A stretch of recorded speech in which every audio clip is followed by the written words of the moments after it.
Good morning, ladies and gentlemen. I welcome you all to the 12th CII MedTech Global Summit. We will be beginning with the inaugural. May I request all our visitors to take some time out during the day and visit the exhibition. We have over 50 exhibitors showcasing across medical technology, healthcare, wellness, Ayurveda products and services, and public health.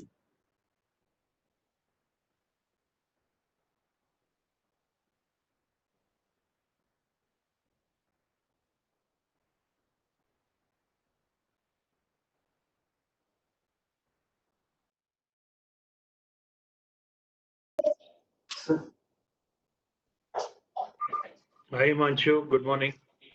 Hi. Good morning, Sanjay. How are you? Good morning. मैं camera मैंने कहा एक बारी on कर दो. बिल्कुल sir, आपको देखना जरूरी है. करेक्ट. मैंने पवन को मैसेज भेजा यार, आप नहीं हो तो हाँ.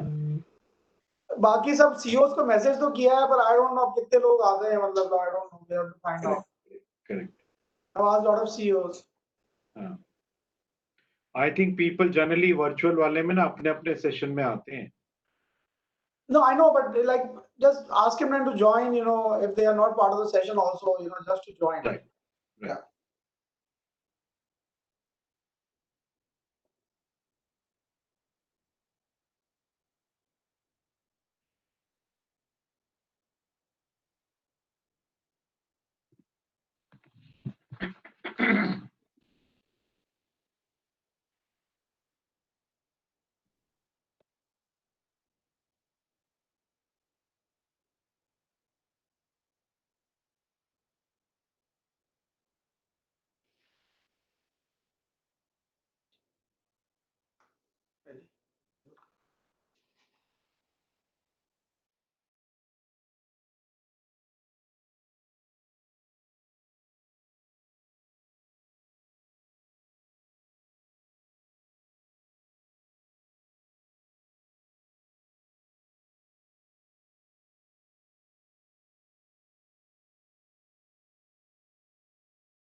हाँ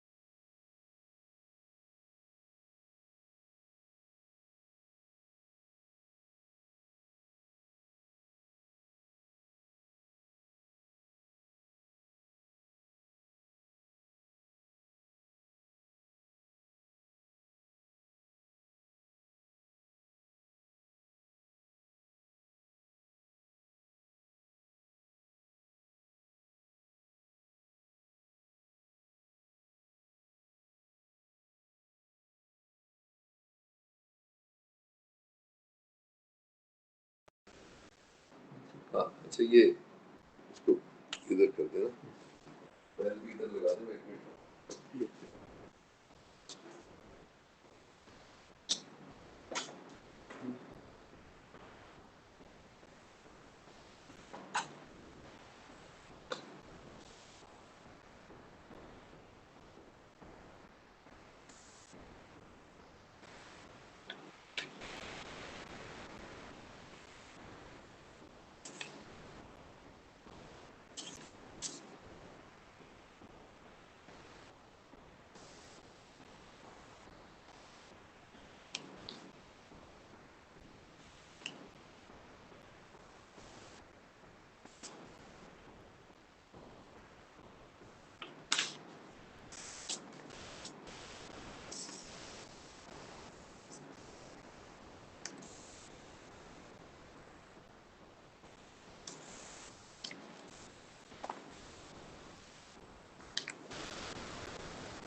A very good morning, ladies, gentlemen, and our distinguished panelists.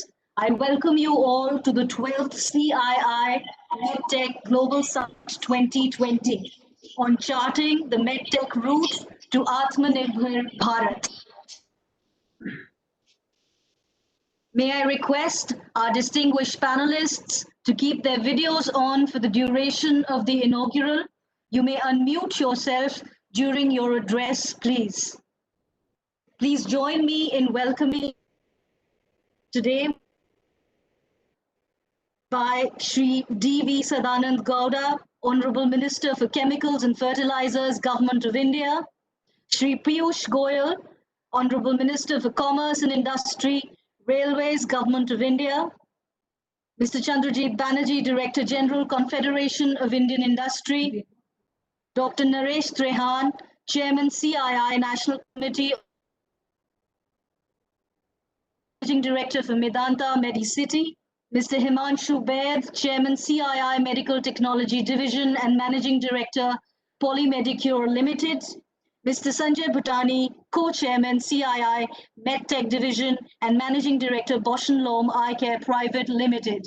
I welcome you all to this first 12th CII MedTech Global Summit 2020. We will be beginning shortly sharp at 11 o'clock. Ahead of that, may I request all our visitors to take some time out during the day and visit the exhibition. We have over 50 exhibitors showcasing across MedTech, healthcare, wellness, Ayurveda products and services, and public health. We would also like to thank our partners who have supported us in piecing this entire full day-long conclave together. We thank the Ministry of Health and Family Welfare and the Ministry of Ayush.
We welcome Shri Sadanand Gowda ji, Honorable Minister for Chemicals and Fertilizers, Government of India. We will be shortly joined by Mr. Piyush Goyal.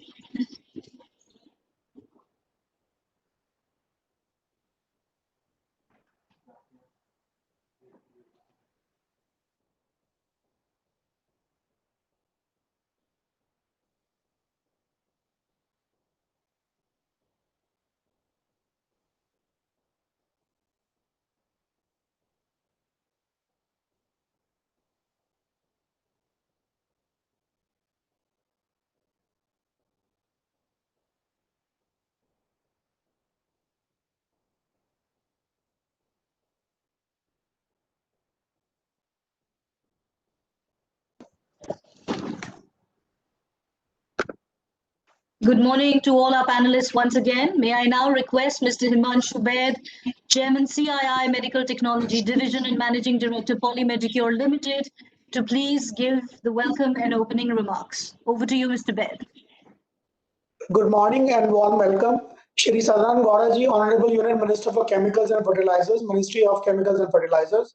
Shri Piyush Goyal ji, Honorable Minister for Commerce and Industry and Railways. Shri Chandrajit Banerjee ji, Director General CII. Shri Dr. Trehan, Chairman CII National Committee on Healthcare and Chairman Managing Director Medanta Medicity. Mr. Sanjay Bhutani, Co-Chairman CII Medical Technology Division and Managing Director Bausch & Lomb Eye Care India Private Limited. my colleagues from the industry, friends from the media. It's my privilege to welcome you all to the 12th edition of the Medical Technology Summit. Indeed, year 2020 has changed the world due to COVID-19 pandemic and has greatly increased the spotlight on MedTech industry. In last few years, government has introduced significant reforms for the MedTech sector, like medical device industry was positioned as a sunrise sector under Make in India. Government of India allowed 100% FDI under automatic route in 2015. A grant of 125 million was given by DBT to set up AMTZ and Kalam Institute of Health Technology in Vizag. New medical device rules 2017 were implemented on 1st January 2018, have eased the norms for obtaining manufacturing and import licenses and conducting clinical trials, and also reduced regulator industry interface. All document filing is done through digital medium in Sugam portal, thereby promoting ease of doing business. In 2018, 2.5% concessional duty on import of raw materials and parts used for medical device manufacturing was notified by the government. That was a significant move as the duty reduced from 7.5 to 10% to 2.5%. Public Procurement Order 2017, thereby mandating supply of locally made products for government procurement. Ayushman Bharat benefiting additional 500 million people under National Insurance Scheme, which contributed to increased demand of medical devices. National Digital Health Mission, recently announced by Honorable Prime Minister, has the potential to make health system more evidence-based, transparent, and efficient. It will become an enabler for accelerating our progress towards universal healthcare and increased demand for medical technologies and equipment. Due to COVID-19 pandemic, there has been an unprecedented surge in testing kits, demand for testing kits, personal protective equipment for gloves, masks, ventilators, thermometers, pulse oximeters, ICU beds, and many other consumable and medical equipment devices.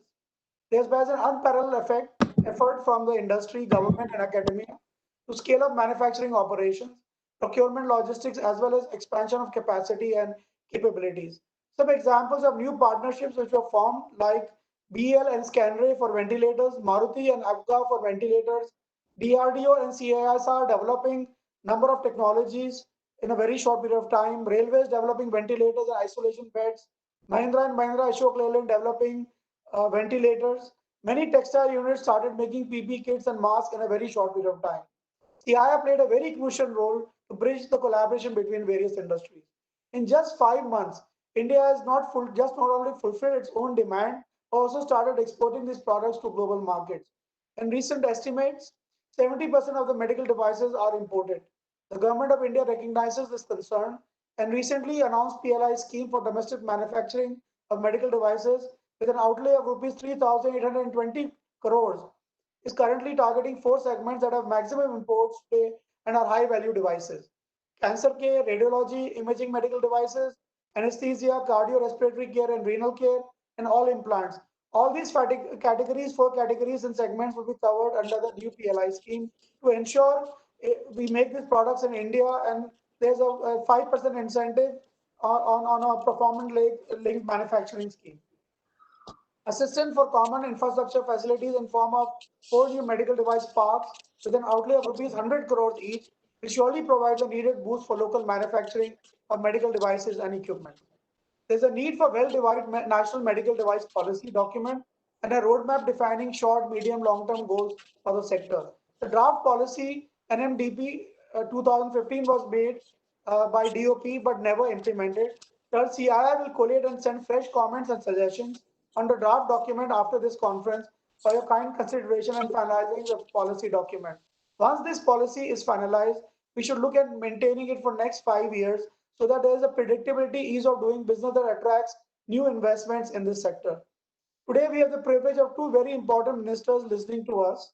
Ministry of Chemicals and Fertilizers, aligned Ministry for Medical Devices, and Ministry of Commerce and Industry, which is a pivotal player for growth in medtech industry. Therefore, I would like to request and put forward some new requests to the ministers.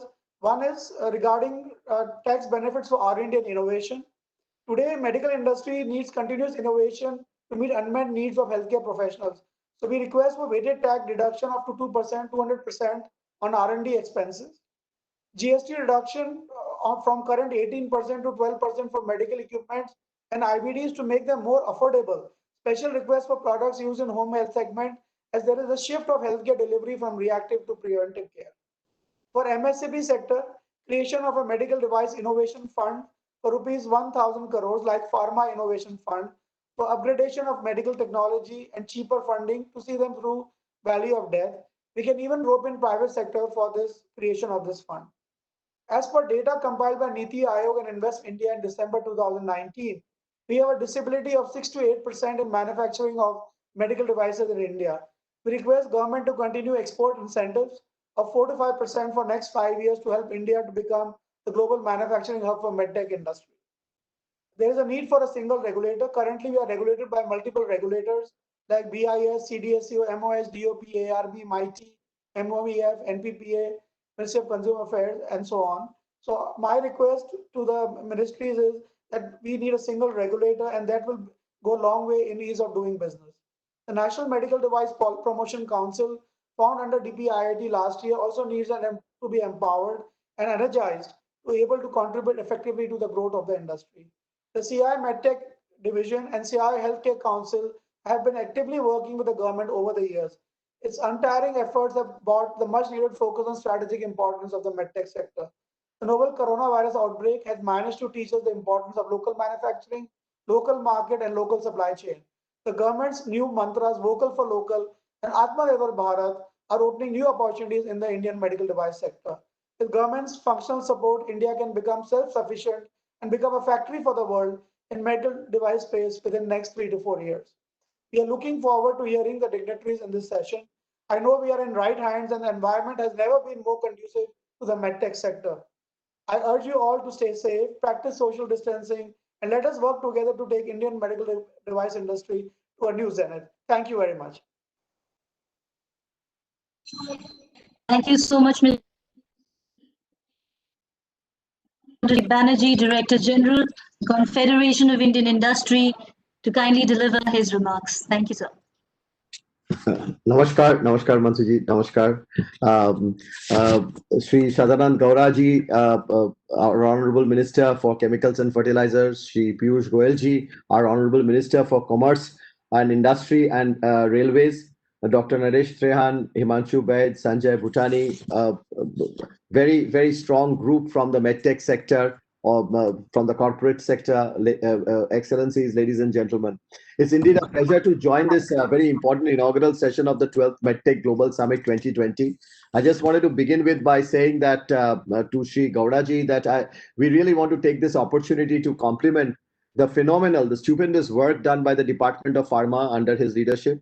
And the recent announcements of the PLI schemes and the bulk drug and the MedTech parks are indeed very, very progressive. And we strongly believe that this will lead towards Honorable Prime Minister's clarion call of AtmaNirbhar Bharat. I also wanted to actually mention in front of Shri Piyush Goyalji, who has been one constant mentor and guide, and if I can say a friend to the industry, completely handholding us during especially in the last 4 months, has been a phenomenal journey with him. And the way he has brought in this entire important issue of champion sectors to be seen as to which can make India Atmanirbhar over a period of time very strongly, where we have competitive edge and where we can build competitive edge. And in the collaborations which CII brought in, under his, if I can say, his encouragement and his making us do it, from CII, we could form this coalition of ventilator manufacturers, PPE manufacturers, and actually could make it in the last few months for our country. And we are now ready we have been ready for our world. So really wanted to thank him for this phenomenal leadership, especially in the last few months and never before. Now, also, more than ever before, one believes that the MedTech sector is really particularly welcoming the latest Atmanirbhar Bharat campaign of our Honorable Prime Minister and of the government. And it is a sector, as Himanshu was speaking, that has traditionally been import dependent, and not just with finished products, but also with raw materials. And the sector is today very keen to see how we can work with the government and steer it in a direction of becoming global suppliers of medical technologies. And that's what we from CII would work on under the guidance and participation of our honorable ministers. And as you honorable ministers would see, we have such a very, very strong team led by Dr. Naresh Trehan, who has been our leader for the entire space of healthcare in space for the last many years now. And along with the MedTech companies, I'm sure we would be able to do our bit from the industry side. And some towards this, some empowerment requirements that would require urgent attention. And I couldn't resist myself mentioning it in front of this August gathering of two of our very, very important and senior most ministers is more streamlining of regulatory processes. Second, a single national medtech policy. And third, a single nodal body that can govern and support the sector. So on several occasions, we have been submitting, Himanshu mentioned some of the detailed representations, and we look forward to working under the guidance of our honorable ministers, and we will put this strong team of the medtech players in sync with the healthcare sector or the requirements of the healthcare industry in India, and see to it that we are formidable leaders in the world over a period of time, definitely. Thank you very much. Thank you so much, Mr. Banerjee. May I now request Dr. Naresh Trehan to please address. Over to you, sir. The Honorable Ministers Sadanand Gowda ji and Piyush Goyal ji. They are both such dynamic ministers that we are lucky to have them here together. As is traditional, Himanshu Baid has already laid out a string of demands in front of the government, which is normal and you expect it. But let me, and then of course, Chandrajit has put a perspective, but I just wanted to bring in a couple of things which are important for us to look forward. So in this pandemic, it is true that all the four, whether it was industry, whether it was medtech industry, whether it was the healthcare providers, professionals, all of them came together and actually made India proud, because in a very short time, we eliminated the need from importing anything that we need, that maybe the PPEs and the ventilators and the testing kits and all that. It all happened. But we must also understand that this is just the bottom of the barrel. It's not that we have gone up the value chain to a level where we say that we can be proud that we can stand shoulder to shoulder with the rest of the world yet. So the point that medtech industry, the providers, the healthcare professionals, that partnership we have established already, and I must compliment CII for organizing this 12th meeting, and also the fact that we have provided a common platform where we have exchange of ideas and we are working together. So that part is done.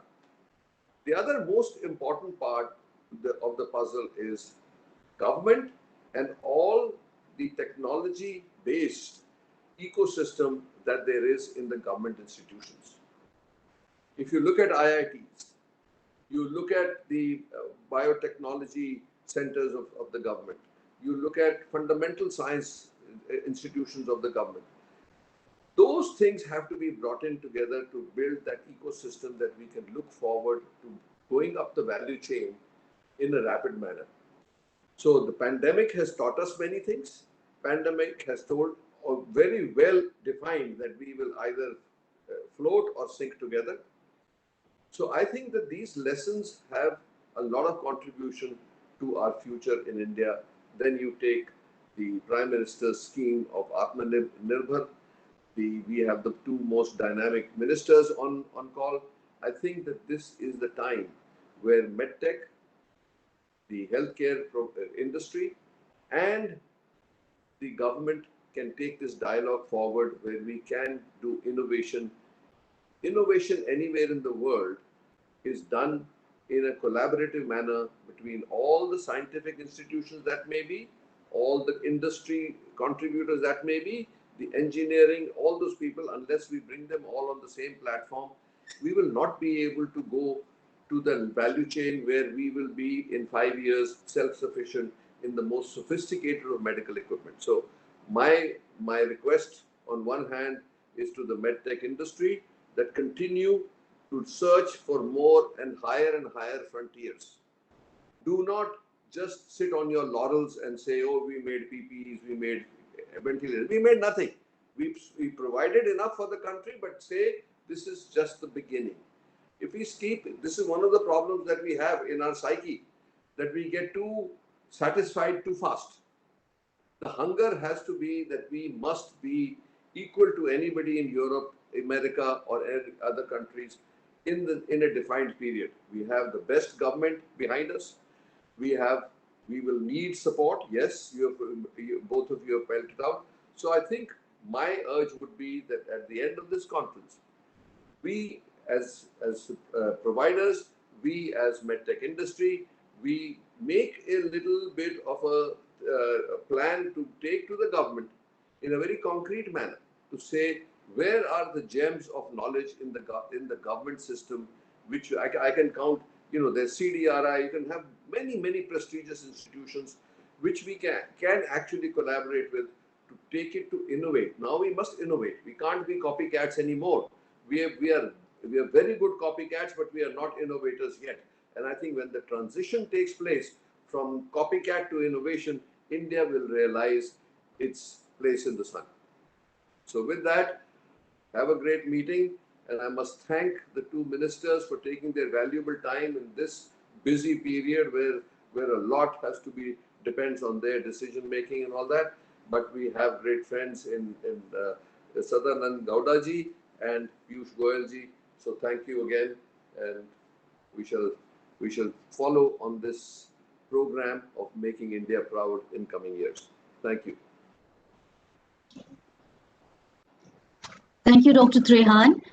May I now request Shri Piyush Goyalji, Honorable Minister for Commerce and Industry, Railways, Government of India, to kindly deliver his special inaugural address.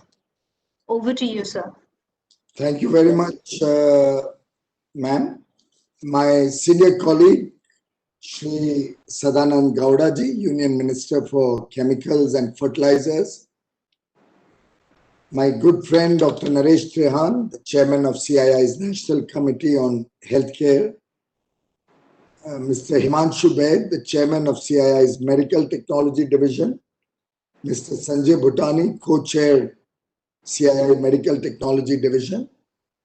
Our all-weather friend and champion of Indian industry, Mr. Chandrajit Banerjee, Director General, CII. Distinguished panelists, ladies and gentlemen. A warm welcome to all of you who are participating in this 12th MedTech Global Summit of CII Medical Technology. I have no doubt in my mind that the outcomes of this summit will enrich us in our further plans to become AtmaNirbhar, self-reliant, and a dominant player in global trade, pursuing our mission to further strengthen India's role as the pharmacy of the world. In fact, I cannot but acknowledge and thank all the participants of the medical fraternity who continue to persevere during the COVID-19 pandemic, the crisis, in every sphere. Of course, our doctors, our paramedics, they've done the nation proud by serving the common man, serving the people of India relentlessly, day and night, through their commitment to ensure the safety and well-being of all India. The pharmaceutical industry persevered to ensure adequate supply of medicines, not only for India, but in some sense the entire world. The medical devices industry labored and helped us prepare indigenously products that were required to fight the pandemic. Ventilators is very big example and proof of the success of Indian ingenuity, Indian industry. But other than that, be it PPEs, be it masks, And I'm sure during this period, all our surgical equipment, all of that would have also been required in big measure. And there can be no doubt that all of you have made this nation proud and shown to the world that India can be a trusted partner when it comes to global engagement, global trade. In fact, very often it is said that water that remains stagnant becomes poisonous. Therefore, it must keep flowing. And I think all of you have demonstrated that irrespective of whatever challenges we face, your industry will keep flowing, learning, improvising, and doing better and better every single day. As is said, we constantly learn from others, we adopt best practices, we improve our existing methods, both to manufacture, to treat patients. And I suspect that this period has been a great learning for all of us. And our industry, be it pharma, be it medical devices, and our medical profession as a whole, will really evolve from the realization that COVID-19 has brought upon us, that being self-reliant is important if we care for the lives of our people, particularly in times when the whole world is facing a crisis and everybody is trying to protect their own people. There is a tendency to restrict availability of material for other parts of the world, and but for the strong lockdown and the serious implementation of the lockdown in the early period, which gave us time to ramp up our testing, manufacture PPEs and all other associated equipment, including ventilators in India, train our doctors and nurses in fighting this pandemic, I think we would have been in dire straits. Today, we can proudly say that India has shown to the world what a strict lockdown means and has also shown what a rapid recovery looks like. Our death rate is amongst the lowest in the world. The numbers of recovery are very, very heartening. We've crossed 70% mark in terms of recovery. And I believe India is a shining role model for many other countries, particularly the developing world, to follow in the days and years to come. If we also look at the way the people of India have responded to the pandemic, it's something to be very proud of.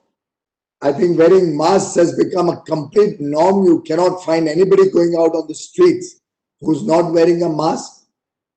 By and large, social distancing is being very strictly monitored and implemented throughout the country. And we have become self-reliant in meeting the needs to fight the pandemic.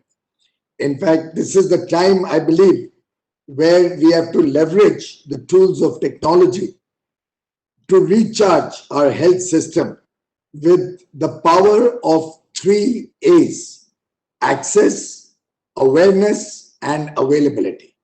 And I think the Honorable Prime Minister, in his Independence Day address from the ramparts of the Red Fort, has laid out a vision for a self-reliant India, for AtmaNirbhar Bharat, in which the medical profession was particularly mentioned, both for the good role they did, for the medical equipment manufacturers were particularly mentioned, for the massive ramp up to make India self-reliant, and a vision for a very bright future, a future in which the entire country's healthcare needs will be upgraded, spending on healthcare will be increased, and India will ensure availability of good quality healthcare equipment and facilities with access to all Indians. And for that, the awareness campaign is being led right from the front by the Honorable Prime Minister himself. Technologies such as 4G, 5G now, artificial intelligence, data analytics, all of these will come in good stead when we are trying to reach healthcare to the length and breadth of the country, particularly when we are using modern diagnostic tools, when we are using telemedicine. And I think, in a way, the Internet of Things really helps us in connecting India in such a manner that healthcare needs of India can also be addressed. I think bringing people together, using data and processing that data can help us further improvise our healthcare delivery systems and ensure seamless flow of relevant patient information to help our doctors, our medical institutions assist in the accurate diagnostic and then curative care of our patients. The goal of self-reliance is impossible to achieve if we cannot provide for the safety of health and lives of our own citizens. And I have no doubt that your industry, pharma, medical devices, will be at the forefront of bringing cutting-edge technology to India and ensuring our rightful place in global trade for equipment and our rightful place in global engagement with hospitals, with the medical profession internationally, so that along with being the pharmacy of the world, we shall also become the hospital for the world, where the world will be able to use facilities, high quality medical care and high quality treatment that India will provide to the rest of the world. Of course, wellness centers is another focus area that the Honorable Prime Minister is taking personal attention upon. And we believe that preventive healthcare through these wellness centers will be the way forward. Therefore, staying fit has been the mantra of this government. The campaign to stay fit is picking up momentum. More and more people are getting engaged with yoga, with exercising, with walks, with jogging. And I think staying fit is the best way in the future for a healthy body and a healthy mind. I hope CII and all of our medical profession and industry associated will actively participate in the Staying Fit campaign that is being conducted across the country. And as we get together as a nation to fight the COVID-19, but also prepare ourselves for any future waves of COVID-19, I think we will all have to join hands together, support each other, maybe bear some difficulties for some time. But I have no doubt that if we persist and put forth all our efforts, we can achieve any goal that is set before us. As Paramhans Yoganand had rightly said, and I quote, persistence guarantees that results are inevitable. I compliment all of you, ladies and gentlemen, for your persistence, for your commitment, for your resolve to make India self-reliant, to ensure that AtmaNirbhar Bharat becomes a reality. It will need the engagement of all sectors of society and all sectors of industry. Remember, each one of us, even a supplier, is a customer for somebody else.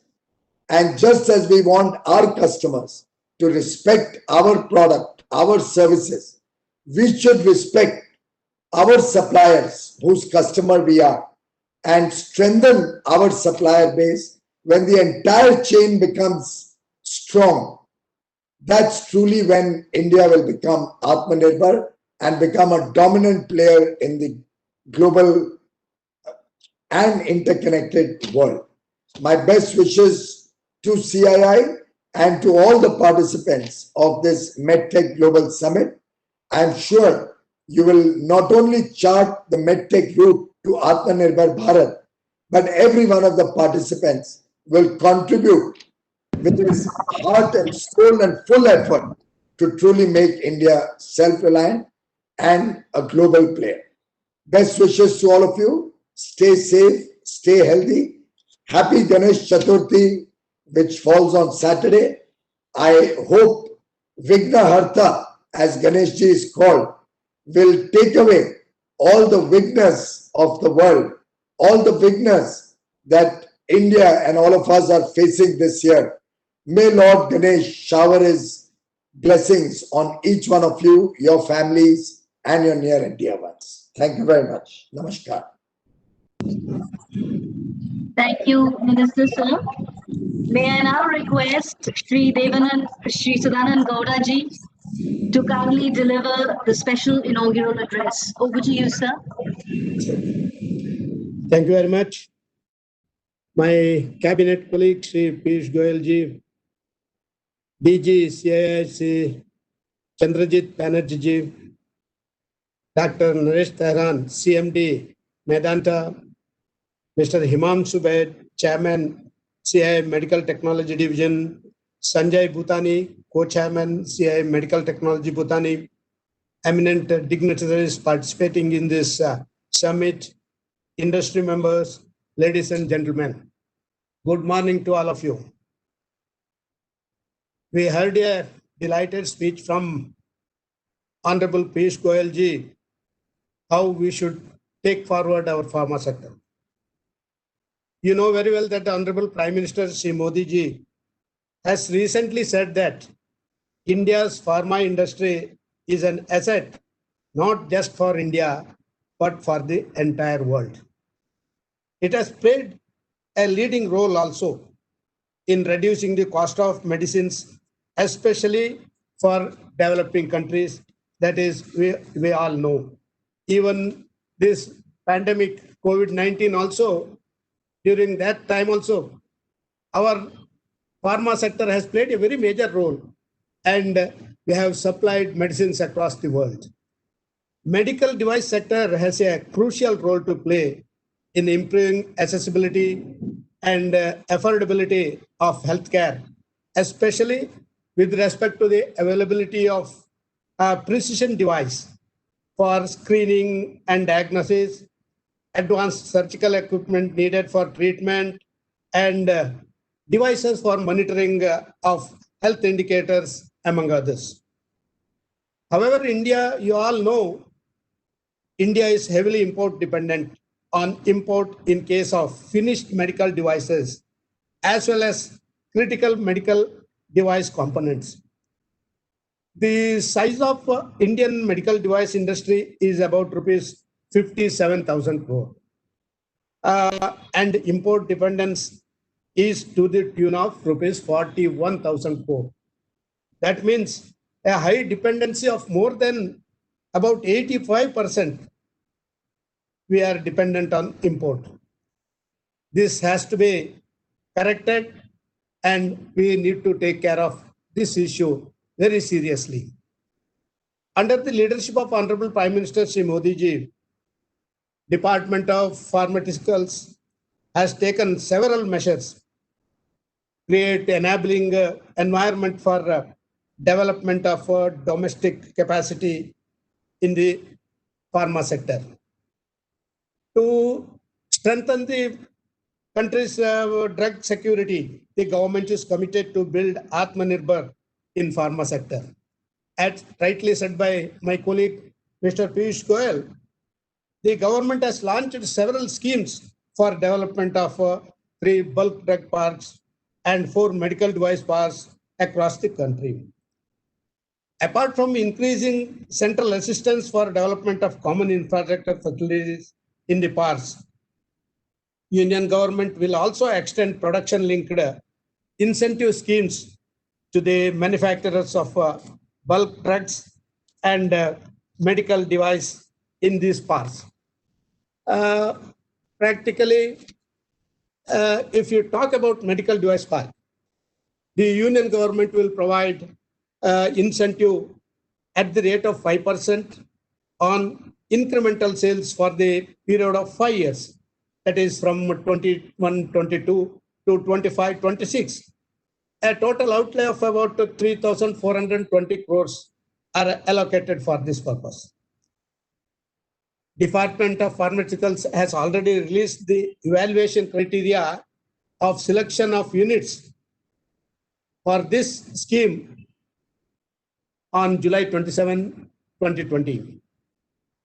And we have given a time period of nearly 120 days for filing application. And I believe this is the right time for companies to take advantage of this scheme.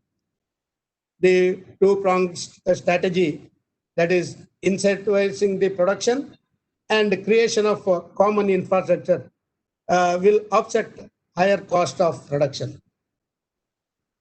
This will make domestic companies and as competitive as their peers in foreign countries and provide a level playing field to domestic companies. I believe within a short period of 2 to 3 years, due to right policies of Union government under the leadership of Honorable Prime Minister Sri Modi ji, pharma sector will become AtmaNirbhar, not only in sense of meeting domestic requirements, but also for fulfilling the global demand at low cost, high quality medicines and medical devices. It is expected that these schemes of Union government for development of bulk drug and medical device park will attract cumulative investment of rupees 78,000 crore and can generate about more than 2.5 lakh employment. For medical device sector alone, investment could be to the tune of about 40,000 crore with a generation of about 1,40,000 new employment. We also understand, as rightly said by the organizers, that innovation and R&D is crucial for development of precision equipment and devices for orderly development of the sector on long-term basis. We have been very careful in devising plans for development of medical device parts, focusing on developing center of excellence as it is the request of the whole industry. In these parts, with the facilities of technology incubator, research laboratory, technology development laboratory, especially industry academia linkage center. This is one of the important areas that we consider, training centers, etc. I am also thankful to my colleague Shri Piyush Goyal ji. He is time and again coming to our rescue, who has made immense efforts to sort out the issues of pharma industry, whatever and wherever possible pertaining to his department. You may be surprised to know that because of the coordinated interdepartmental efforts, FDI inflows in medical device sector saw a jump of almost 100% from rupees 1,108 crores in 2018-19 to rupees 2,196 crore in 2019-20. We expect a similar jump on yearly basis in the FDI inflows in the next 2 to 3 years in medical device sector in upcoming 4 medical device parks across the country. Further, the Department of Pharmaceuticals has launched the Pharma Bureau, a body which was on the request of all the industry captains, a body of technical experts who will act as single point interface for the pharmaceutical and medical device industry for issues relating to the Government of India and various state governments. Bureau, in coordination with the Invest India, also help facilitate both foreign as well as domestic investment in the pharmaceutical and medical device in India. It is our vision to enable Indian medical devices industry to not just be self-sufficient, but also play a leading role in the global market and to ensure abundant availability at reasonable prices within the country of good quality safe, and affordable medical devices of mass consumption. As the CII has organized this very important summit, your request with regarding to the streamlining of regulations. We are working on it. I will assure you, already there is an interministerial coordination committee is there, and with the stakeholders also we are discussing department like commerce, environment, health, CIDCO, etc. We are having meetings time and again. We hope that certainly we will examine in detail. Committee is also there to examine how we can streamline the regulations. Already in our medical device park and bulk drug park, we have prior environmental and regulatory approvals will be given, then only it will be taken forward. So this is a step on those directions. Even as far as our medical device policy, research and development policy, we have already working on this. We certainly take the opinions of experts and we will go ahead. I will not take much of your time. I want to make one important point in the end. Our government is committed for providing low-cost, affordable healthcare to every citizen of the country. There are several schemes. However, I would like to highlight only two of them. One is Pradhan Mantri Bharatiya Janaushadhi Pariyojana for a low-cost medicines, and second one is Ayushman Bharat Yojana for cashless healthcare for poor citizens. Both these schemes have significantly reduced out-of-pocket expenses on healthcare of citizens, especially who are marginalized and poor. I believe the pharma industry should take a leaf out of it. You should be mindful of the society in which you are embedded. You should also develop and implement models to improve accessibility of low-cost healthcare for people of India and developing countries. You should gear your innovation and research and development in developing medicine with same therapeutic effect than those of the exorbitantly priced patent drugs, especially to treat lifestyle diseases such as cancer and diabetes, treatment of which is out of reach for millions of Indians. In this regard, it is worth mentioning the efforts of Indian pharmaceutical industry who have risen to the occasion in finding out treatment as well as developing vaccines for the treatment of COVID-19. I am sure that they will be among the first one to develop and supply low-cost vaccines for COVID treatment. I welcome the healthcare industry to review and examine the schemes of the government and support the schemes of the government towards the fulfillment of the planned investment goals along with the generation of employment. With these words, I thank the organizers and I wish all the best in your deliberations. Thank you, and all. Thank you, Minister, sir. May I now request Mr. Sanjay Bhutani to kindly give the closing remarks.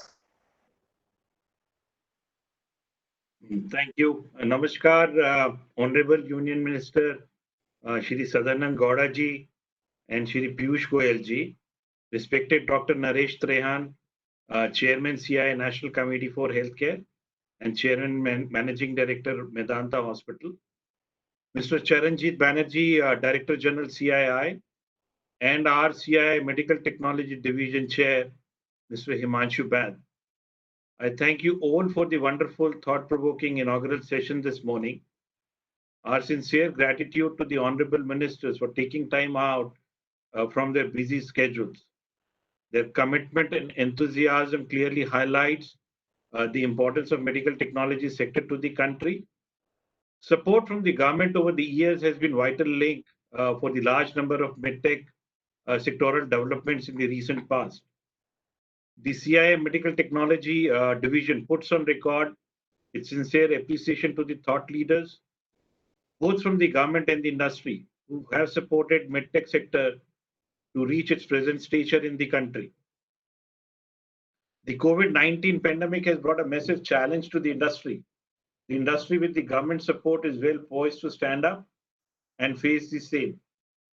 Nothing is more important today than building our ability with agility to effectively address our present situation and use the lessons learned from this pandemic for a self-sufficient medtech industry tomorrow. Our able leaders spoke today of different responses by our government that will support the sector in enhancing indigenous manufacture, innovation, and research. The industry is keen to participate in the new offerings and build the required capabilities. With the lessons learned from COVID-19 and opportunities for AtmaNirbhar Bharat, there would be no better time than this where we need to introspect. We are already seeking a quick response in terms of usage and increase in local manufacturing of simple medical devices like PPE, ICU beds, etc. during COVID. This provides a great learning, and with right focus, policy, structure, commitment, incentives, and ecosystem, we could quickly reach self-sustenance levels. Deliberation today this morning have been intense. Some very interesting points have been raised.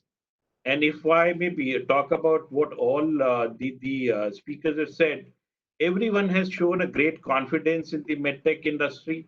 And we are very pleased to hear that the government would be supporting further. So some of the key takeaways from what Shri Sadanand Gowdaji said was very, very important, that the government is looking for maybe a low-cost healthcare for all in the country. I think that's the baseline, which would also increase the demand in the country. And he also said medtech sector is very crucial for, has a very crucial role to play for critical care. He also talked about the import dependence, which is there, 57,000 crores total market, out of which 41,000 crore is being imported, which is about 85%. And with this low cost focus on the healthcare would also attract maybe a lot of investment into the country. Then he further mentioned that we need to reduce the dependency on the import. Then key takeaways from, and thank you, sir, for that. And key takeaways from Shri Piyush Goyalji. He talked about 3 A's. That's access, awareness, and availability. Then he also talked about medtech industry came up quite well during the pandemic, and that India has become a trusted partner as you started exporting also, besides like meeting the country needs. Then he stressed upon that being self-sustenance is very, very important for the safety of our people in the country. Very good to hear from him that India is kind of becoming a self-reliant, and we want to become the hospital of the world. Shri Chandrajit Banerjee also stressed about the medtech parks are very important for the medtech industry to grow. And CIA played a very crucial role in coalition of various ventilator manufacturers.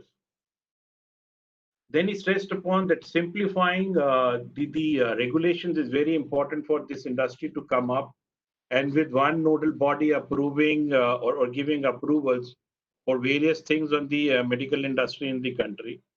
Dr. Naresh Trehan talked about that during this pandemic time, each and every one of us came together and make the country proud.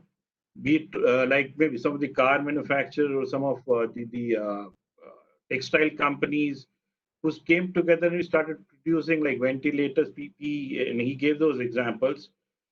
And he also talked about that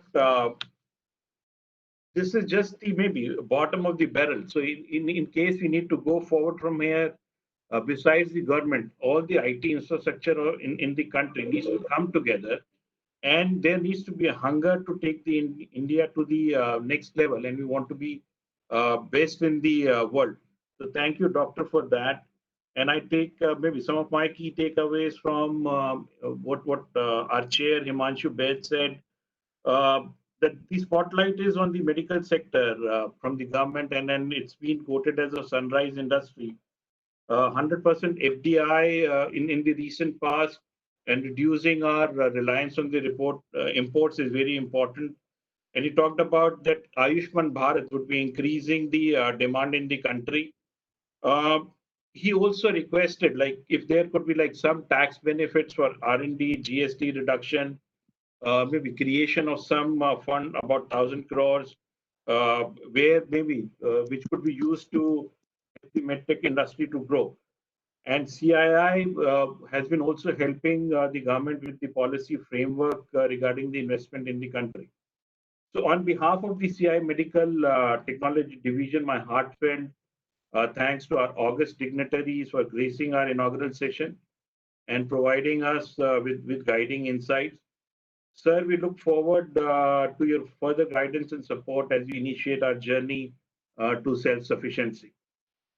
I also take this opportunity to thank our audience for their support and then patient hearing. We look forward to an interactive summit where thoughts and ideas can be communicated, shared, and worked upon for the benefit of Indian patients and for the development of the medtech industry. So thank you. Be safe and happy Ganesh Chaturthi. Thank you.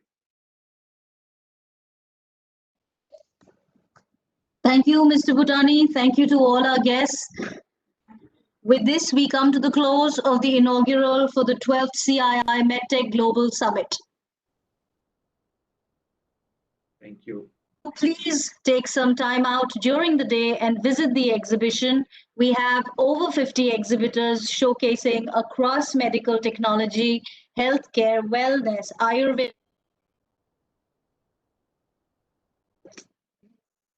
We have also begun with our first plenary session for the medical device sector policy, paving the way to enable AtmaNirbhar Bharat and supporting delivery of national healthcare objectives and global relevance. May I request you all to please join us?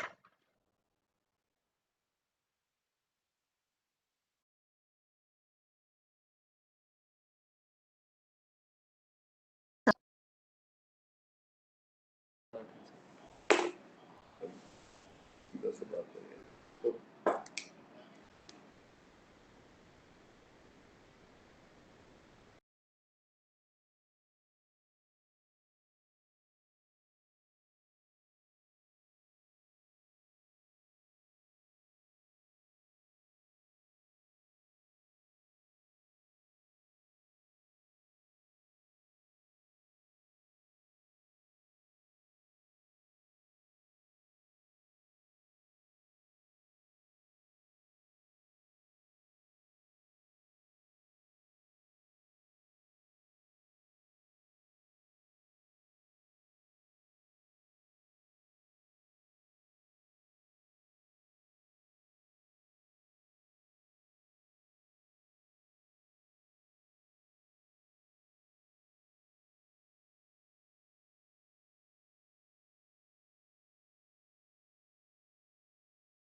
Penpal Private Limited is the market leader in India in the field of equipment and disposables for the blood transfusion industry. Established in 1985, it pioneered the manufacturing of disposable blood bags in India. Headquartered in Trivandrum, the company employs a workforce of around 1,400 people. Blood Bag Factory makes wide range of blood bags under the whole blood platform. BPF has a capacity to produce 10 million sets of blood bags per annum. The division of TBCT EMC was to form a team based in India to align with the high-level company strategies to expand innovation to fulfill 24-hour slot function. IND India in its operations have delivered excellent results for the investment made on facility and resources. The team is in close collaboration with the global associates. Medical Equipment Division assembles close to 21 different varieties of products used in the whole blood collection process. Close to 4,000 units are produced every year. Sub-assemblies made as per in-house specifications and various subcontractors are assembled and tested 100% before final clearance to customers. We believe in developing good customer relationships. Thermopentol products are used in blood centers across 75 countries globally. Thermopentol continues in its quest of unlocking the potential of blood and providing better patient outcomes. 1 out of every 6 patients across the world is impacted positively by our MedTech solutions. That is more than 200 million patients in the last year alone. We are Healthium, one of the fastest growing MedTech companies in the world. Our journey began in 1992 with the sole focus on developing sutures of the future. Fast forward to today, our expertise extends to multiple solutions across specialties.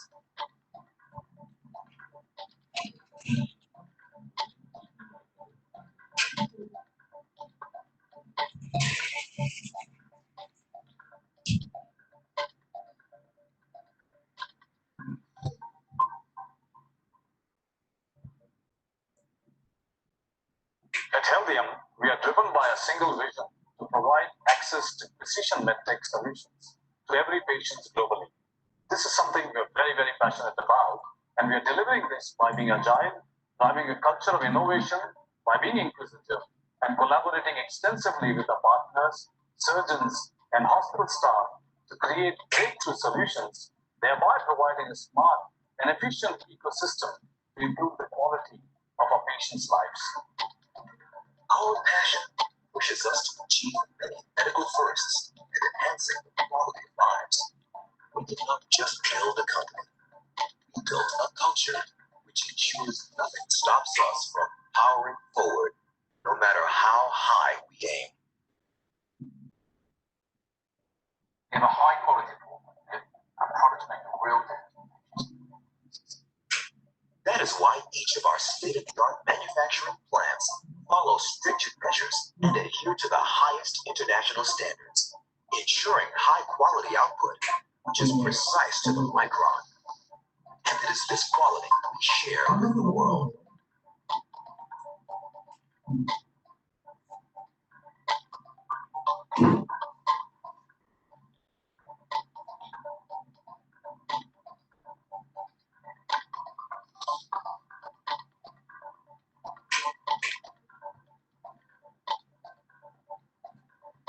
Our biggest inspiration is, and always will be, the doctors and medical professionals who place their faith in us and our precision-driven MedTech solutions, going beyond making products to helping improve quality of life. And we are only getting started. We are Healthium, and this is how we touch lives and heal the world every single day.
Hello. Hello. Chair, can you hear me? We can.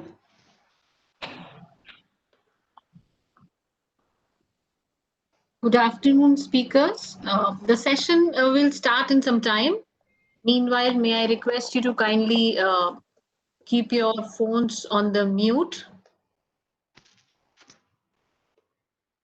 We will begin the session at 12:45. Thank you.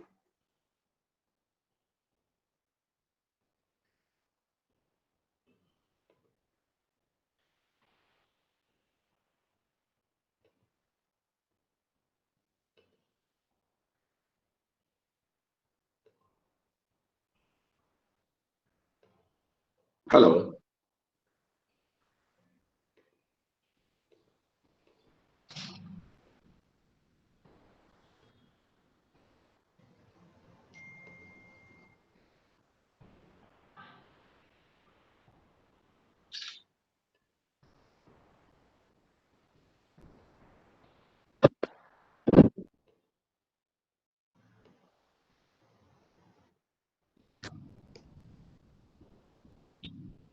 Hi, Ganesh, I can see you. Can you guys hear me?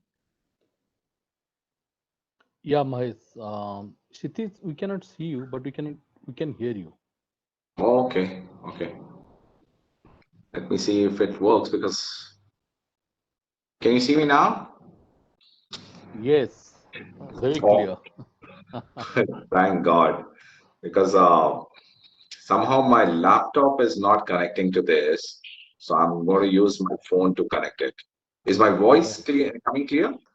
Voice is very clear because it's from the mobile.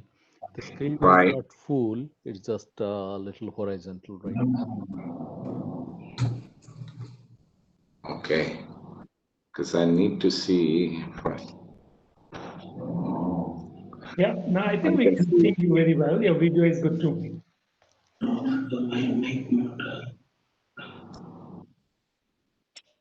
Shridharji, if you turn your phone, your view will become. Request panelists to kindly keep yourself on mute.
May I welcome you to the plenary session.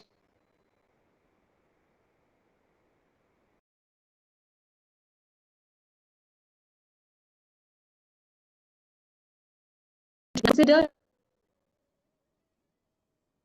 Indian subcontinent. Mr. Vishwa Prasad Alva, Managing Director, Scanray Technologies Private Limited.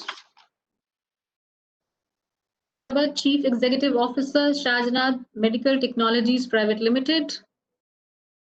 Mr. Chetan Makam, Chairman and Managing Director, Terumo Penopol Private Limited and Vice President, Global Services, Terumo BCT, USA. Mr. Mahesh Kapri, Managing Director, GEBL and GM Supply Chain, GE Healthcare India. Dr. Jitendra Sharma, Managing Director and Chief Executive Officer, Andhra Pradesh MedTech Zone, AMTZ. Mr. Ravindra, Joint Secretary, Department of Promotion and Internal Trade, BPIIT, Ministry of Commerce and Industry. Mr. Randeep Renwa, Joint Secretary, Department of Pharmaceuticals, Ministry. To inform you, Mr. Renwa may take a little while to join the session. While he will be with us,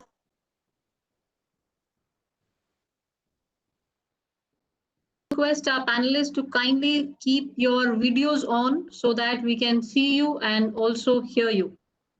Request you to kindly keep your videos on. Thank you.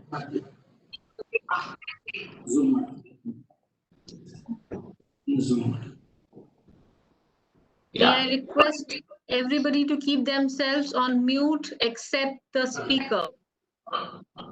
Please keep yourself on mute except the speaker. You speak. Thank you. Over to you, Shitij. Thanks, Raki, for laying this context. And first and foremost, a warm welcome to all my esteemed panelists for the day today. And good afternoon to all ladies and gentlemen who are there on this webinar. Thanks for taking time out to join this webinar. Over the last 6 months, if we really look at it, there are a lot of global and national events that have taken place that have shaped the healthcare landscape in India like it has never been done before. On one hand, India is managing the COVID pandemic. And on the other hand, there are a lot of geopolitical things, the economic changes that are happening across the world and also in India. Traditionally, if you look at it, the economic value has been created by interaction and coming together of people either in offices, factories, people coming together to banks, schools, institutions. And all of a sudden, COVID-19 brought all this to a grinding halt. What a pandemic like COVID-19 required was a global coordinated response to tackle this situation more effectively. However, if you look at it nation by nation, everybody responded in their own self-interest, either by closing down their borders or looking at what they need to do from an economic response perspective, looking at their national interest versus the flow of medical goods. COVID-19 also exposed a lot of shortcomings in the healthcare systems across the world and in India too. If I were to zoom into India, what's happening at India, beyond the COVID-19 is also a border and issue from coming in from a neighboring country of the posturing and the conflict that we kind of pick out there. All this is culminating this for India to have a pause and have a strategic relook at the healthcare systems in India. And the question that we are going to get deeper today is, how can India become AtmaNirbhar in MedTech? But more importantly, how do we go beyond AtmaNirbhar? How can we be attractive for our investors outside and in India to make MedTech a really vibrant sector? India has responded well in wake of COVID by manufacturing large number of PPEs, which was not there earlier on. And we have kind of responded very well to the sudden surge in demand. But there are still certain areas that need more work to be done. I'll take a minute to really briefly talk about what Philips is doing in this strategic direction of making in India Philips has been in India for the last 90 years. We are actually celebrating our 90th year in India. From being an industrial giant of lighting and consumer products, we are now becoming a more and more healthcare focused company. In India, Philips has over 7,000 employees. Out of this 7,000 employees, more than 6,000 employees are on the research and development and manufacturing side. In India, Philips has made very significant presence in the Pune factory, and it is one of the 6 global factories that we have in Pune.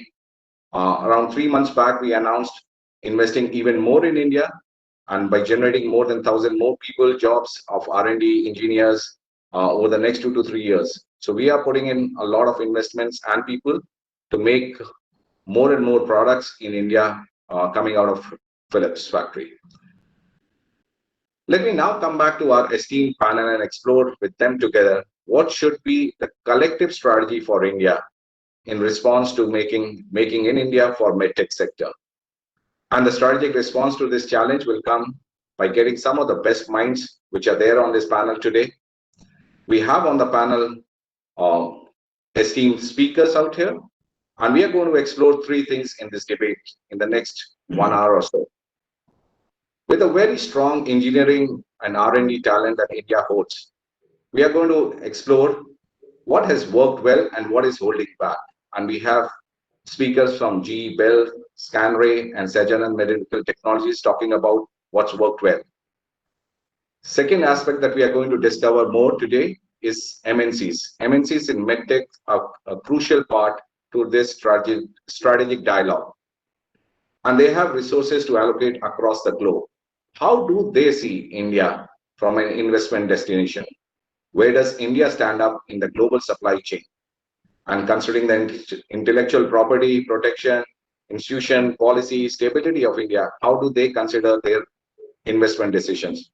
And we have Mr. Chetan from Terimo talking about that. Third and the most crucial element is the role of the government.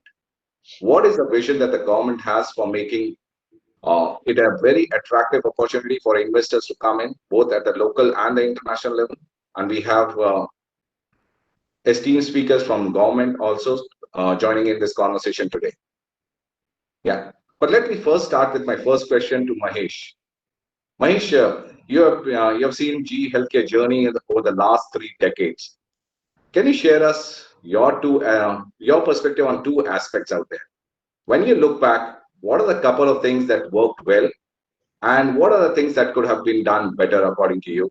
And the second aspect, how do you see the India landscape change from the time Wipro GE and GE Bell started, almost like 3 decades back, to now for making in India? Over to you. Thank you, Sajid. You can hear me, right? Yeah, I can hear you well.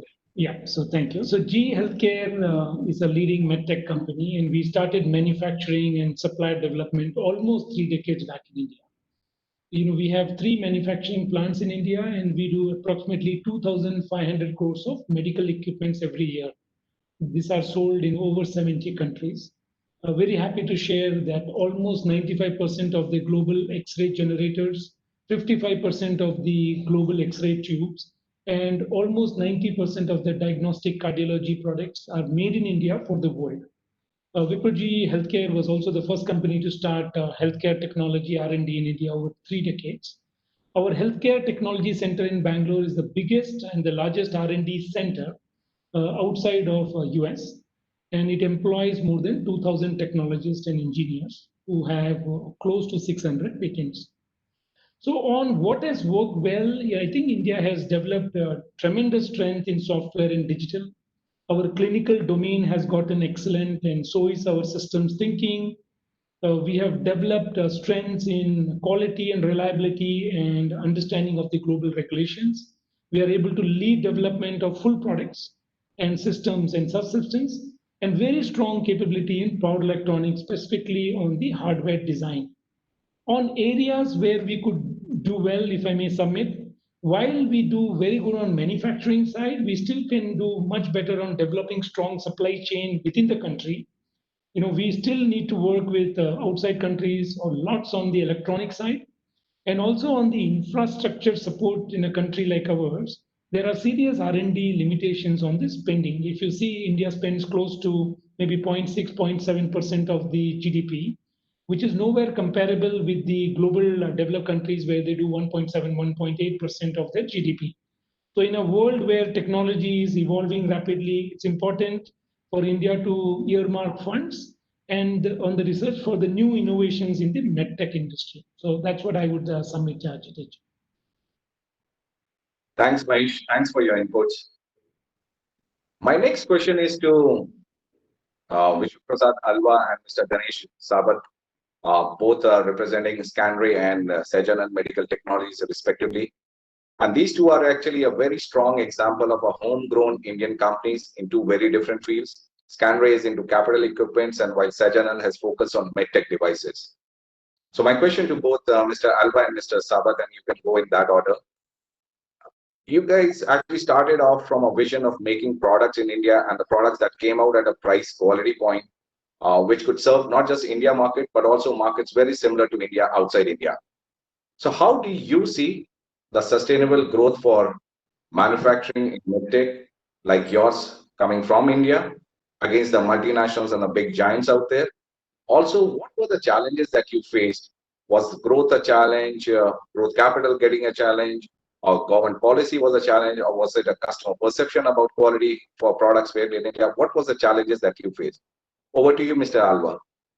Yeah, thank you. Scanray started manufacturing in India in Mysore. The first plant was in Mysore, and 2012 was our first commercial launch. We acquired L&T in 13, CEI Italy in 14. We have 6 units now all over the world. We have 2 units in Italy, 1 in Netherlands, and China, Brazil, and Mexico are on the way.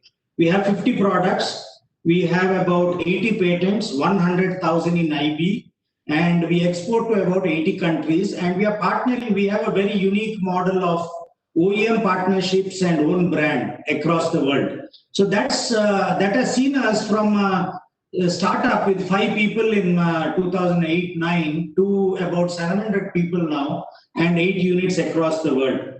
The opportunities that we saw is that there is a $30 billion MedTech telemedicine home care technologies opportunity that can be tapped by the country in over a 5 to 10 years period.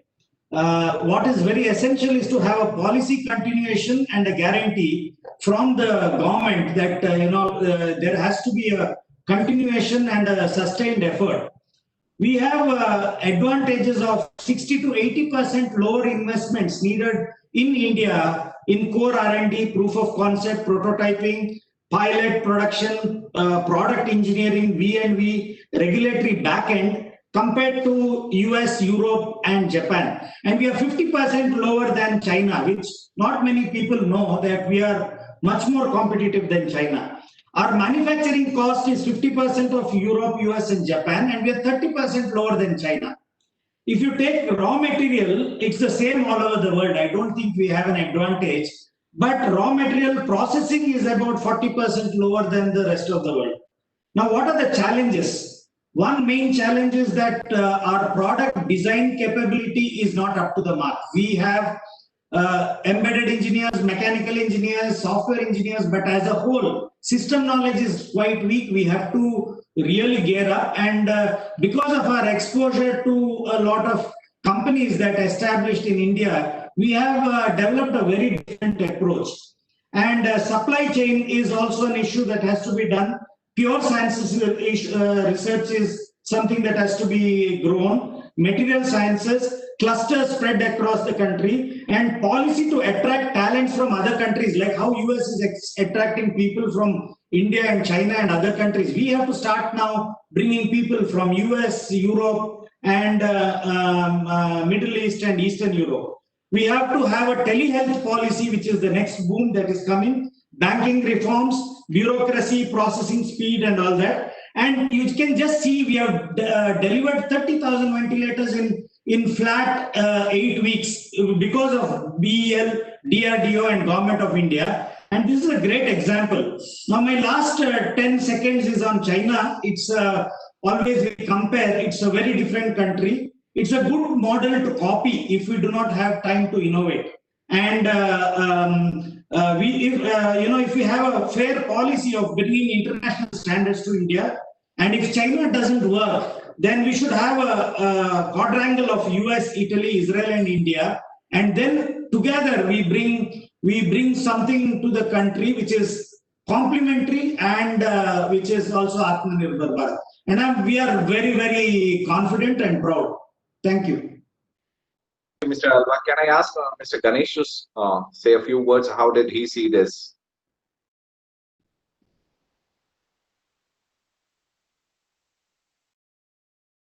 Valid, and I can connect with that. So I would like to draw the attention to another different, matter very relevant to it, what Vishnu Prasad has told. But before that, I would like to thank to the minister today when he heard in the morning, he talked about Atma Nirbhar Bharat, emphasizing Atma Nirbhar Bharat. More importantly, identifying medical device and equipment is a focus area to make India self-reliant. So I think that's a great change that has come from the government, and we, the industry, wholeheartedly support it. The bigger question that I would like to say, and what Vishnu Prasad has told in addition to it, how we can do it, how we can become a self-reliant in India. For me, I think COVID has been an eye-opening. There is no large PPE player, no large ventilators manufacturers, no mask supplier. But within 2 to 3 months, now we have all these players and ready to export. We have created more capacity than we need. And why that has happened?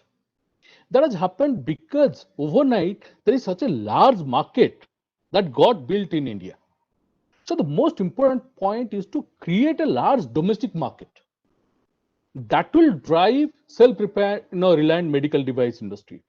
Like Vishnu Prasad said, we can bring all the talent, but without investment, this talent will never come. So why we need to create this market? Because it will attract substantial investment. If a business person see there is a large money that can be made or some money that can be made, there is a return on the investment that we make, then they are ready to invest. Not only Indian players, but also international players. Today, Abbott, Medtronic, or J&J will not think twice before coming to the Indian market and creating ecosystem or infrastructure. So it's very, very critical to build this large market. Second, apart, how we need to create this large market. I think I have certain thoughts. We have to focus on Ayushman Bharat. Make it a national and centralized reimbursement agency to create large volume. Today, when we are talking about Ayushman Bharat, we are able to bring these 300 million people into Ayushman Bharat. But Ayushman Bharat is not accepted by all the states. It's accepted only in few places with a lot of issues about the amount that is getting reimbursed. At the same time, the payment is not that fast. I think we need to focus on to that point. And more focus on approving the state-of-the-art and new healthcare device for reimbursement. Today, there are many state-of-the-art medical devices that has got no reimbursement on Ayushman Bharat. If I look at France, if I look at US, Japan, as soon as you get a product approved, there is a reimbursement agency which will cap your price. That this is the price that you can get your product reimbursed. That system is absolutely not there. Without that, you cannot create a large market. We need to also create better reimbursement rate, because when you are starting, the volume will be low. By only having a very low reimbursement rate, you will not be able to create a large market. Over a period of time, you can start reducing that reimbursement market. And once you have that, this will create a large device market in India, and that will propel India to take up market outside India.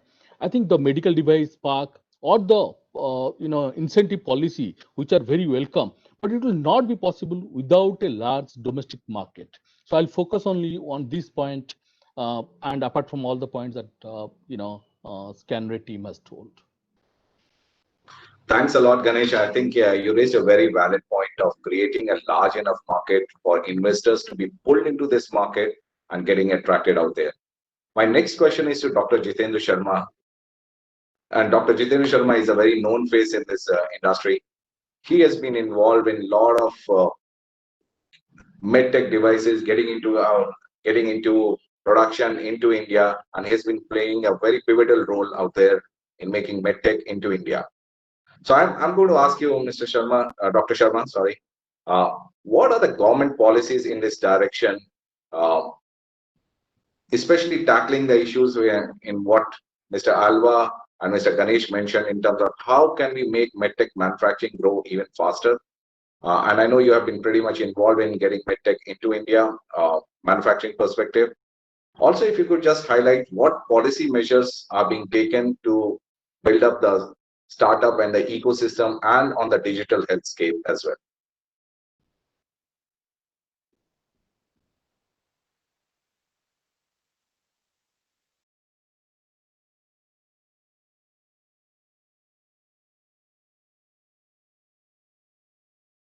Neerja, have we lost Dr. Jitendra Sharma?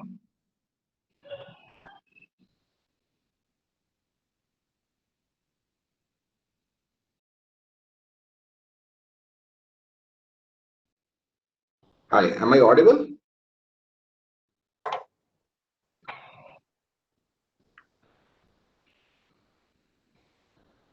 Yes, you are. I can hear you. Okay, I was just wondering if we lost Dr. Jitendra Sharma on the call, or is he there on the call? We can see him logged in. I think he's on mute. Maybe, I don't know. Okay.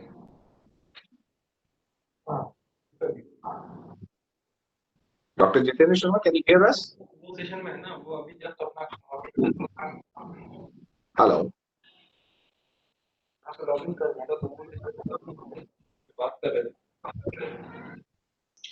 I think he's having some connectivity problems. He's trying to speak, but his voice. So, Mr. Ravindra, would you like to respond to that? See, I handle DPIIT, but I'm not that much in MedTech related areas. I have been associated with this sector since November, and then since when COVID happened, since I was roped in the procurement issues. And I believe Navdeep will be joining, and he will be letting us know about the new policies related to production-linked incentives that Department of Pharmaceutical has brought. I will like to speak about what DIPP has brought, and in that I will like to mention about the public procurement order, Make in India order, where what we have done is we have created a preference for the Indian manufacturers. So that is one area, and our experience in the COVID period is that once orders has been provided from the government to Indian manufacturers, they have been able to deliver it effectively, and that slowly led to increase in the industry size. And we can say it was an unfortunate event which led to a fortunate beginning for the medical industry in India, where we started to make PPEs, we started to make masks, N95 masks, and ventilators, though we were manufacturing ventilators, but the kind of scale on which we have manufactured has not happened. So public procurement is a very good catalyst to start an industry, and this can significantly help in bringing other products also in limelight and in that area. Certainly, we will like to know from the industry more what government can do in this regard. The second important thing on which I believe industry will agree is we need to develop our own standards. Right now, whenever government is asking for procurement of anything, we normally refer to FDI standards or CE standards some other standards, we don't have our own standard. And this is the problem we faced initially in the sphere, that there were no FDA manufacturers in India for a number of products. For some products, there were those manufacturers, but for a number of products, they were not there. And if somebody has not got that and he wants to start immediately, then that becomes a stumbling block. So we have to, what we did in this period is that we started to have our own technical committees which cleared these products despite not having specific standards. And that is how we have been able to move forward. Otherwise, in this period of COVID, people would not have been able to come here and approve these new manufacturers. So making our own standards will be another area where we have to work. Then certainly, as Mr. Alva said, that policy has to be in somehow, in somewhat way, streamlined to ensure that it is conducive for bringing the industry in India. He will certainly be having one grievance with us where we put ban on exports. But that was one aspect which we had to consider, because when we look at the overall world and we see that being high income countries, these developed countries were able to pull the products out of India. We had to make sure that these products are available to Indian patients, and there are large grievance from the medical devices industry. But that is something which we have to do as a welfare state. So I believe these are few areas, and then as Mr. Alva said, we are competitive. If we are competitive, we will be able to certainly match anybody. But we, in any case, is a large. We have a large population and a large market. It's not like people are not getting sick in India or they don't require these devices. We are bringing most of these devices from outside.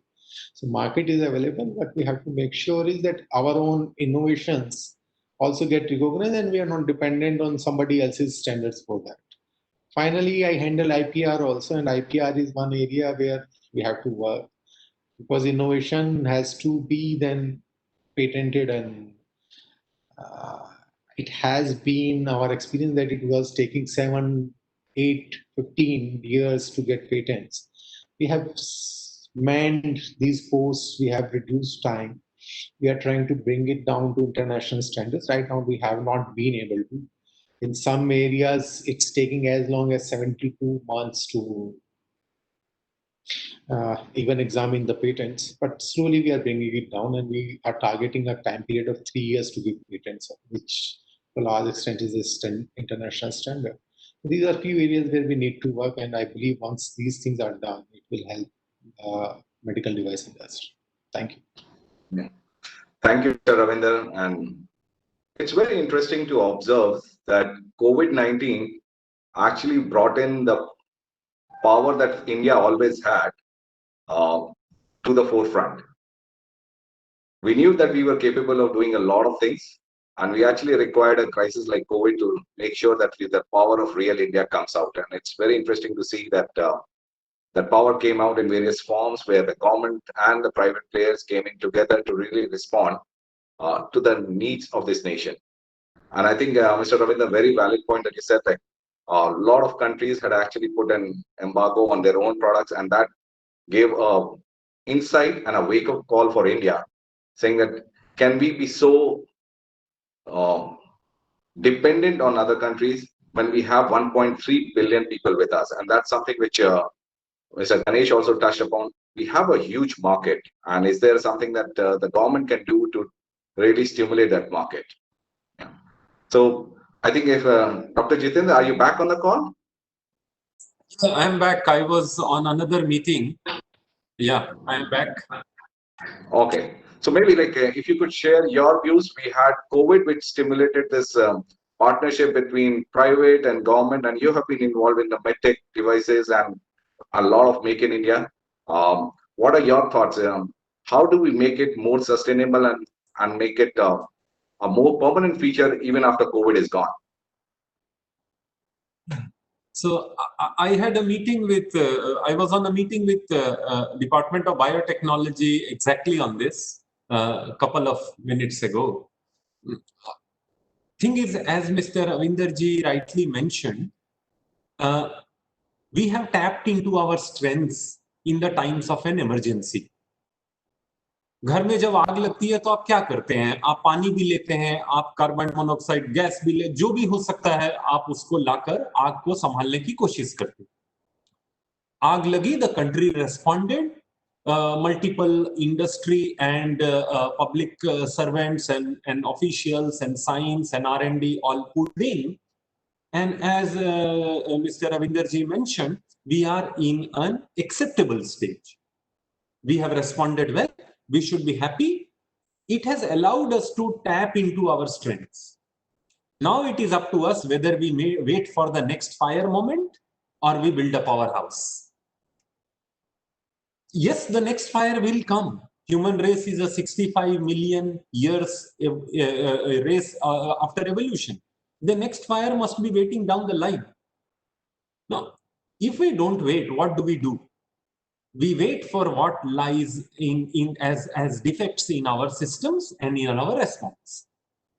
Now, there, I would just mention two things. One, you see, compare medical technology with railways. And I'm not doing it because they are comparable, but simply to drive home a point that in railways, you look at engineering, you look at transport. The transport is fairly predictable. The choice of people opting for a second class or a third class or a first AC or a sleeper coach is fairly predictable because you have the data over many decades. That's because the railway ticketing was centralized from the beginning. You have the data, right? You look at textiles. You depend on the production of fabric. You depend upon the manufacturing capabilities, which are fairly mechanical in nature. You look at pharmaceuticals, you look at chemical base, the APIs, and you look at the healthcare sector and the clinical trial. Now compare this with medical technology. You have radioisotopes that we use for PET-CT. You have a spun-bound fabric which has to go into N95 mask. You have blood bags and serum and plasma. You have ventilators and the sensors. Mr. Alva would know better than anyone the problems of supply chain. You have radiology, flat panel detectors. You have lasers. You have near non-ionizing radiation like MRI, the superconducting magnets, the helium-free, the medical gases. Look at the variation of medical technology subsegments. I think one of the most diversified sectors in an economy is medical technology. Most diversified. Which means in India and in many countries, we have multiple regulators. These regulators act as per their own legal mandate, as per their own established human resources and processes. Can we get away with them? No. Should we get away with them? No. But what we can do, which is my point number one, is while they do their own works in their own regulatory manner, let there be a common regulatory platform which converges their actions. It's not that they should not act or some of them should have stopped acting. But an applicant, whether it is what is happening today is while an application is cleared by ICMR NIV lab, its zero conversion panel is pending with National Institute of Biologicals in Noida and its manufacturing license by CDSCO. And futuristically speaking, the price regulation by NPPA, the BIS standards and so on. right? So an applicant, when they have to apply in medical technology, if there could be like visa, a common regulatory platform which allows multiple regulators to log in, do their business, do their governance, but there is a bird's eye view of what is lying where and where it is pending. That's one. The second is the infrastructure needed for medical technology is also diverse. You need right from a laser lab to an electromagnetic interference center, accelerated aging center for implants to a gamma irradiation plant. Can we build these together? Because when you build this together, you are actually giving a bouquet of 500 crore worth of infrastructure, something that you see perhaps behind me on the camera, for the industry to come and milk this infrastructure and invest bare minimum only on the working capital and manufacturing machinery. You have everything else. Now that everything else, which is 60 to 70% of the investment otherwise, if it can be converted from a dedicated model into a common use model, I think you can propel a large number of medium scale enterprises to large enterprises in next 5 to 6 years. With that, over to you. And I think congratulations to everybody on the panel for because they have collectively responded to a national emergency. And I think we must compliment each other, congratulate each other, but look at where we can improve and work together to build. And if these 2 points can be done, which is the spine of common regulatory platform and the organs of scientific infrastructure, we will have a good body of MedTech. Thank you. Thank you, Dr. J.K. Sharma, for sharing your perspective on this. And I think you're absolutely right. We at times underestimate the complexity in healthcare. We think that a hospital room is like a hotel room. No, it's very different, because in a hotel you come in mostly in the evening and check out in the morning. In the hospital you stay 24 hours, you soil the bedsheet, you do a lot of things. If you look at the complexity on the healthcare side, it is probably as diverse as you can get. And you mentioned about a few equipments which would require a very different setting. Very valid points. And I'm glad to hear that the government perspective on saying that how do we really scale up the medium enterprises of today to make it a really large enterprise up there. But let me pause here and ask if audience has got any questions for any of the panelists, feel free to put it in your chat box. We'll try to take it up at least a few questions towards the end of the session. Let me now move from Indian players who are already well settled in India, who have been manufacturing out here, to Mr. Chetan Makan. Okay. And Chetan, my question to you is, when the news of COVID virus first broke out from China, it was initially thought to be a China problem. Like typically we saw 15 years back of a SARS kind of issue. And the first reaction was, anyway, how much of a disruption can we cause to a supply chain based on what was happening in China? And do we have enough stock lying in India that we can take care of that disruption that's going to happen? But now that we know what's happening out there, do you see that more countries will try to become more self-sufficient and will try to diversify their supply chains to depend, to kind of avoid this over-dependence and a concentration of supply chain out here? What are your thoughts when multinationals look at India? How does India stack up in your investors' attractiveness? And how would you rate India from what could India do to make it even more attractive for multinationals to put in funds into India?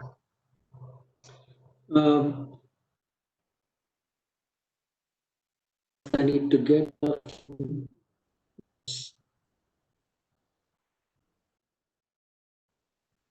Okay, can you guys hear me?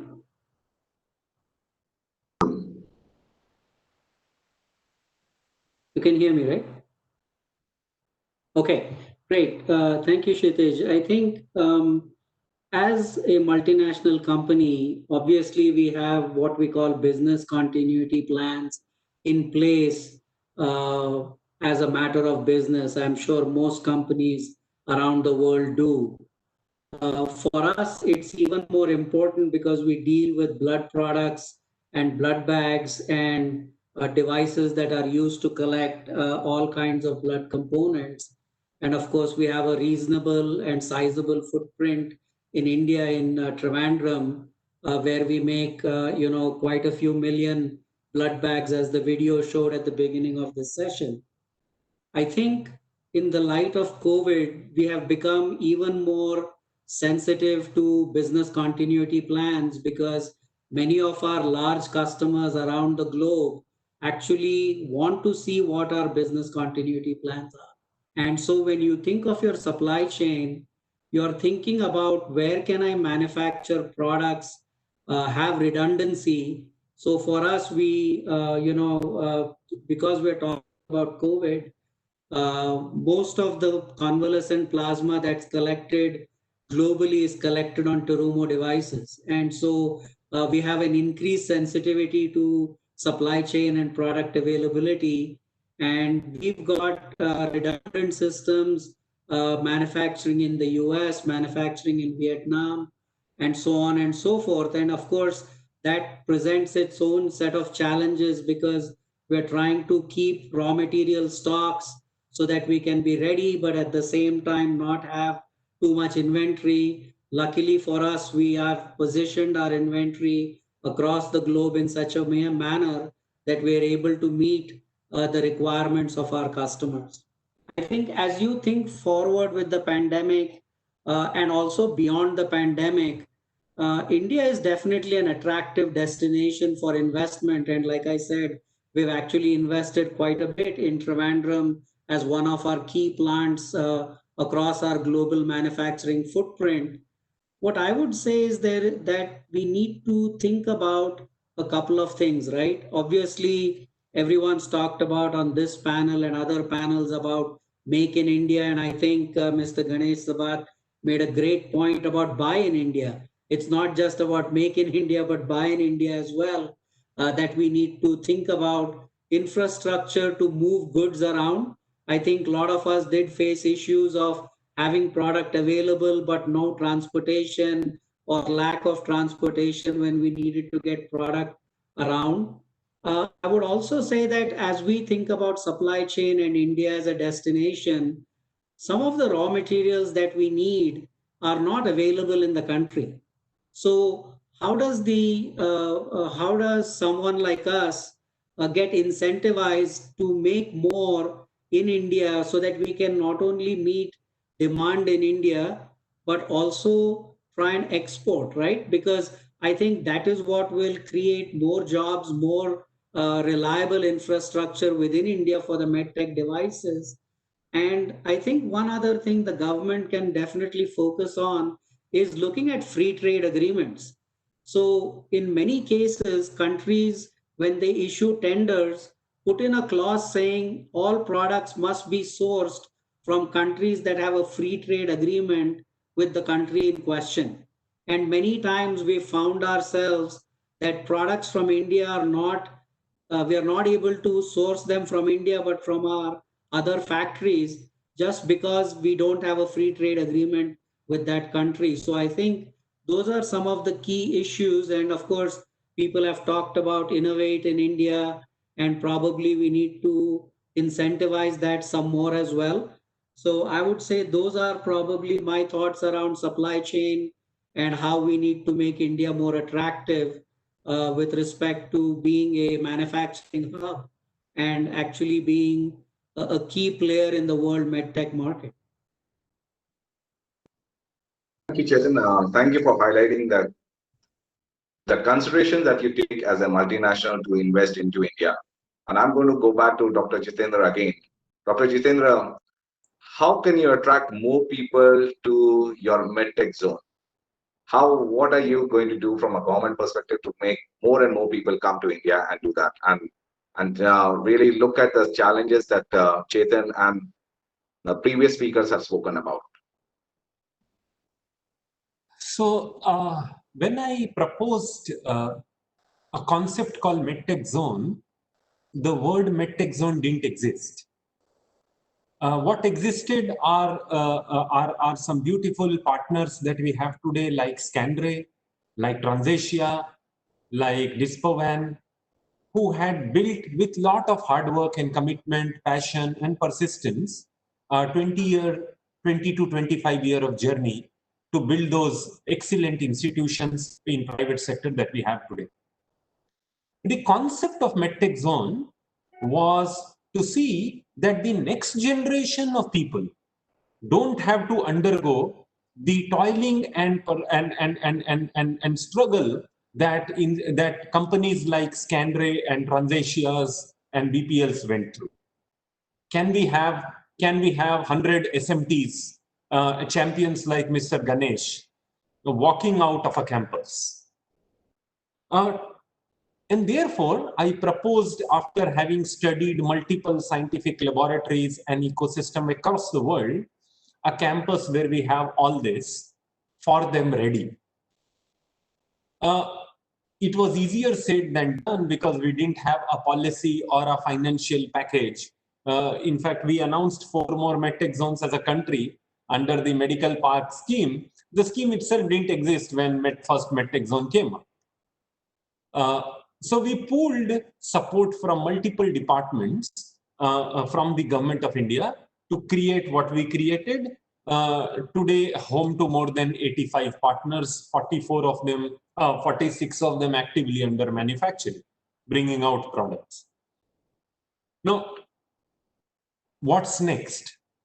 If I were to answer your question, I would only say that COVID is not here to stay. COVID sooner or later will vanish off with antibodies in all of us.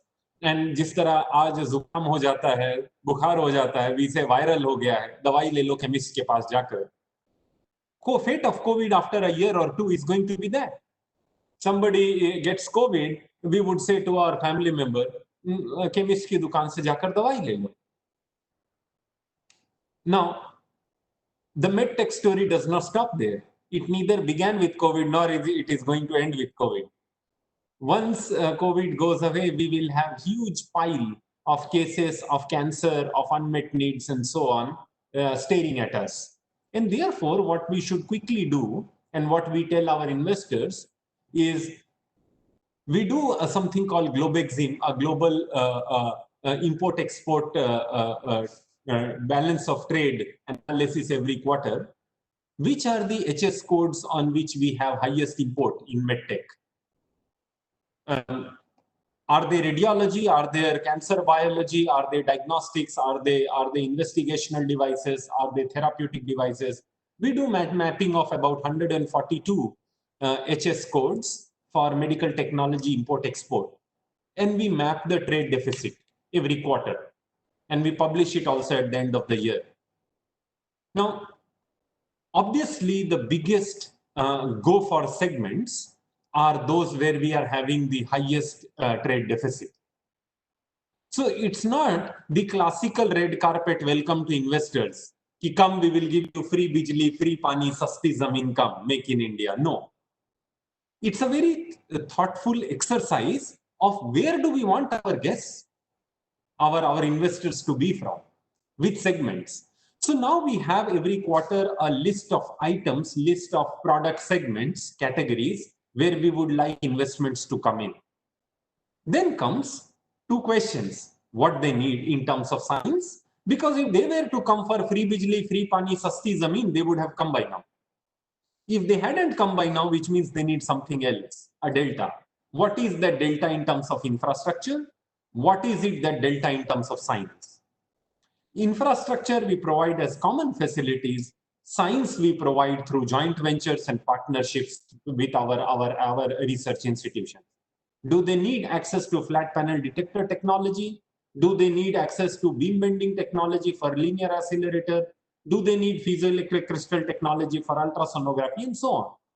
So we make the life of investors easier by having first the right investors from right domains and then giving them the right science and the right infrastructure so that they don't, they bypass all these struggles that our veterans and champions like Mr. Alva or Mr. Ganesh have put through by 20 to 25 years of commitment, can we shorten the journey of next series of investors from 20 years to 2 years is our goal. So to summarize, we would identify key segments, we would identify key investors, we would reach out to them, we would ask them what they need and not what we want to give them, and then map our infrastructure and science and investments to suit their needs. Thank you very much.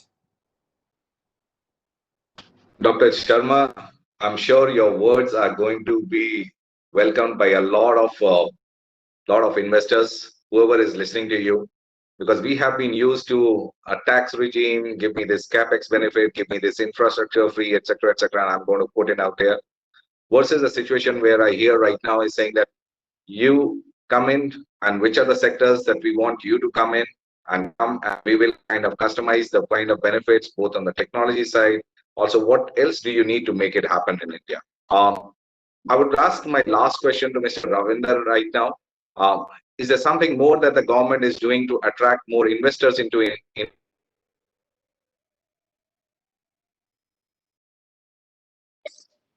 Kshitij, I believe government has continuously been trying to attract more investment, and not only foreign investment, but also domestic investment. And when we look at all these aspects, why should only be the foreign investment be the one which be invited with giving soaps and all those things? So the first thing and the most important thing which I believe, and I believe a large number of people on this panel will agree, is bringing ease of doing business. And when we look at the way things work, a lot of time and effort of the entrepreneur goes in dealing with government and getting things done. And a number of them will agree that even when we put these export restrictions on, if we wanted to get them removed, even when most of the people were on board that there are certain areas that they should be removed, it took a lot of time to get those things done. So we have to see how we can make it comfortable to work on things, and that is the most important part where government is working. But an important thing is that only the person who has a pinching shoe knows where the shoe pinch is. And most of the time when we find out solutions for that, they are not a complete solution, because industry has to tell us that this is the problem and this is my solution. Then government has to see whether that solution it can accept or not. So when we are looking at it, we normally tell the problem, but the solution is left from the government, and government comes up with its own solution. Had we been good at solving these problems, we would have been doing our own business and been entrepreneurs. So we are not fit to do those kind of jobs. But then we have a function of working for the people in the way that we are supposed to bring those regulations which should be there, be it to save property and person, or for the reasons of creating trust in the market. So these regulations are required, and whatever be the unnecessary regulation, those should be knocked off. Then the second part is, as we have now started to promote our own Indian businesses, we are also looking at bringing in reciprocity in things. If we have to recognize foreign standards, then those countries should also recognize Indian standards. There are a number of places where we recognize foreign standards, but our standards are not recognized, and then people from India are supposed to take their standards. So that reciprocity should be there, and otherwise we will not. In a number of cases, non-tariff barriers have been created for Indian exporters. And we have always been very happy to let anybody come and sell their products in India. So we have started looking at Indian standards so that there is an advantage for Indians to come start working there. Then the most important things comes into competitiveness. If we are competitive and there is free trade, and there are free trade agreements, and we know there are a large number of free trade agreements which exist even today, then we should be able to sell our products outside India also and in India also. But if we are not being able to do that, that means there is some places where we are not as competitive, and then we have to identify which are those components. And this is where the costing part comes in. What is the material part and what is the cost of it? What is the labor part? What is the cost of it? Which overheads are coming into this?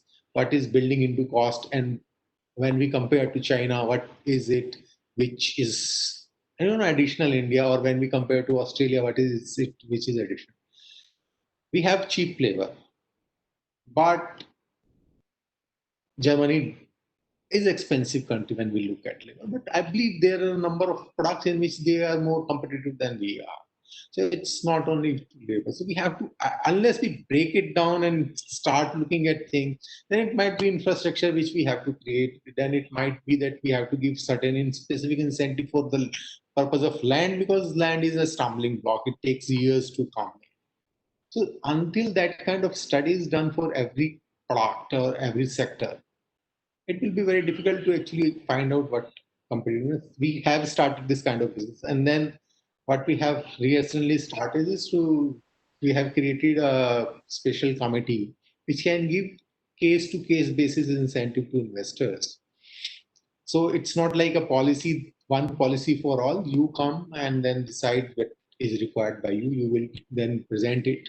You have to obviously justify, because this is finally money. Everybody's money which is going to somebody, one single person. So you have to justify that these are the kind of incentives required by you. And once you are able to show it, then we give you a tailor-made incentive package. So that has already been approved.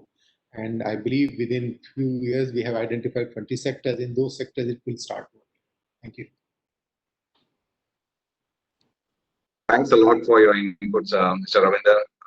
I'm sure whatever you and Dr. Sharma have said is going to enthuse a lot of people who have been listening into this webinar, and our speakers out here. I'm sure Mr. Alva will be delighted to hear that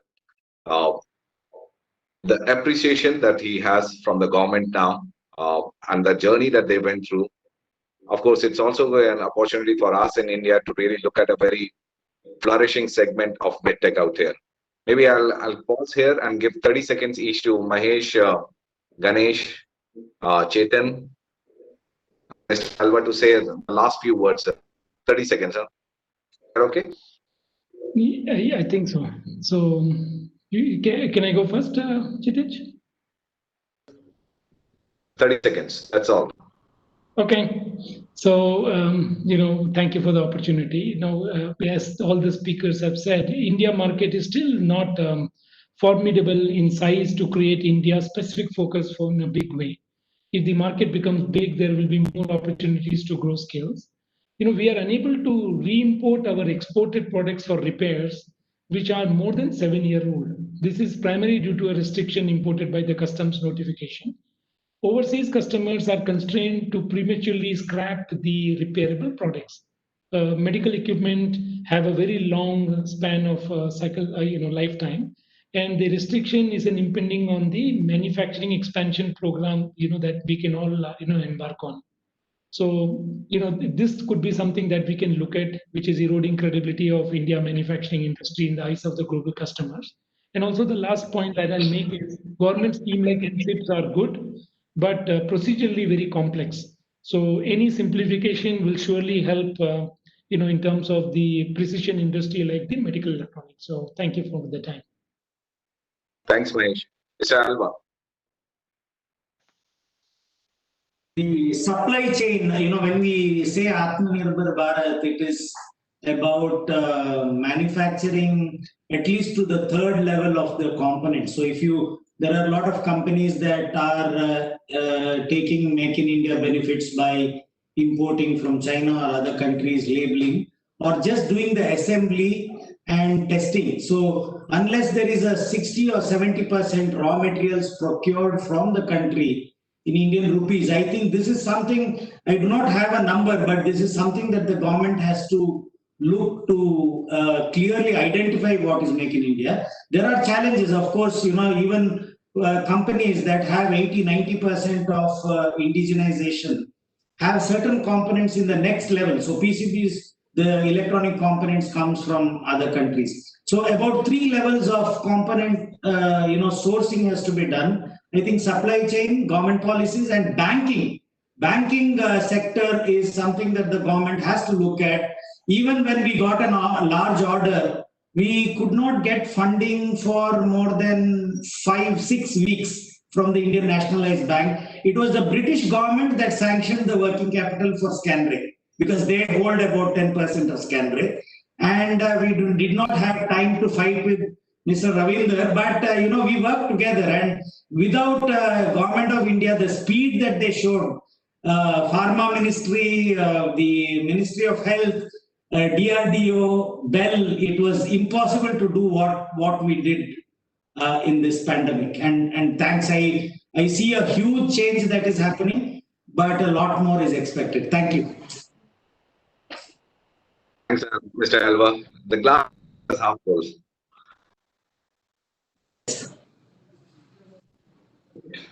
You want to make any closing remarks?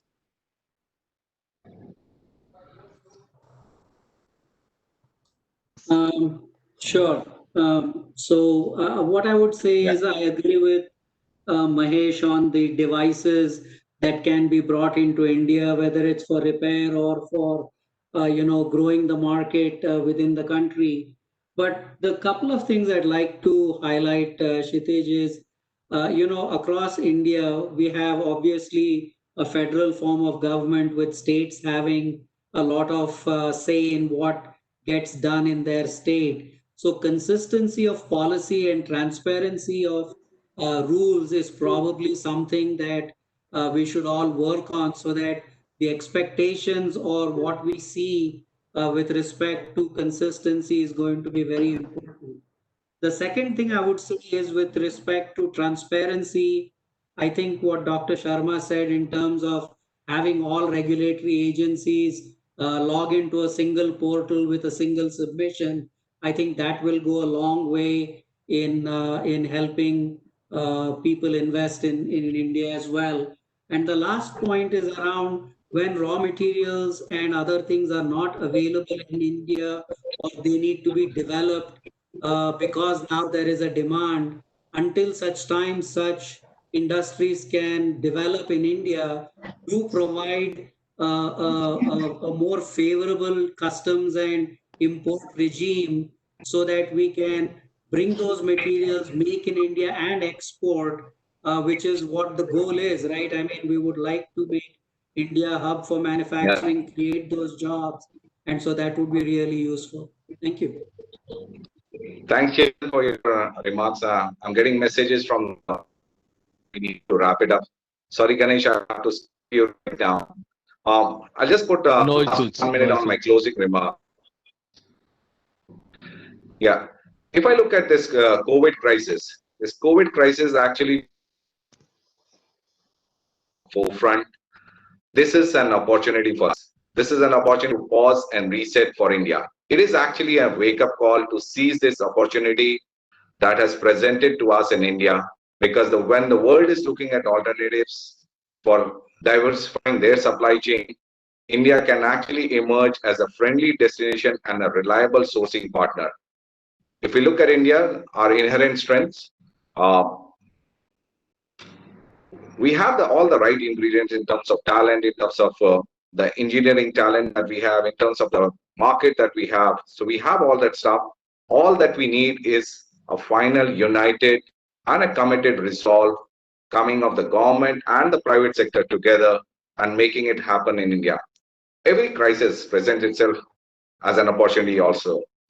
Mankind has faced many of them, and as somebody else, earlier of my speaker said, COVID is not going to last forever, right? So we should pick up what are the good things COVID brought us for, and we should take that in a positive stride. And I have no doubt that we will do that again. And on that optimistic note, I actually want to thank all my fellow panelist members, and I conclude this session. Thank you very much. Thank very you, much. Mr. Kumar. Thank you so much for moderating the session. The discussions were indeed very useful. May I inform you that we would be, putting the recommendations and submitting to them. Once again, thank you so much for joining us for this important meeting. We may also like to thank our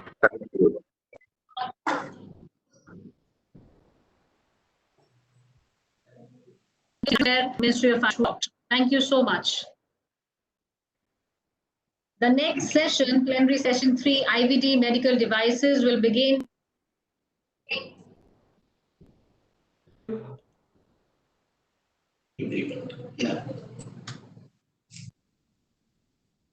Ask you all to kindly join.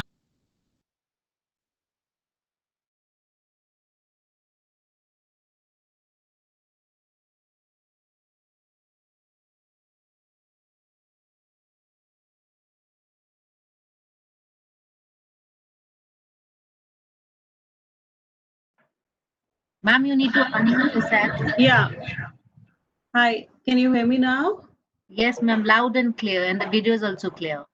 Okay, Thank great. Wonderful. Thank you. I'm just going to, mute myself and off the video so that I can, save some bandwidth, right? Sure.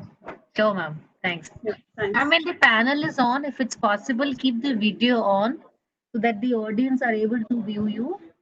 And if the bandwidth allows, ma'am. Thanks. Yeah, yeah. Okay.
Good afternoon, Dr. Mahajan.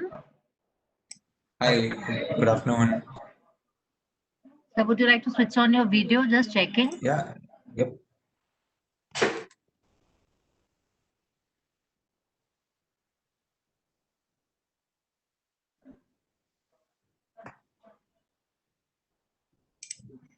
Are things on time broadly? Yeah. Yes, Dr. Mahajan. Video is also clear. We should be starting Perfect. in a few minutes. Great, great. Thanks.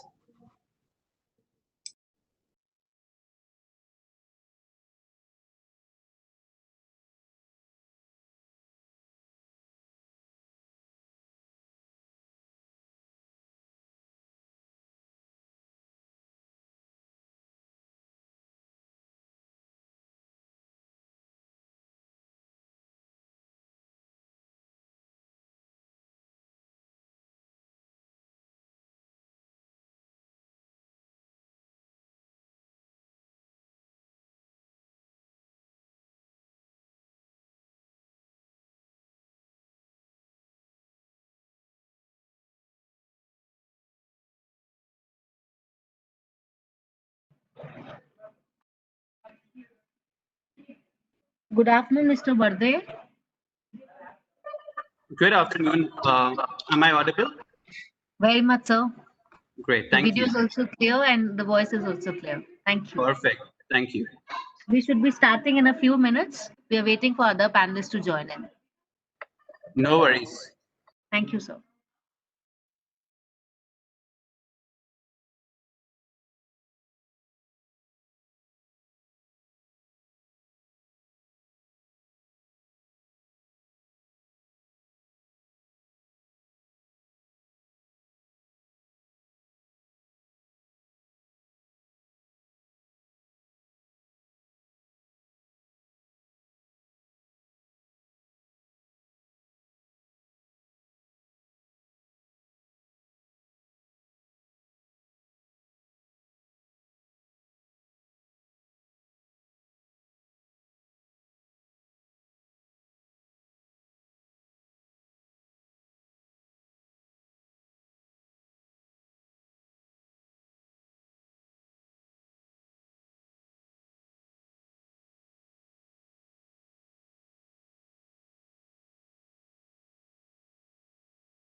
Good afternoon, Dr. Diwan.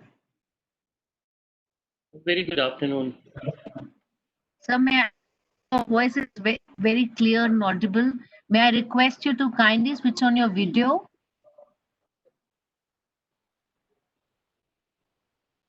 Is that okay? Can you? Yes, sir. Thank you. All right. Thank you.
A very good afternoon to all the distinguished panelists.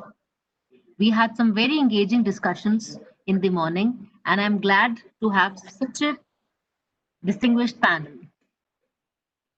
We have Mr. Ravi Kaushik, Chief Executive Officer, Transasia Biomedicals, chairing and moderating the session.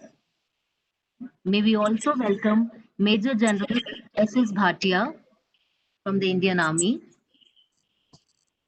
Dr. Nivedita Gupta from Epidemiology and Communicable Diseases ICMR, Dr. Manish Devan, Head Strategic Partnership and Entrepreneur Development of BIRAC, Mr. Narendra Varde, Country Head and General Manager, Abbott Diagnostics, Dr. Vidur Mahajan, Associate Director, Mahajan Imaging, Ms. Sumiti Ranadio, Head External Affairs, Roche Diagnostic India, and Ms. Veena Kohli, Chief Executive Officer of Vanguard Diagnostics. May I so that the attendees can view you and keep the mics off and only keep it on when you are speaking to avoid any echoes. Over to you, Kaushik. Yeah, good afternoon, everybody, and thank you for joining. This is a real pleasure and honor for us to be hosting this esteemed panel. I am new to the diagnostic industry. I have only begun my journey about 10 months ago. Of course, prior to that, I have been in med devices for a long time. So I have requested and Ms. Veena Kohli has kindly accepted to co-host and chair the session with me. So she and me will do this session together. I hand it over to Veena for some opening remarks and I will chime in during the session. Thank you. Over to you, Veena. Thank you, Ravi. Can you hear me? Yes. Good afternoon, ladies and gentlemen, and welcome to CII's 12th MedTech Global Summit. We are delighted to bring to you a special session on IVD medical devices in the COVID-19 era, entitled Innovation, Integration, and Indigenization, Driving Diagnostics Towards an AtmaNirbhar Bharat. My name is Veena Kohli. I'm the CEO of Vanguard Diagnostics and the President of the Association of Diagnostics Manufacturers of India, or ADMI. Today's panel will be moderated by Mr. Ravi Kaushik, CEO, Transasia Biomedicals Limited, as you just heard him, and myself. As we all know, in a short span of time, the world has changed. COVID-19 has placed the Indian in vitro diagnostics industry at center stage, with an unprecedented focus on innovation and indigenization rendered possible by a never-seen-before collaboration between academia and the industry. The progress has further been fast-tracked by the regulatory machinery at the CDSCO. As on the 14th of August 2020, ICMR had approved 364 products for the sample collection, diagnosis, and serosurveillance of COVID-19, and 65% of these were indigenous products. Additionally, BIRAC and the Department of Biotechnology, while supporting 33 startups with their mandate on expediting the process of development, helped facilitate what undoubtedly became a snowball effect. One of the key lessons learned during this pandemic has been an indisputable need for a self-reliant India, which is integrated with global supply chains to reap the benefits of both worlds, local and global. The moot points today in front of us are: can this surge of indigenization continue beyond the pandemic? Are technology and increased public procurement of domestic products the stepping stones to an AtmaNirbhar Bharat? And what strategies could make India a preferred destination for IVD manufacturing? So these are some of the questions we'll be looking to answer in the company of what is undoubtedly a stellar panel. Ladies and gentlemen, please join me in welcoming Dr. V.G. Somani, the Drugs Controller General of India. Has Dr. V.G. Somani joined in?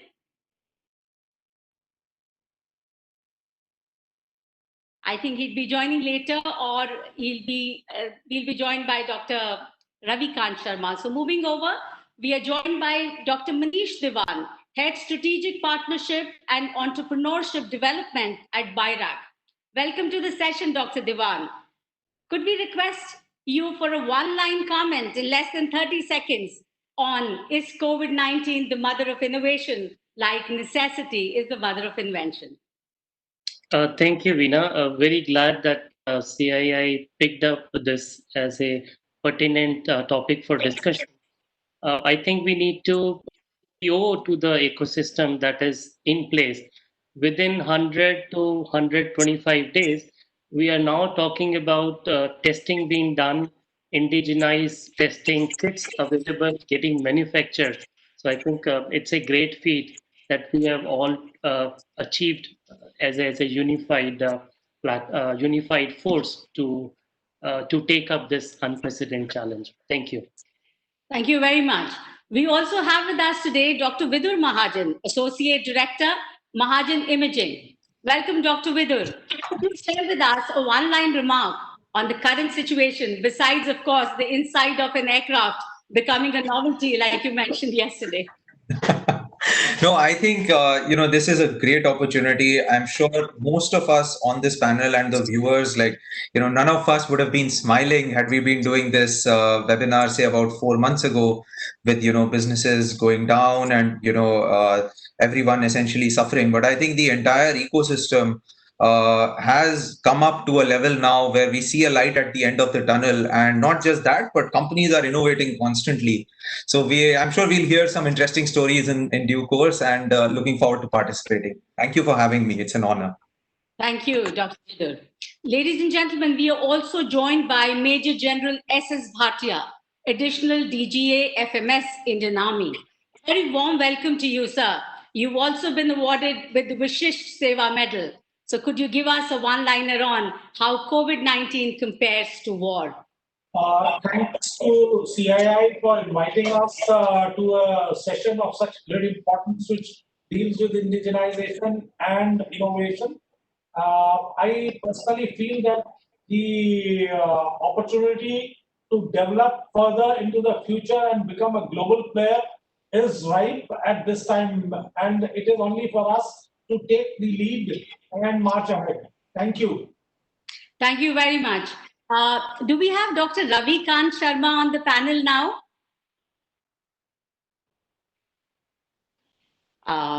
Okay, come back later.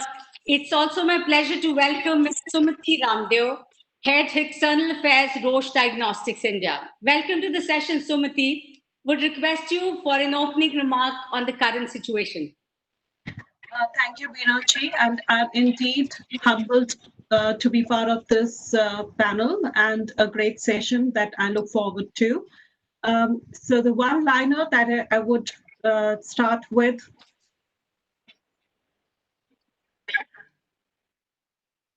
to the topic we are going to discuss. Innovation integrated with improvisation is the winning combo. Going forward and towards Atma Nirbharta, the three A's which our Honorable Minister even talked in the morning are actually at the helm of it, which are access, awareness, and availability. So with these sentiments, let's see how the session rocks. Thank you. Well said, Sumati. We also have with us on the panel today Mr. Narendra Varde, Country Head and General Manager, Abbott Diagnostics. Welcome to the session, Mr. Varde. And I think you are the most apt person to give us a one-line comment on the current situation of the IVD market at the moment. Thank you, Veena ji. I think you summarized it very, very well at the to say that I'm really excited to be part of this session and to discuss and understand how we are going to be discussing about our Atma Nirbharta India with integrating the global supply chains. I think as a country we've done a phenomenal job with CDSCO being at the helm of it in protecting quality, and ICMR being very, very clear on quality and guidelines from the very beginning. So we've started on a very good note, and we've ramped up testing significantly. That's why we are in a good position now to, bring down the mortality rate and discuss the way forward. Thank you. Very well summed up, Mr. Varghese. Lastly, but very importantly, I'm delighted to welcome Dr. Nivedita Gupta, Scientist F from the Indian Council of Medical Research, ICMR. Dr. Nivedita, could you share in one word your experience through these very challenging times? So in one word, the experience is evolutionary. Beautiful. That's really, really well said. Very comprehensive. Thank you so much, Dr. Nivedita, for joining us. Once again, a very warm welcome to our distinguished and eminent panelists. And I was to start with the DCGI, but now I'll come straight to you, Dr. Manish Diwan, with the first question of the panel of the IVD session. What initiatives at BIRAC provided an impetus to innovation in the IVD sector during recent times?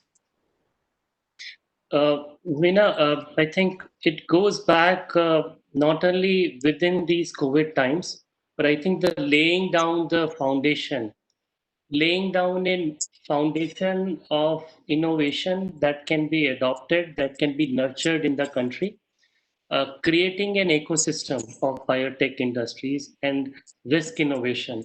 So if you look at, we now have 3,000 plus biotech startups in the country. There are about 50 bio incubators which are supported by biotech alone. And other agencies put together. So we are looking at about 100 incubation centers which are there.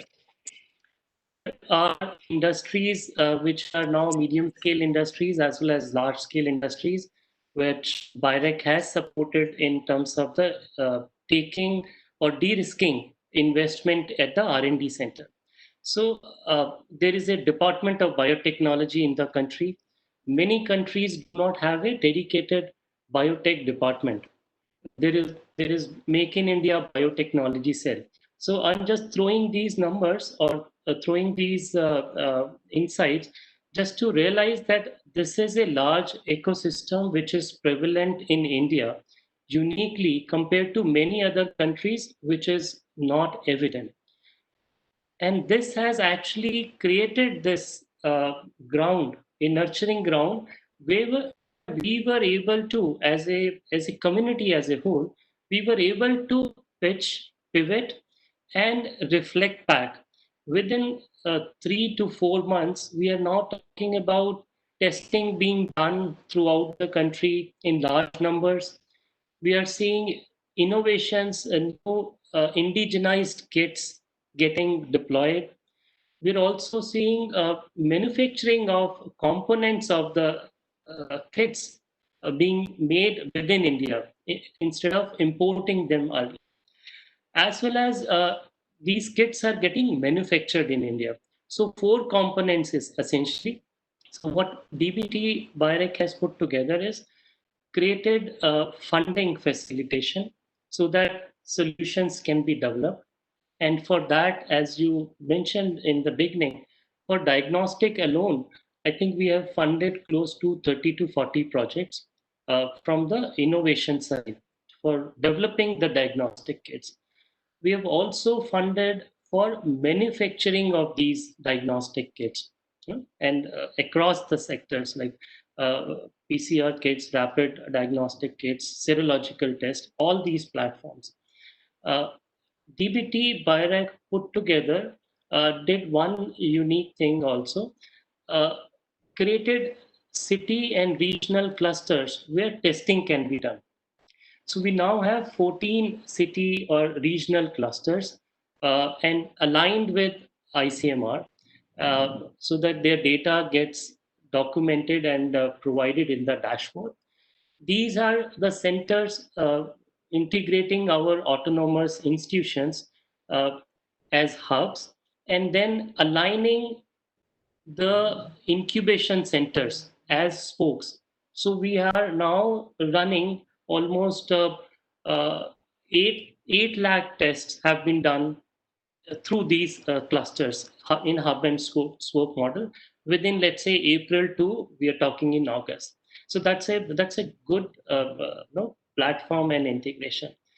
In terms of the funding commitment, as I said, like about 40 such innovative solutions were provided funding so that they could nurture into kit development and deployment. In terms, and this includes startups, autonomous institutions, not only from DBT, but across the sector, integrating their facilitation, closely working with the regulatory agencies, CDSCO, ICMR, and other agencies who had access to biological samples so that the kits can get validated. So there was a lot of regulatory facilitation also was provided. Then, if you recall, towards early in the days, each kit was getting the market price, the sold was about selling price was about 1200 rupees per kit. That was the national tender also looked out. Now we are looking at indigenized kits which are costing about 250 rupees. So that is a kind of a quantum change that we are observing within a span of 3 months from importing kits which had imported components close to about 70 to 80%. Now we are looking at 100% indigenized kits. And we were very fortunate to have ecosystem partners, which industries also pitched in and integrated. There was I think in the morning, AMTZ example would have been quoted. That provided a manufacturing place and manufacturing platform where these early solutions could quickly be integrated, and we could develop these kits in a very short amount of time. So we're looking at 15 lakh RT-PCR kits which can be manufactured at one location, which is AMTZ as an example. We also brought together industries as a consortium under a new initiative called NBRIC, where we recognize that unless we indigenize the components of these kits, then only we can actually scale up. So NBRIC is one initiative that DBT BIREC have put together. Dr. Kiran Majumdar chairs that, and CCAMP is the secretarial facilitation at that center. So this has put together a few things together. So these are, I think, few of the initiatives that are now being put in place, and these can have now snowball effect, as you rightly said, and we can now ready for scaling up such efforts in association and in partnership with all the ecosystem partners, including industries, including organizations who align these industries together, states, regulatory bodies, institutions like ICMR, CDSCO, and associations like CII, ABLE, and research institutions, let's say from CSIR, DBT, DST, and the ecosystem, which is startups, bioincubators, investors, technical mentors. I think it's a combination of all which has led us to this point as of today. I'll stop here, Veena.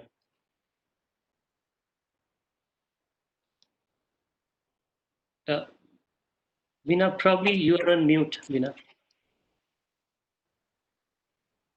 No, I am not on mute. We can hear you. Can you hear me? Yes, yes. Now I can. So thanks, Dr. Dewan. I was saying that BIRAC undoubtedly has done a commendable job in making the industry-academia collaboration come alive, make raw materials available locally, and taking innovation to the grassroots level up to villages and primary health centers. Many congratulations to you and your team from BIRAC and DBT. Thank you very much, Dr. Manesh Dewan. I move over now to you, sir, Major General S.S. Bhatia. How important is the role of academia-industry collaboration towards making India self-reliant, according to you? It is extremely important that the academia and the industry combine to work towards projects, particularly where innovation and bringing in technology from countries which are advanced in these fields. But the collaboration with the academia and the industry, the very important aspect remains is the regulatory authority which needs to come into play, because it is a regulatory authority which regulates the speed of innovation. It also regulates the quality of the product which is produced outside. It also regulates the cost effectiveness of technologies which are brought out as far as the country at large is concerned. It is also particularly relevant that in cases of like COVID pandemic or other diseases which are prevalent in our environment, the cost and quality cost regulation is maintained with a very close scrutiny. We have seen in the COVID times that the ICMR, which has had led a very sterling role as far as validation of the kits is concerned, but the number of people where the kits were approved vis-a-vis the number of kits which were not approved by the ICMR was not known to the public at large. We as an institution in the armed forces were procuring the devices in large quantities across the entire nation. We as an institution were also looking after the civilian population, so we were required to purchase these. The government regulations were that the ICMR validated kits would subsequently be approved by the DCGI and then offloaded into the market. But this asymmetry in the information, whether the ICMR validity is the final word or whether the DCGI approval is the final word, was a little fuzzy during the period. Lastly, it is also important that we have certain notified bodies which are accrediting these diagnostic kits. So we found that there were a large number of kits which would not meet the muster. And the public institutions, we as an institution were primarily users.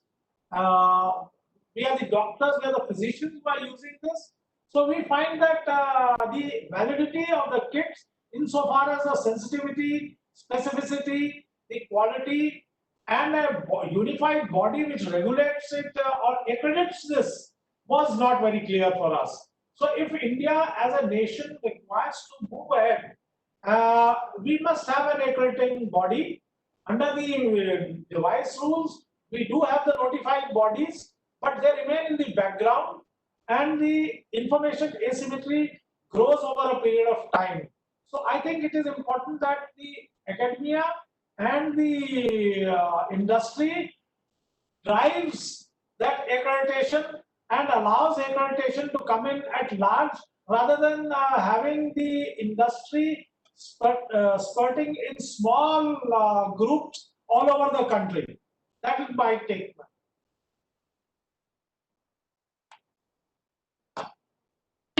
And I think some of the points that you raised related to ICMR, we would be posing them to Dr. Nivedita Gupta in a minute from now. And if we have the DCGI joining us from the CDSEO, we can even ask him the questions that you raised. And I would also like to add that DRDO and DPAS definitely has been very visible in collaborating with the industry in developing COVID-related tests. And I've seen that some of the tests were developed to reach a high quality and get ICMR approval within the short span of 60 days. So many congratulations there to your organization, Major General S.S. Bhatia. Thank you. Thank you. I don't think Dr. Ravi Kant has explained. So I'll move straight to Mr. Narendra Varde. What incentives would make India an attractive destination for manufacturing for MNCs?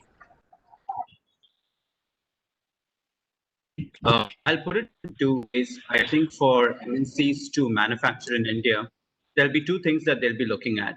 One is the opportunity And the second thing is the bilateral trade.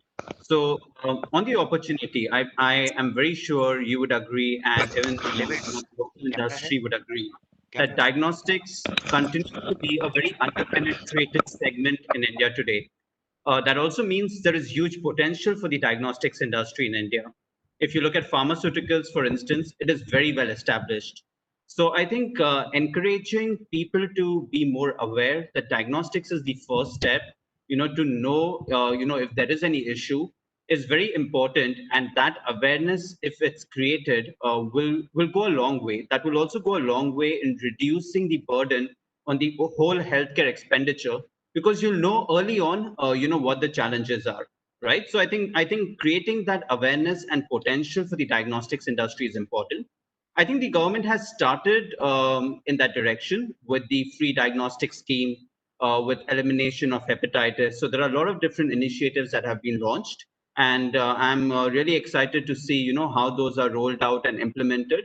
But that opportunity will definitely be attractive for multinational companies.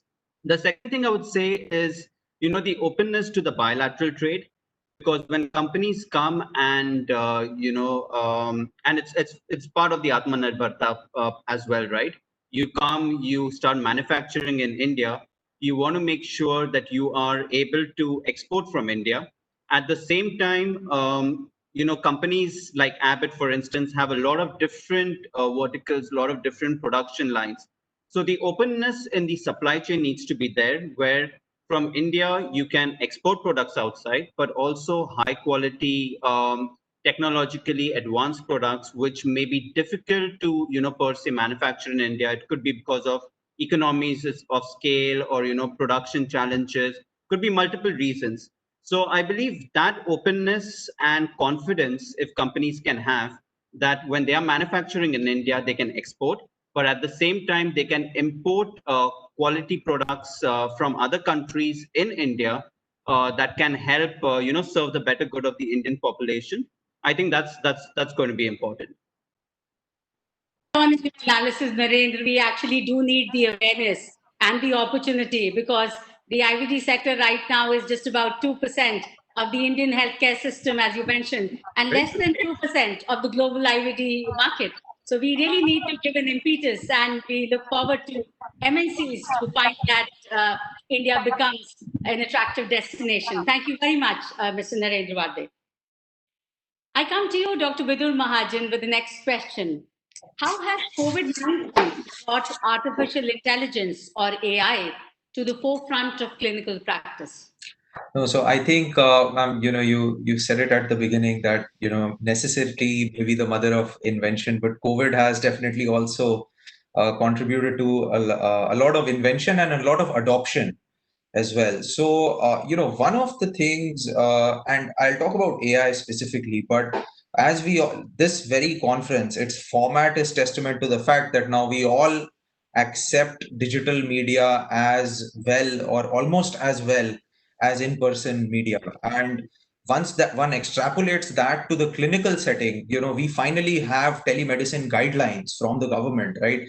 Good, bad, ugly, is a matter of debate, but they exist. So the very fact that COVID has allowed us to digitize the doctor-patient relationship is a huge step forward in itself.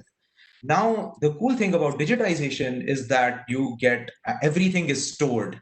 This particular conversation is being recorded, and hence conversations between doctors and patients can potentially be recorded, which was the dream of anybody who's doing EMR or HIS systems and stuff like that. It is their dream to be able to record all doctor-patient interaction, all clinical outcomes, and all of those things, right?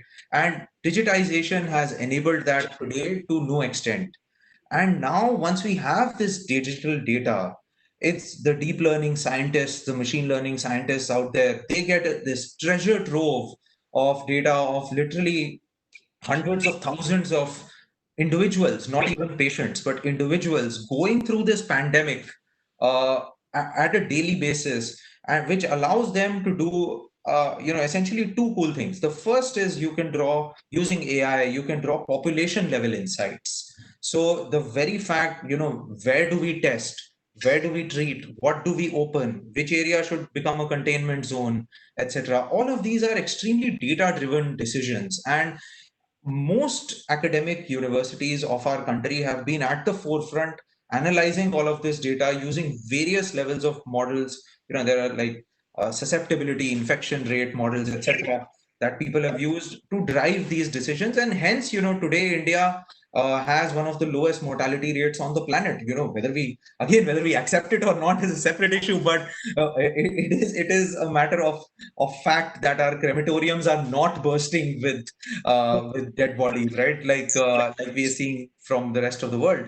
So all of this is possible because of population level insights, and then you take this population down to the patient, right? And then you use artificial intelligence applied to say something as simple or as complex as a chest x-ray, to be able to say that, okay, this patient requires ICU admission because the previous 5,000 chest x-rays that were analyzed of other patients had similar patterns and had a bad prognosis. So let's intervene earlier and try to get this patient the care that he may need 3 days down the line or day one. And we have Indian companies that have again come to the forefront. Cure.ai is an amazing company out of Bombay we work with. Predible out of Bangalore. There's newer companies, Brainsight, AI Chemist, different types of companies that are emerging in pockets across the country, all trying to use AI in these two domains, right? One is the population level and then other is the patient level. But very exciting times indeed that we are going through right now. Absolutely. Artificial intelligence is truly intriguing and awe-inspiring for me. I mean, it seems really out of the world. You mentioned telemedicine, Dr. Bidur, and we've had the national telemedicine mission having been announced, and there's been counseling that's going on. Do you think telediagnosis, if that's even the right word to use, do you think telediagnosis would be as accurate and doable, according to you? And so telediagnosis being done by a clinician versus telediagnosis being done by a handheld IVD device. I would categorize, the diagnosis into those two parts. So the IVD device, as most people know, is fairly well established. Like most of us have used glucometers at some point in our life, and I think those are a astute example of what tele or remote or point of care diagnostics can do. So, and then of course we've all had those BP cuffs. We've all had now, your Apple Watch will do ECGs and stuff like that. And that there is increment of you did the rapid antigen test, right? It again, good, bad, ugly, debatable, but it provides you an answer in your home, right? So the device side of things, I believe, is very well established. The clinical diagnosis side of things is very interesting. Just yesterday, I was sitting with an oncologist friend of mine, and he mentioned that he misses looking at the patient's style of walking. He misses the patient's, just checking for pedal edema, edema in the legs in patients, for varicose veins. These are all side effects of chemotherapy. Your lymphedema in the arm and things like those. Things that may be very difficult to do, through Zoom or through any other platform, as good or bad as they may be. But things are evolving. I was talking to another company. They're working on a tablet on a stand that literally a phlebotomist takes to the patient's home, and the phlebotomist will then adjust all the angles and do all sorts of stuff to emulate the real life clinical environment or clinical interaction. So people are innovating for sure. Outcomes will tell us, how these things get accepted, but definitely people are thinking of all sorts of very, very interesting things. Indeed, very interesting discussion and inputs. Thank you very much, Dr. Bidur. We now move on to Dr. Nivedita with the next question, which says, the industry feels a strong need for published figures for sensitivity and specificity for COVID-19 tests like the RT-PCR, the rapid antigen, the rapid antibody, ELISA, CLIA, amongst others, to be approved for commercial use. What are your thoughts, Dr. Nivedita, on this?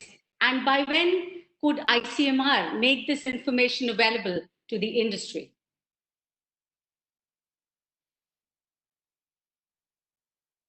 they're kind of mentioning that. But if the industry wants it on the ICMR website in the public domain, that's perfectly fine. That can be put up within a day or two after due approval of DG ICMR.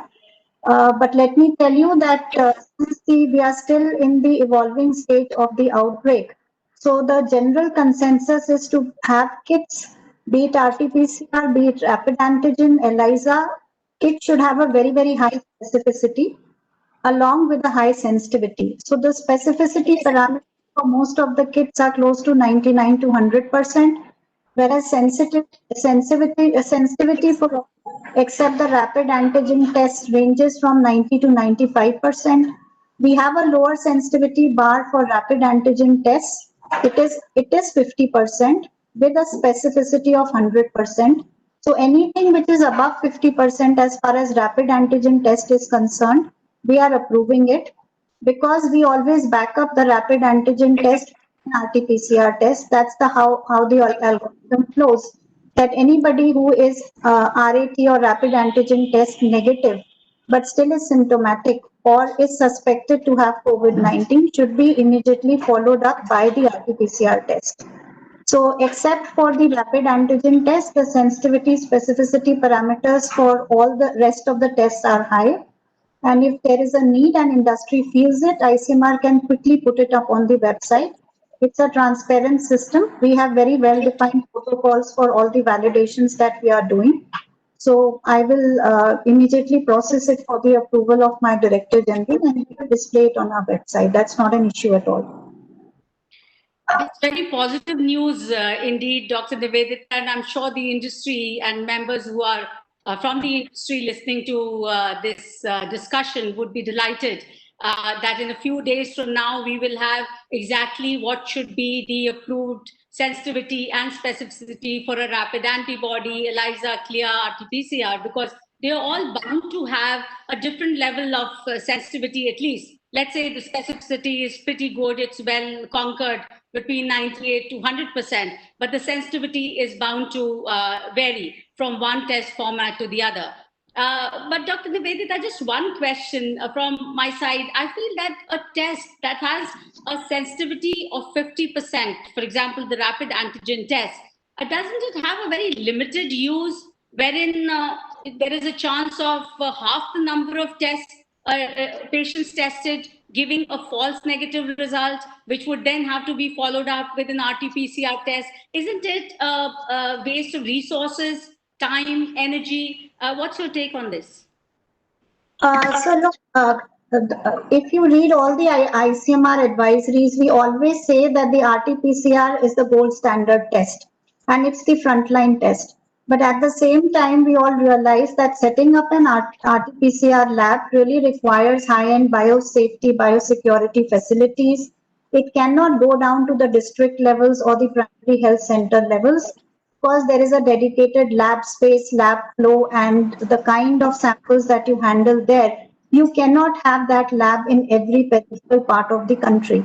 So initially, ICMR for a long time stuck to its stand of only approving the RT-PCR test. And then we took it to the next level, the district level, by approving the TrueNat and CBNat systems, hoping that we would be able to increase the outreach of testing. But still, we have more than 700 districts and we were not able to reach out to all the districts by using a permutation combination of various molecular testing methods. So we always say that RAT is recommended in settings where basically the molecular diagnostics are not available. So the whole idea is that instead of having nothing, it is good to have something. And even if you are picking up 50% of the positives and you are following them up with the RT-PCR, the symptomatic negatives, at least you are not depriving people of getting tested. So the whole idea of bringing the rapid antigen test is to increase the access for testing. I understand there are limitations, but that's all we have. And we are not, yet we are far away from a very, very good rapid antigen test, which would have sensitivity close to 90% or so. But we are trying to manage in whatever we have. I can see your viewpoint, ma'am. Just one last question. Now we have several good tests for antibody detection in the rapid format, ELISA, and CLIA formats. So have the serosurveillance studies begun in full swing now that we have a number of tests available? Yes, so if you look, Delhi did its own survey very recently, repeated it twice. And I understand a lot of private laboratories are also doing this zero survey, private laboratories, hospitals, to understand who was exposed to infection and who has recovered. Then ICMR also did a nationwide zero survey in April, May, and we are again repeating it in 71 districts. And many of the states are also in the process of planning, conceptualizing their zero surveys along with us. Like recently it was done in Tamil Nadu. Then there are several states which are coming up.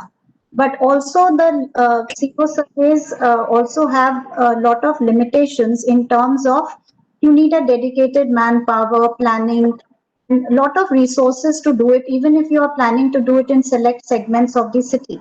So here, when the health segment and the public health segment is completely overburdened just tackling the COVID crisis, it is becoming challenging for all the states to deploy dedicated manpower to do zero surveys, because anyways, they are not the frontline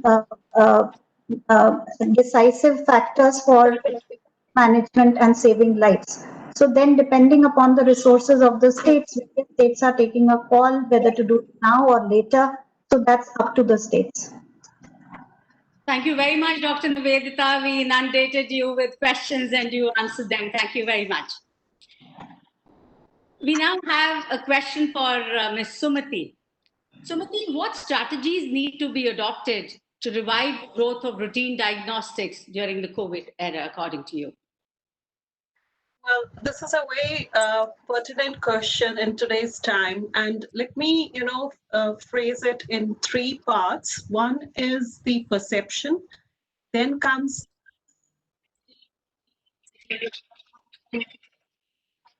acceptance, and then the third and the last is a vision. Coming to the perception part, the society, healthcare providers, policymakers, all are rapidly evolving with this pandemic. It's paced at an exorbitant speed. What actually, setting out to be a constant. Now, having said that, never before healthcare has, and for that matter, IT industry, been on such a growth trajectory. Now, that is definitely thanks to COVID-19, and there is so much to please the expectant eye of, I would say, stock exchange investors. However,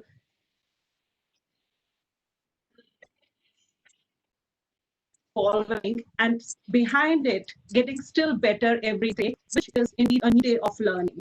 Now, significantly, silence the debate over the productivity, R&D modeling, and innovation, which continues to lag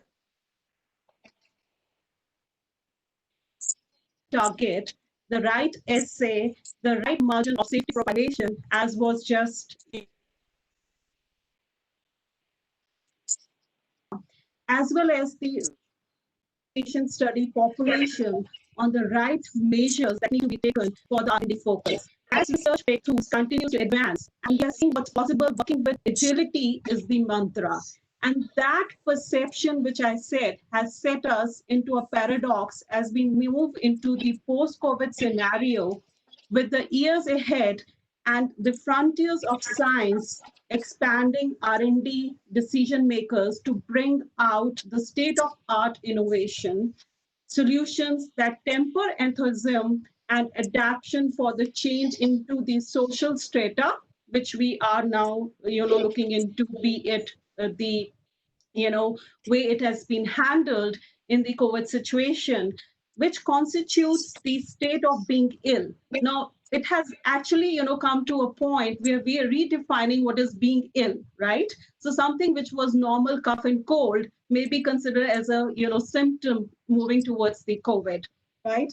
So be it the artificial intelligence, like what Dr. Vidhu Mahajan was talking about, digitalization, personalized healthcare, combined with home care innovation that needs to be prudently thought over, and hence catering to different aspects of the healthcare ecosystem, we need to definitely have a balance which needs to be done with the demand and supply.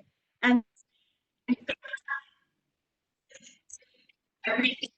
fundamental foundation role to improve outcomes and lower the costs if the value is fully realized. Now, having said that, the strategy now comes into picture, which is how do we reduce the disease burden, at the same time improve the patient outcomes. So what is relevant in today's time is that, we need to COVID has brought us to a situation wherein the diagnostic is at center stage, and hence a tremendous level, be it of service, availability of the. So if you're asking me how we need to couple this with, going forward and bringing back the other elements, is first to shun away the perception, which has come that private sector has viewed it, as a profiling from this pandemic, which is not so, because around 80 to 85% of our business is hit badly. And also, revival of the growth, which would be how the main business can be taken forward, which has been hit.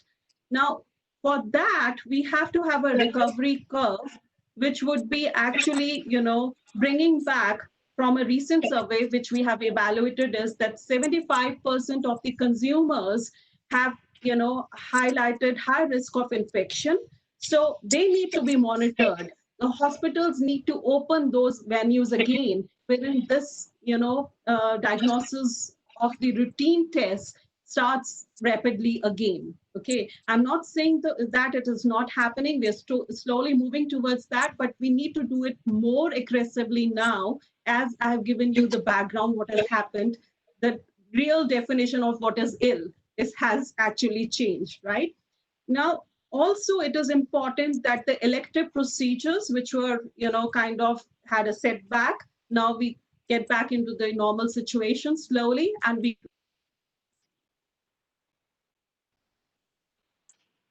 at, be it the short term or be it the long term goal, we have to avail these. And also, a lot would depend upon telemedicine, home collection, era with digitalization at its birth. So I hope I answered it. It was a difficult question, but these are few strategies that come to my mind. Absolutely, Sumati. Very valid inputs from your side. Thank you very much. And finally, we conclude the first round of discussions with a question to the moderator himself, Mr. Ravi Kaushik. Ravi, please tell us, what changes did your company make to drive business continuity, and how would your company drive the Atma Nirbharta in the future? Yeah, thank you, Veena. And I see Dr. Ravikant Sharma has also joined us. So welcome, sir. Thank you. Thank you. I joined late, actually. Sorry. Yeah.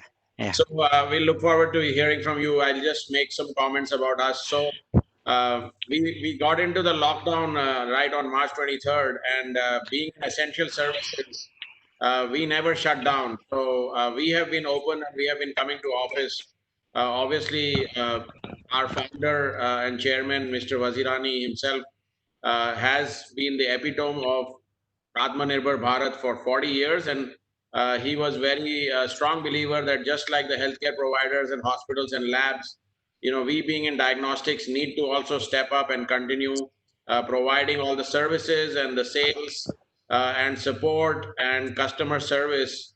So that was the one thing that we immediately did, which is provided a lot of the PPE kits and the safety equipment, but we wanted to balance the need of the nation with the safety equipment.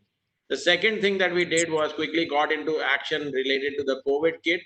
There was a lot of discussion about AtmaNirbhar, but then we had to jump in with both hands, and our R&D team was able to come up with a COVID kit in 30 to 45 days. And with the support of ICMR and DBT and NIV, we were able to then secure multiple approvals, and it is now being used for serosurveillance. So we are quite proud of that. And thirdly, we also had multiple partnerships, which obviously the government was very, very active in stepping up. So the iLab, which is a great innovation or innovative idea, uh, on wheels, and the lab on wheels traveling to multiple places to provide access. And so we partnered with AMTZ and the Department of Technology, DBT, and we were very happy to provide a lot of the equipment which Dr. Mahajan then flagged off. And I believe the iLab is now working its way around Faridabad area, and it's testing 400 to 500 patients every day. And lastly, we have also, I was just in Visakhapatnam over the weekend, so we have also taken the plunge and dived into a COVID factory, and that factory is coming along. I've never seen a factory happen in 60 days, and we are ready to roll. We are about to start production next month. So at the 90th day, we will be ready with the COVID kits. So that's a true definition of where the ecosystem has come through. And all this discussion since morning is that in the time of crisis, I equate it like an Indian wedding. Everything comes through at the very end, and it looks very perfect. Unfortunately, it took us a crisis with COVID that everything is now happening. But my request and my suggestions out of this learnings is that we apply it across and we don't wait for the next crisis, but we then take this seriously and also take it as a compliment that we as a country and as multiple companies and stakeholders are willing and wanting to make this change when required. So we shouldn't wait for the next crisis. We should go after all the other ailments that we have been talking about. The new normal cannot be just COVID. It has to then translate. This is new muscle that we have developed, all of us. We should now use this new muscle to go after other diseases, other ailments, other diagnostics, so that we really, really can become Atmanirbhar. And the last comment I want to make is, it is one thing to say Atmanirbhar, which is self-reliance. But I really want to use the word Atma Vishwas, which is self-confidence. So having self-reliance is the ability to make these products and make the factory and make these products. But the self-confidence is for us to be able to use this. And what I mean by that is that we all ourselves need to start trusting what we make, what we develop in India, and that is demonstrated through action. So whether it is the regulatory controls, whether it is the testing, whether it is the manufacturing or the quality, we need to make the Indian standard as the new standard. We don't have to rely on foreign standards, and R&D and innovation and local manufacturing have to be given a preference. And so those are my few things. And I really believe that this Atma Nirbharta can translate to Atma Vishwas and thus drive us all into the future. So those were my comments. Would like to hear more from Dr. Ravikant Sharma as well. I think we have a question for you, Dr. Sharma. Please go ahead. That's truly commendable and inspiring, Ravi, and I'll hand over the mic to you. But before that, I want to extend a very, very warm welcome to Dr. Ravikant Sharma, Deputy Tax Controller from the CDSCO. Thanks so much, sir, for joining us despite your very busy schedule. The question that we have for you here is that what changes were made in the regulatory system and processes, including licenses, under your leadership and the DCGI's leadership to successfully respond to the need of the hour during the COVID-19 pandemic? Yes, thank you, madam, for giving me this opportunity. Am I audible to all? Yes, sir. Yeah, yes. COVID pandemic situation has taught a lot of things to us, to everyone. We can say my speaker was telling that, we were at home, we were working from office, but as a regulator, we were in the office for the last 3-4 months. And we were having a tremendous pressure because ultimately, eventually, our aim and objective is that a good quality of the IVD should be available to the patients, to the market, to the end user. And believe me that during this pandemic situation, we have concentrated on the online applications. You know that all applications are received through online, like your MD16, your MD12, your MD28, MD24. We are receiving all the applications through online, and instructions were given to all that you expedite every application. And you won't believe that for this COVID kits, We have issued license within 2 days. We work day and night. That is the change. You have asked this question, what is the change? That is the need of our country. We have to serve our nation. As a regulator, that is our duty. And I'm proud of our manufacturers and importers. They really supported us, cooperate us. Having said that, for AtmaNirbhar Bharat, there are 6 things to remember. Number 1 is discovery, the innovation. There is a 5D formula of our honorable Prime Minister, and the first D is the discovery. As my earlier speaker Ravi Kaushik has mentioned, until unless you are not bringing the new kits, whenever there is a pandemic situation, we run here and there. You won't believe that we don't have the empty adequate PP kits in our country. We don't have the N95 mask. But somehow this situation has taught us. Our manufacturers are coming up now like anything, and they are manufacturing the things to the good quality of the products. The second thing is the deregulation, madam. Deregulation means it should not be over-regulation. And the regulation should be harmonized in all the states. If you remember earlier, we used to give the registration certificate, the Form 10 licenses. Now we are giving only the import license, and that is the validity is the perpetual. After 5 years, you have to work out on the PMS data. You have to, revert back to us, and you have to submit just fees and your license, because there is no license, Raj. Everything you have to concentrate on the quality. Third thing is that the democracy. When you are making the law, it should be, every stakeholder, every the academia and your labs should be consulted. So according to that, we make out this MDR 27 rules and regulations, and as of now all the medical IVD kits are under regulation except the instruments and analyzers. So these voluntary, they have to register at from 1st of April, and manufacturers and importers are coming up. Third is the demography. Demography, that means whatever you have discovered, this particular IVD should be available to each and every patient.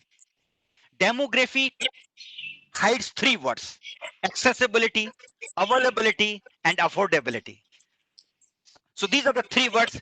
The kit should be made available to each and everyone. And last one is the demand. If you are producing the good quality of the products, then it will be demanded. So having said that, during this COVID pandemic, everybody has learned.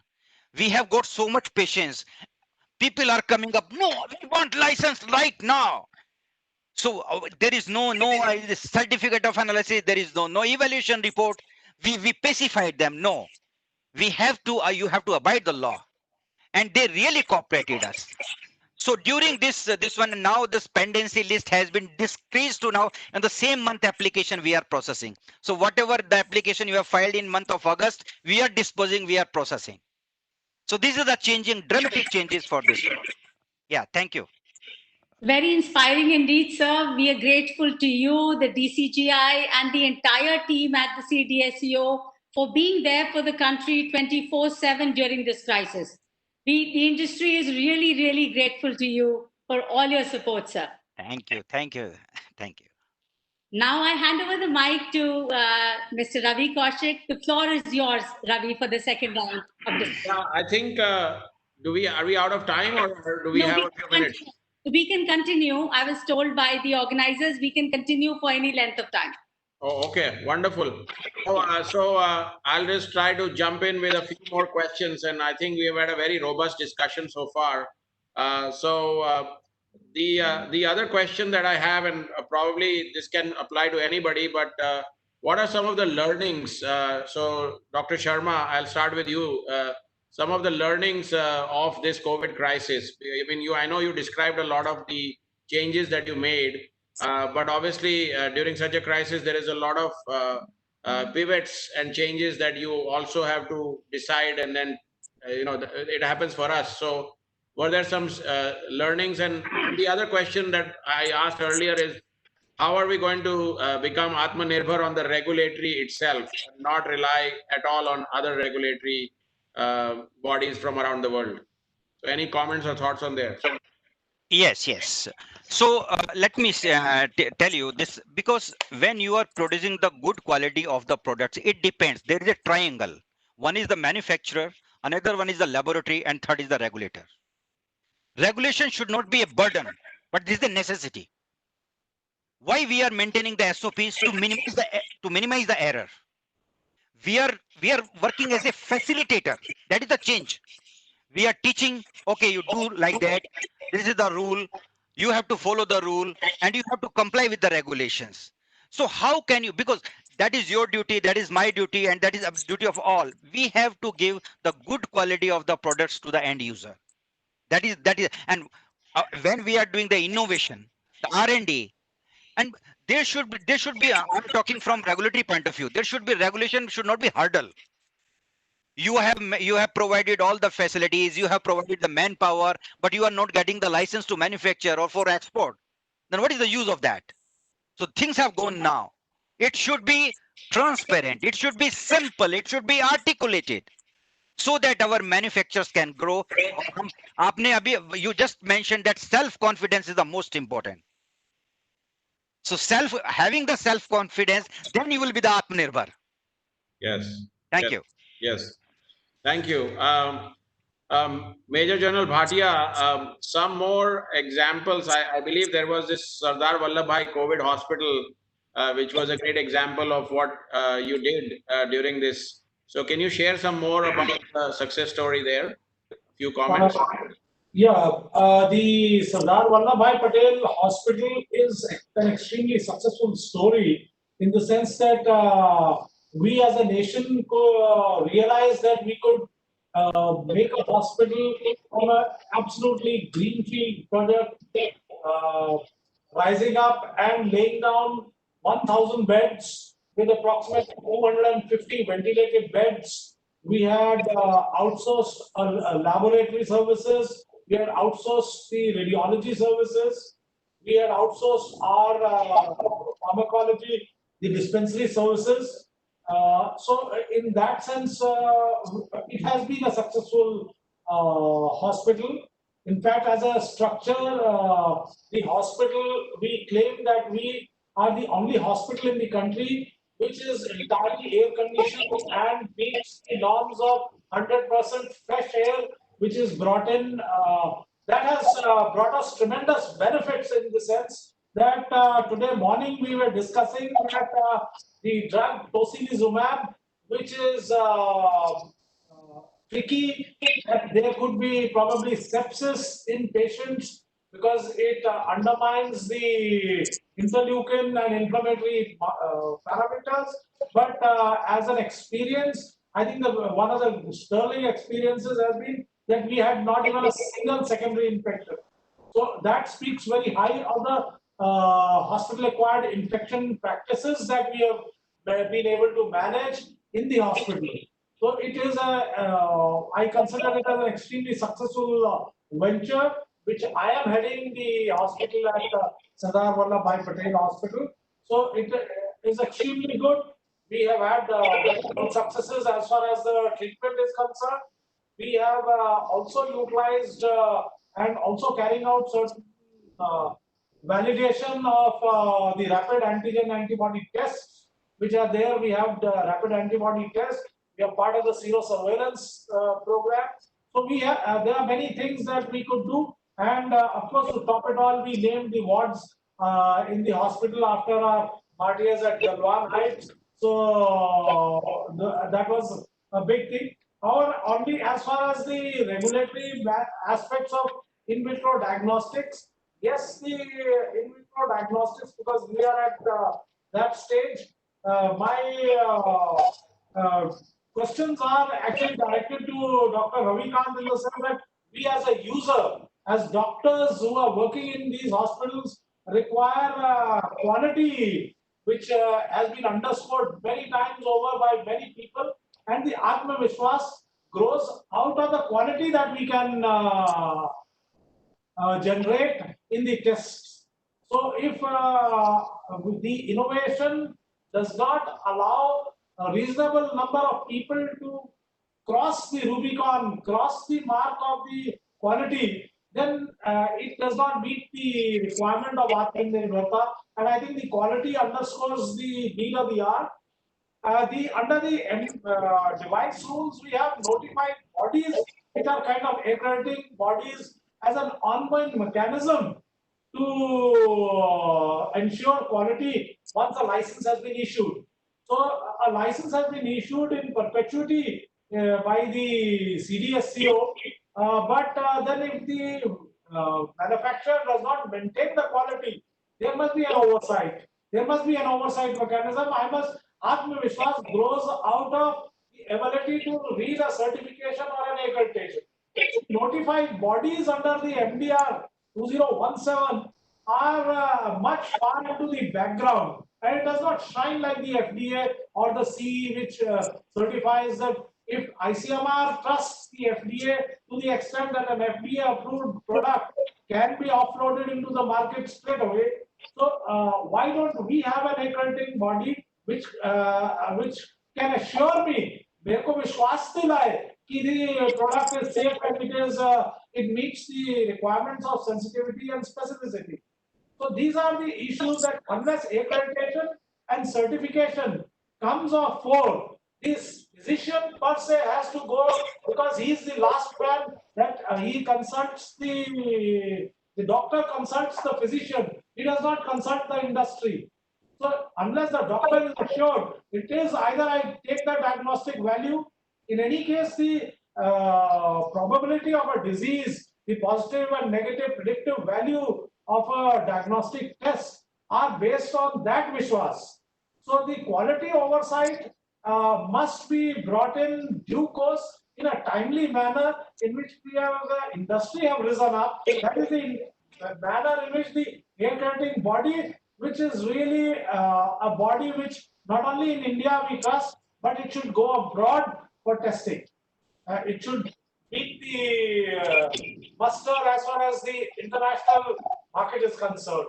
So with that, I would close and I would take this opportunity to also put on board that doctors who have worked with me at the Sardar Vallabhbhai Patel Hospital have really risen to the occasion to provide the high quality care, and we have had the lowest mortality as far as the COVID is concerned, below 2% throughout. Thank you. Wonderful, wonderful.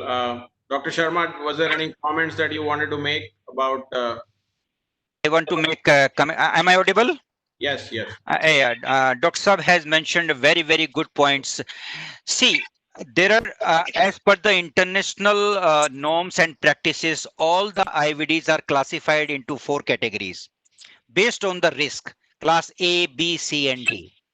For class C and class D, we are giving the license. And what is the procedural aspect? I will take 30 seconds.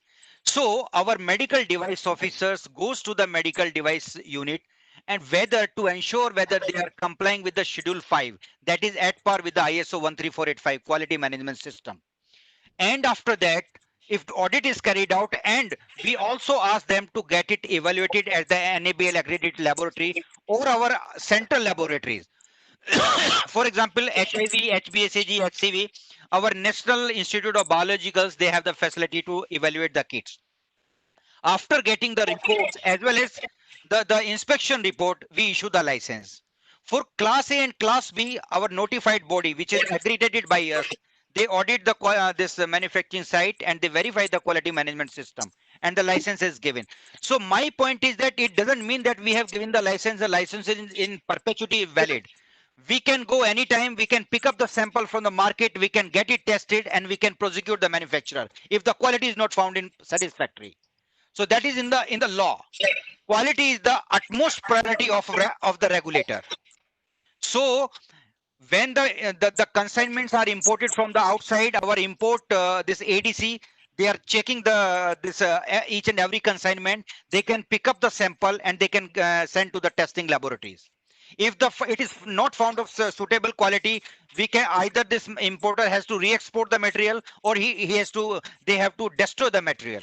Likewise in India, indigenous manufacturer, if it is not found, they have to recall it immediately. And they have to initiate the CAPA, corrective and preventive action. So that is the dynamic process. You can't say that if every product is approved on the risk and benefit ratio.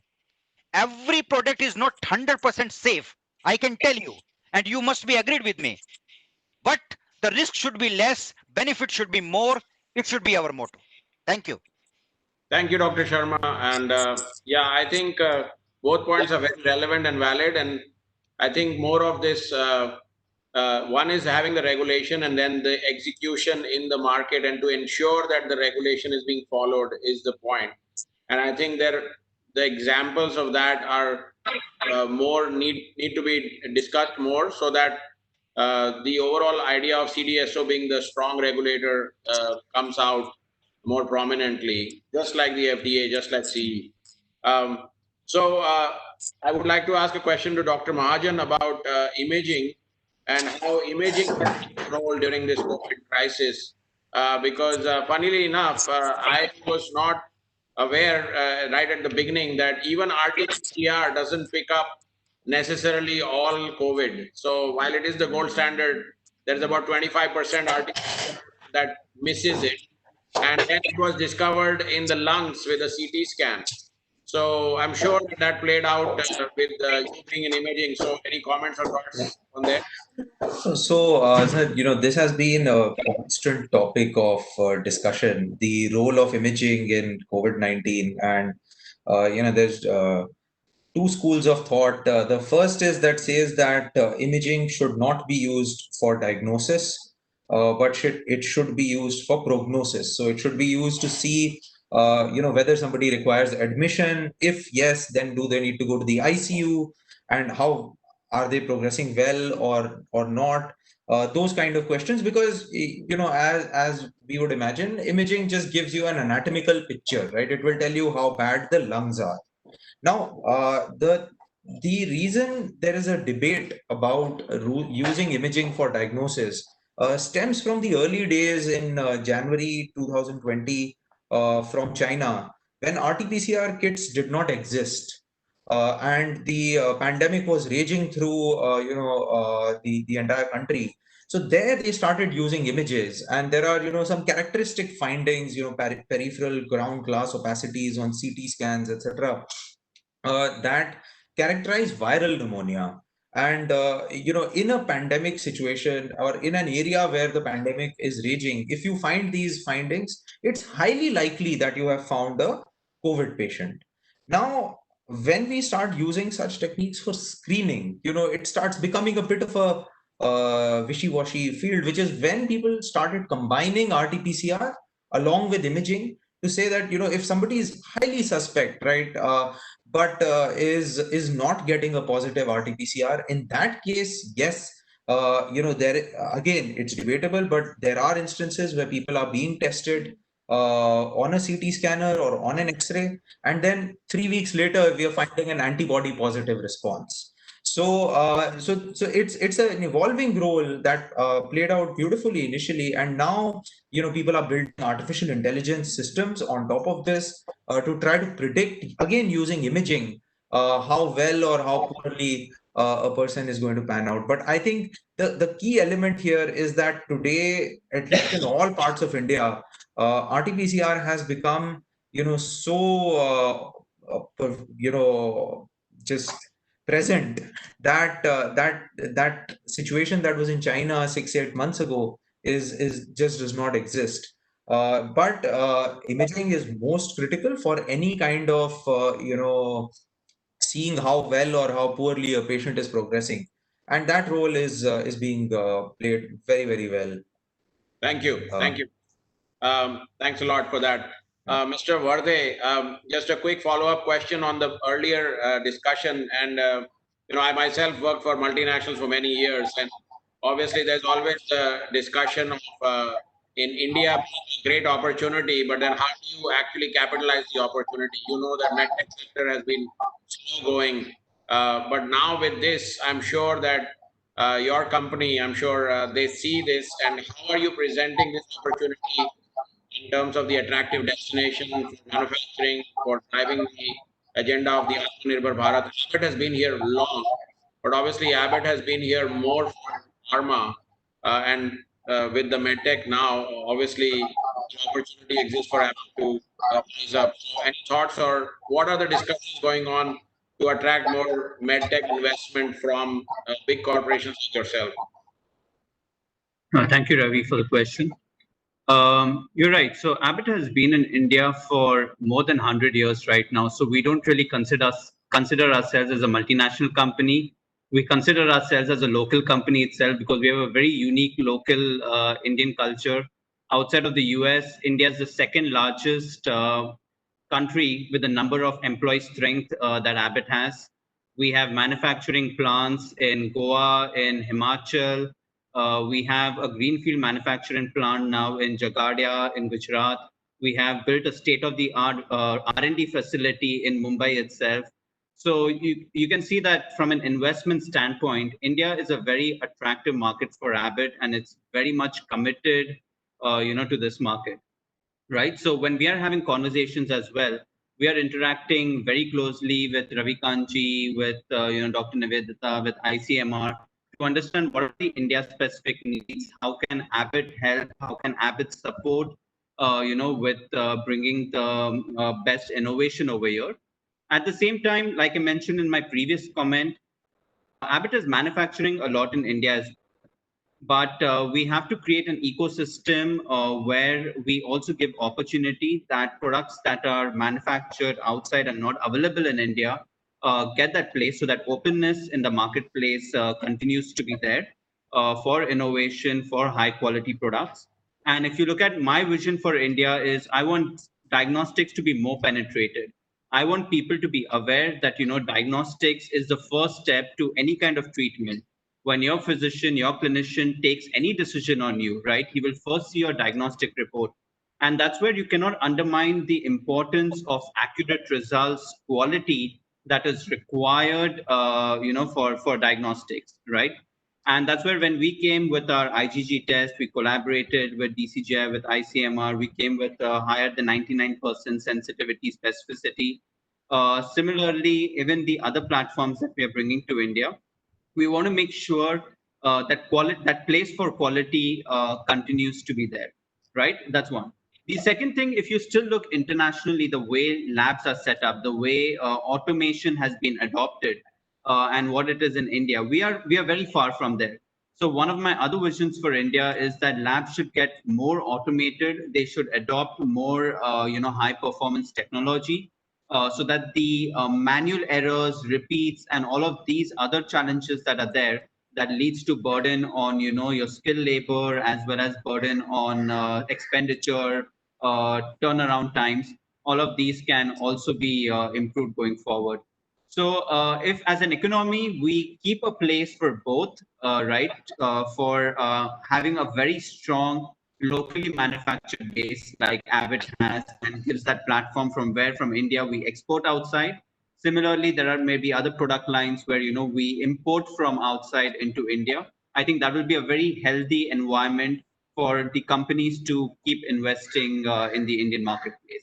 Yeah, thank you very much, and I fully agree with your views. So a quick question for Dr. Nivedita Gupta, a follow-up from the previous. We saw you on the news, and we saw a lot of communication and action at the same time. And so how did that work out? Because you had to collate a lot of information and then share it, and then also collaborate with other organizations like the DBT and ICMR. And so how do you see that playing out? And I guess another question is, are we at the end of this, or because you are the one who would know the answer, or is this going to continue? We see the numbers rising, but we see the mortality falling. So some quick reassurances on how, this is going to play out. What are your views? Yeah, so responding to your first question, the beginning I said that this entire experience has been evolutionary for myself and the entire team, the big team at ICMR who has been tirelessly working. Though I understand that the industry also has been dissatisfied with us for in a few instances. No, we have not been. Because the other thing that I wanted to highlight in this forum is that ICMR is a research organization, and we were never working so closely with industry, especially for validation of diagnostics. Yeah. But the situation so arose that this pandemic came, it was a new virus. People didn't know how to handle the virus, and the laboratories which are identified in India or accredited for validation actually did not have the know-how to even handle the virus. Yeah. And specimens, the clinical specimens were posing a big challenge. So seeing the situation and the urgency for the country to immediately pitch into the diagnostics and especially their validation, ICMR took that responsibility. Though we were very naive, we had never done this activity earlier, but it was completely with the intent to support the country in very difficult times. And especially it was a time in March when we were struggling with procurement of diagnostics. We were not getting kits from anywhere in the world, and it was a very high and dry kind of a situation. So we just conjured all our resources and our institutes. We immediately pitched into the validation stuff, quickly putting in place the protocols which were best in those times as per our understanding and availability of resources. So it has been really a learning curve for us as well. And initially, like even the companies were reaching out to us that get our things validated, and we ourselves didn't know what to do. But we just evolved in from that situation and just pulled in and tried to move ahead. And today, I can really assure that our systems, our transparency in terms of having online portals, online releases of reports, and even the timeliness of reporting, the transparency of the system all has improved gradually because we were also learning. So, and in this process, we also collaborated with various sister departments, DBT in particularly, CSIR, DST, and we put together a lot of biorepositories in different parts of the country, 16 of them as we have them, and with the main mandate to support the manufacturers, because whoever develops a diagnostic kit requires a clinical sample for validating the kit. So Yeah. the importance of that was understood, and then these biorepositories were set up. But simultaneously, as ICMR, we also always face one challenge, that since many of the viruses are in biological warfare, so while we share them, we have to be very particular that the infectious samples are not going in the wrong hands. So putting adequate checks and balances while sharing biological samples is also one of the key mandates of ICMR. So we also had to keep that those checks and balances. Anyways, now the virus is so widespread that anybody can get samples from anywhere. But there was a time when the infection was not so widespread. So this was also one of the key considerations that we had to keep in mind.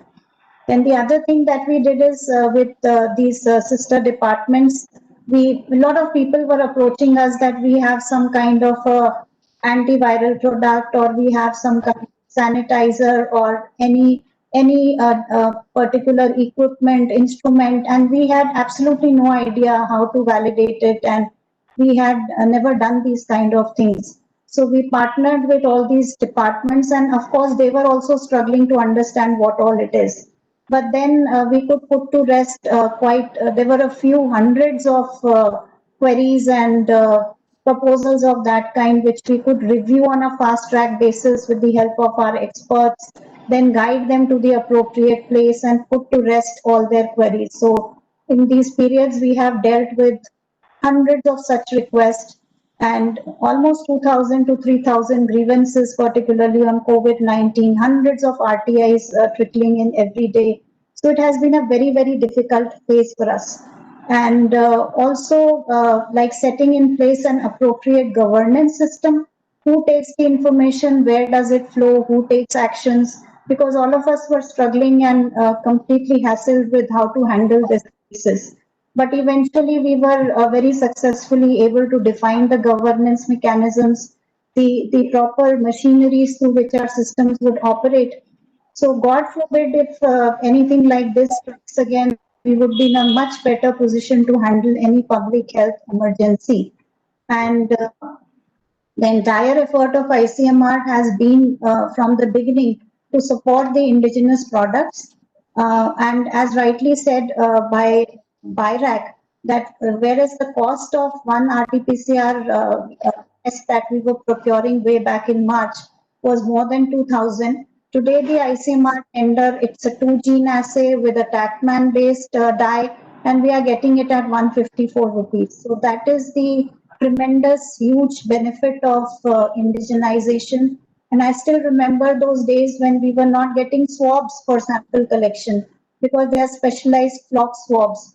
So Johnson's and Johnson's pitched in, and few other indigenous manufacturers pitched in. They had experiences of making those earbuds and all.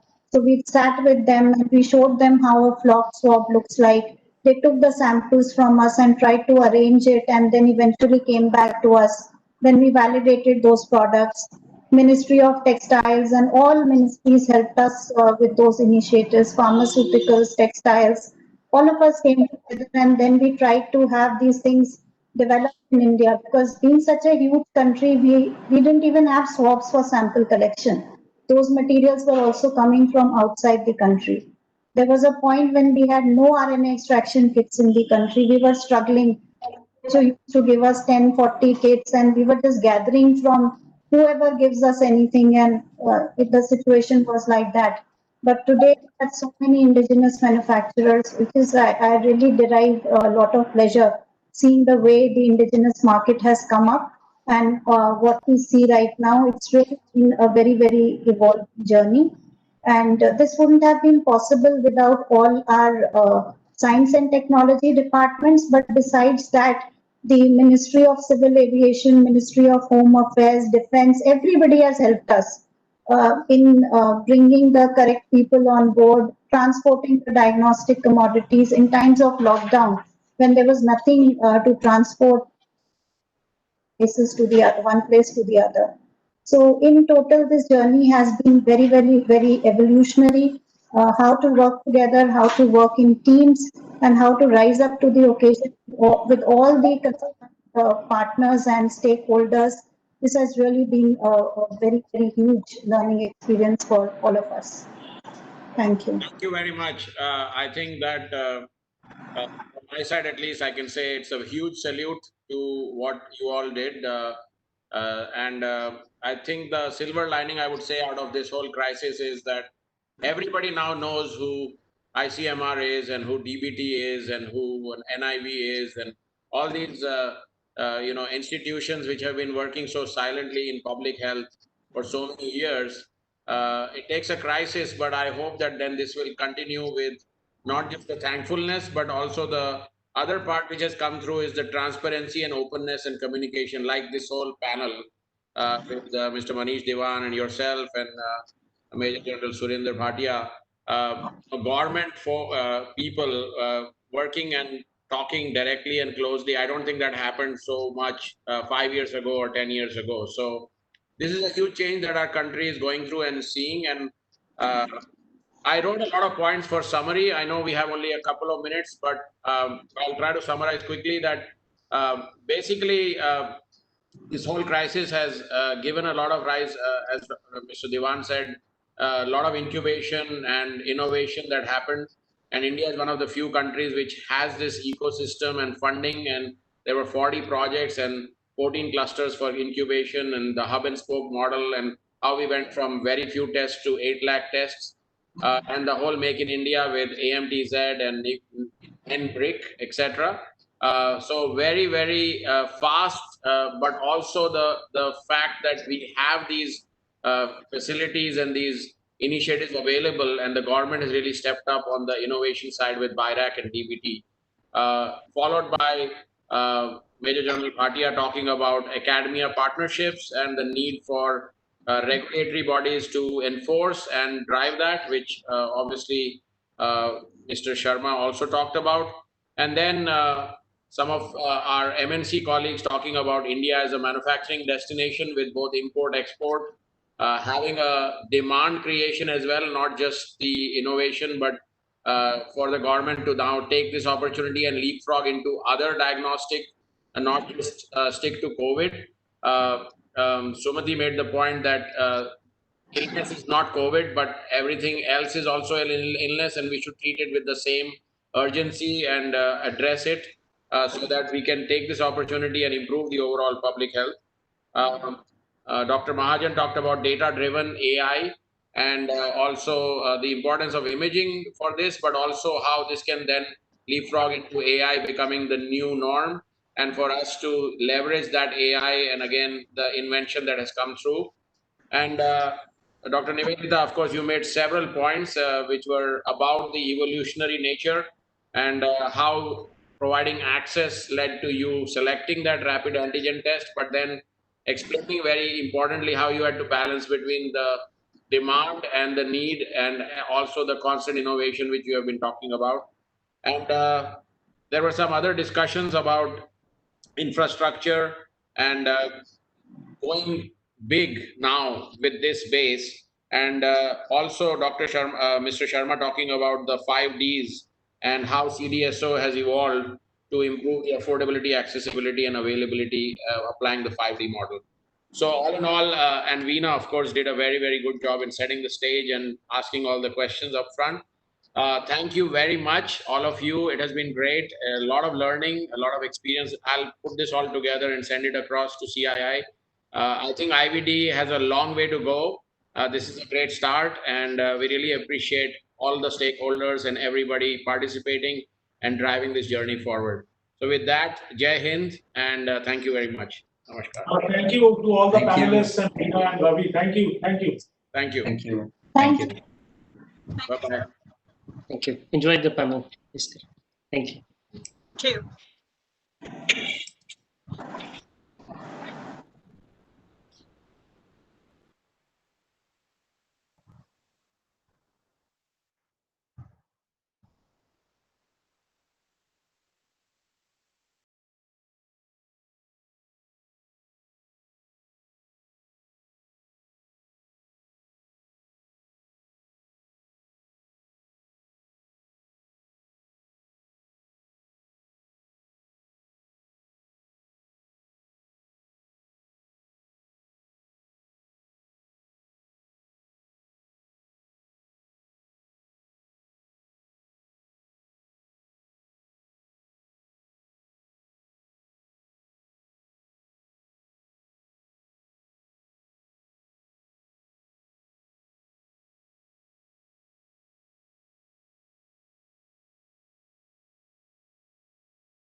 Thermo Private Limited is the market leader in India in the field of equipment and disposable for the blood transfusion industry.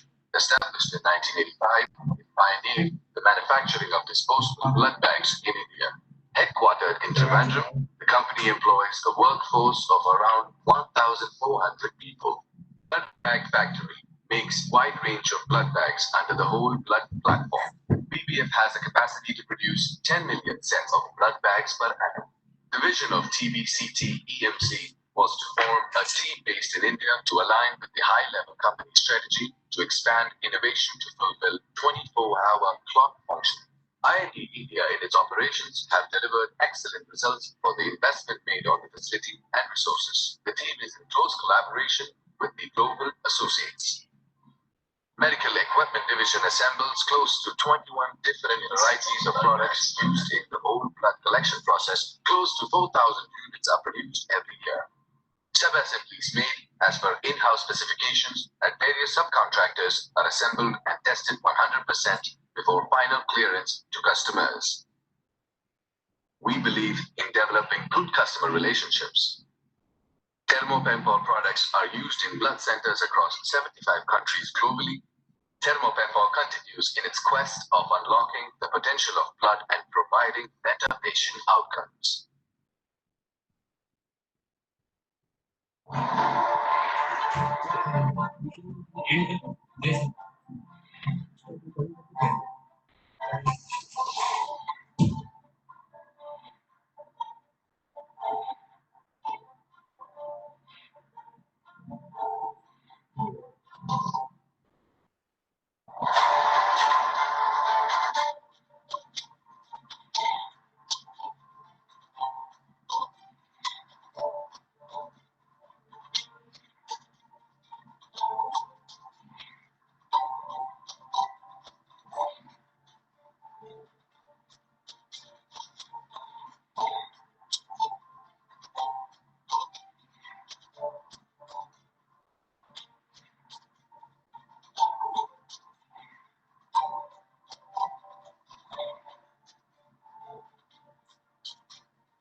1 out of every 6 patients across the world is impacted positively by our MedTech solutions. That is more than 200 million patients in the last year alone. We are Healthium, one of the fastest growing MedTech companies in the world. Our journey began in 1992 with the sole focus on developing sutures of the future. Fast forward to today, our expertise extends to multiple solutions across specialties.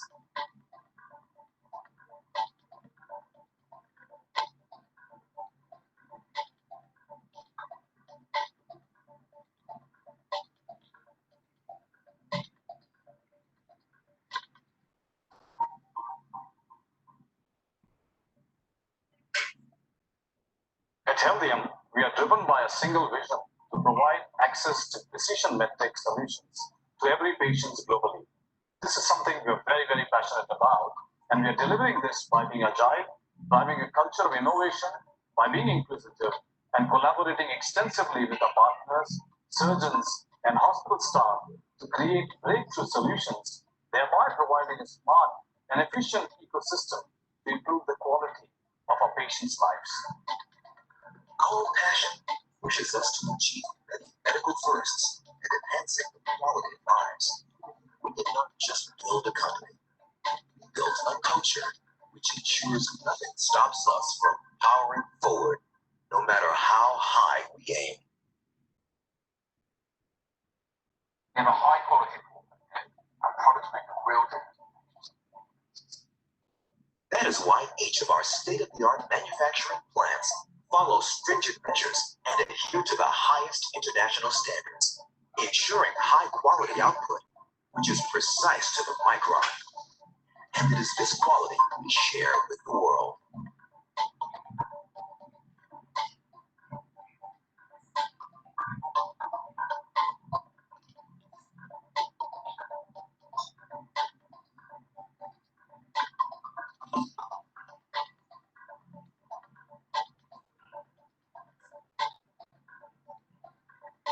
Our biggest inspiration is, and always will be, the doctors and medical professionals who place their faith in us and our precision-driven MedTech solutions, going beyond making products to helping improve quality of life.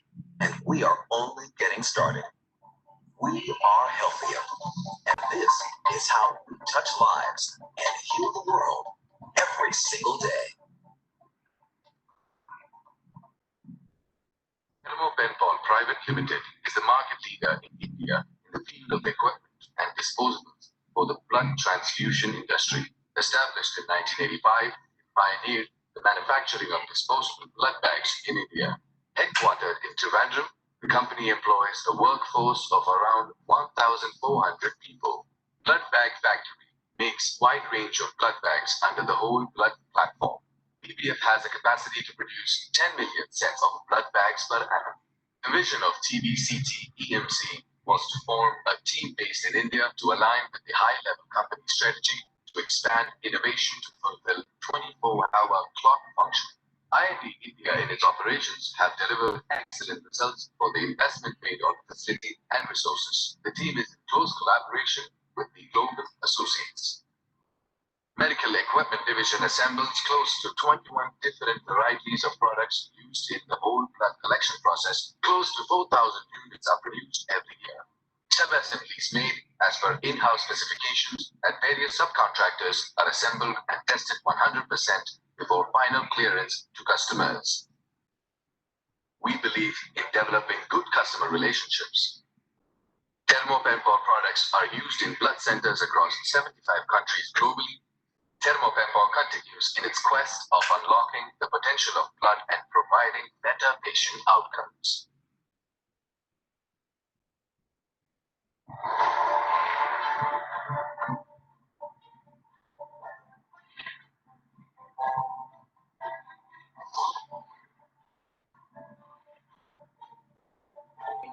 Hello, good afternoon. Good afternoon.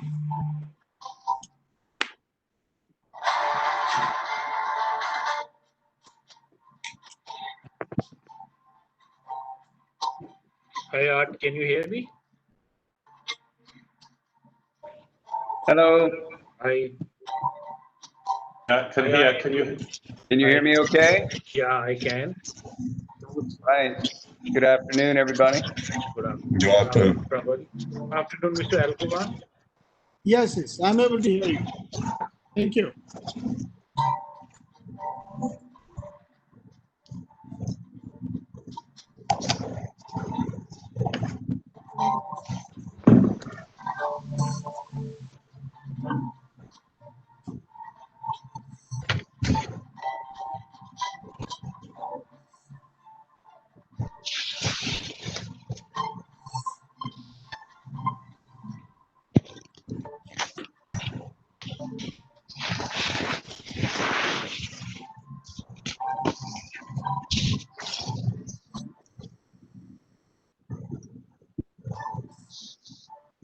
Good evening, Mr. Bhutani. Good evening.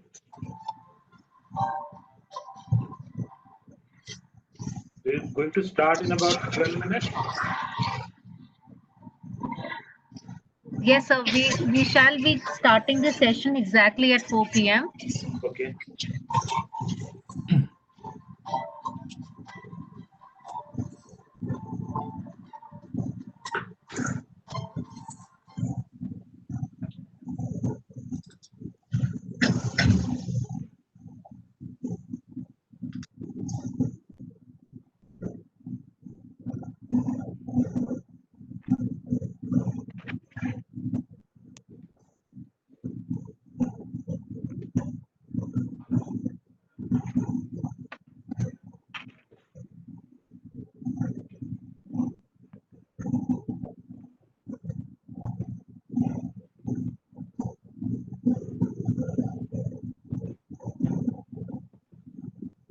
Mr. Sishir Agrawal, sir, are you able to hear me?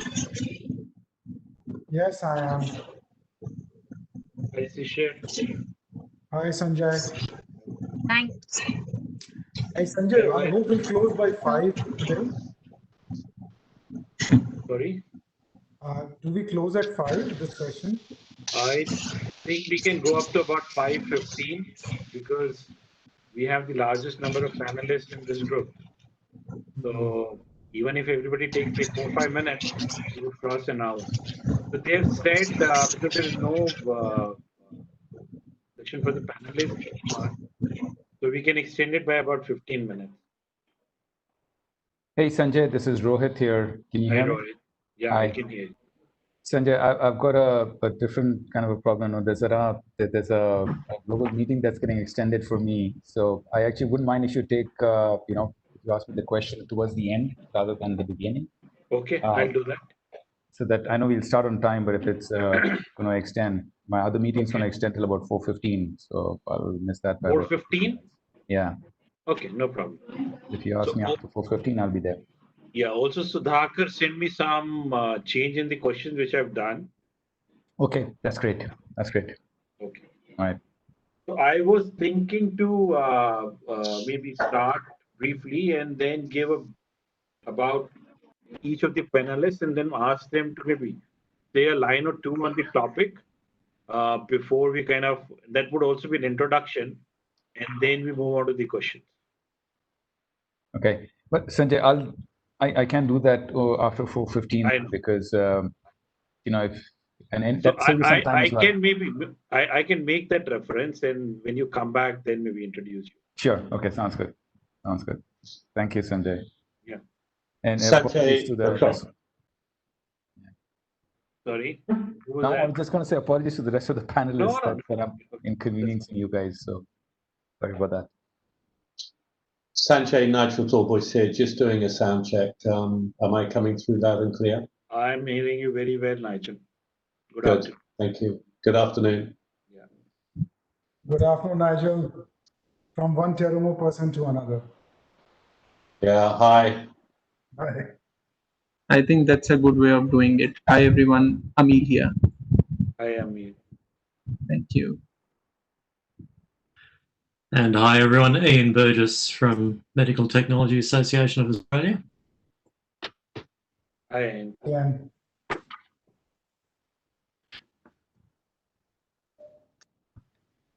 Hi, everyone. I'm doing a second sound check because I lost my internet, but now I'm back. Does it sound all right? Yeah, we can hear you loud and clear, Art. Okay, excellent. Thank you. Yeah. So I wasn't able to find your email yesterday. And good, I think someone from your office wrote this morning to CII. So I hope the questions are good. Hi everyone. Hi Sanjay. Hi. Hey, hi Art. How are you? Hi Ian.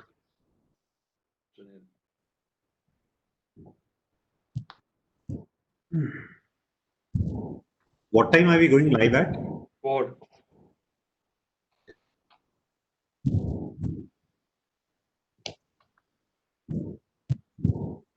Hey, hi Praval. How are you? Doing good, Sunil.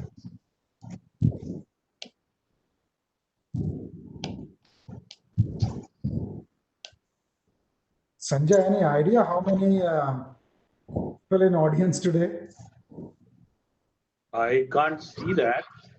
Yeah, maybe Nirja can help. Yeah.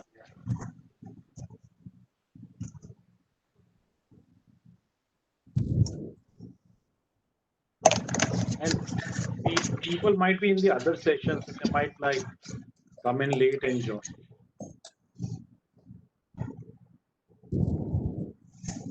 I think the 3 and 4, both of them are going on, I think. So 3 is going up to what? 2 hours now? I don't know. 3 was on, actually. 4 was on. Yeah.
Jay. Hi, Dr. Shabnam. How are you? I Sanjay, so I'll with you and then just call for a little while and then. Okay. So I'll do a quick introduction. Right. So what time you leave and what time you'll come back? I mean, if you'd like me to first just join them and make my apologies there and then come back, I can do that also. Would you like to do the introduction first? I leave it entirely up to you. I can do for the introduction and then come back. Okay. So I was thinking to ask maybe the first introduce everyone, then ask you the first question. And then maybe if you want to leave, you can go and come back again. Okay. Okay. Sounds good. Okay.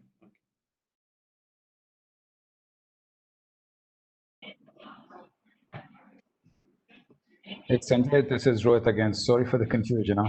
I'm here to stay now. So okay, that's good. I've managed to sort of stave that off.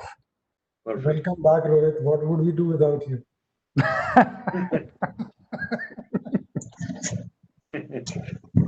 You're badly needed, indispensable. Rohit.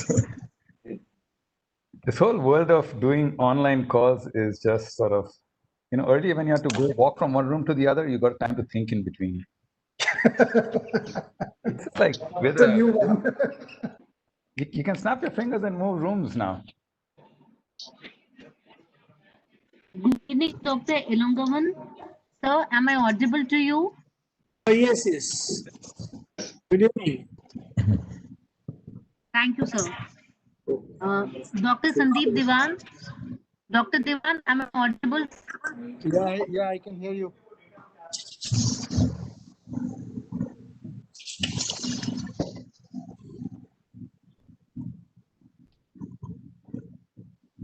A very warm welcome to all the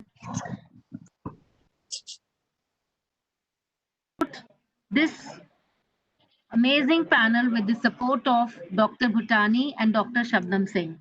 They have a very difficult task today, moderating, chairing, co-chairing this eminent panel. We also have the Principal Secretary, Department of Trust, Mr. Ilangovan over here, his address. Mr. Bhutani, without taking any further time, I'm requesting you to kindly take this. Thank you. Thank you. Good afternoon, ladies and gentlemen. I welcome you all to the 12th MedTech Global Summit of CII. And this session will be all about learnings from COVID-19 and its impact on medical devices. We have an August panel comprising of panelists from government and private sector, both from India and of international acclaim. For the audiences, if you have any questions, please type your question in the chat box and the name of the panelist from whom you need the response, and we'll try and maybe answer your questions end of the session.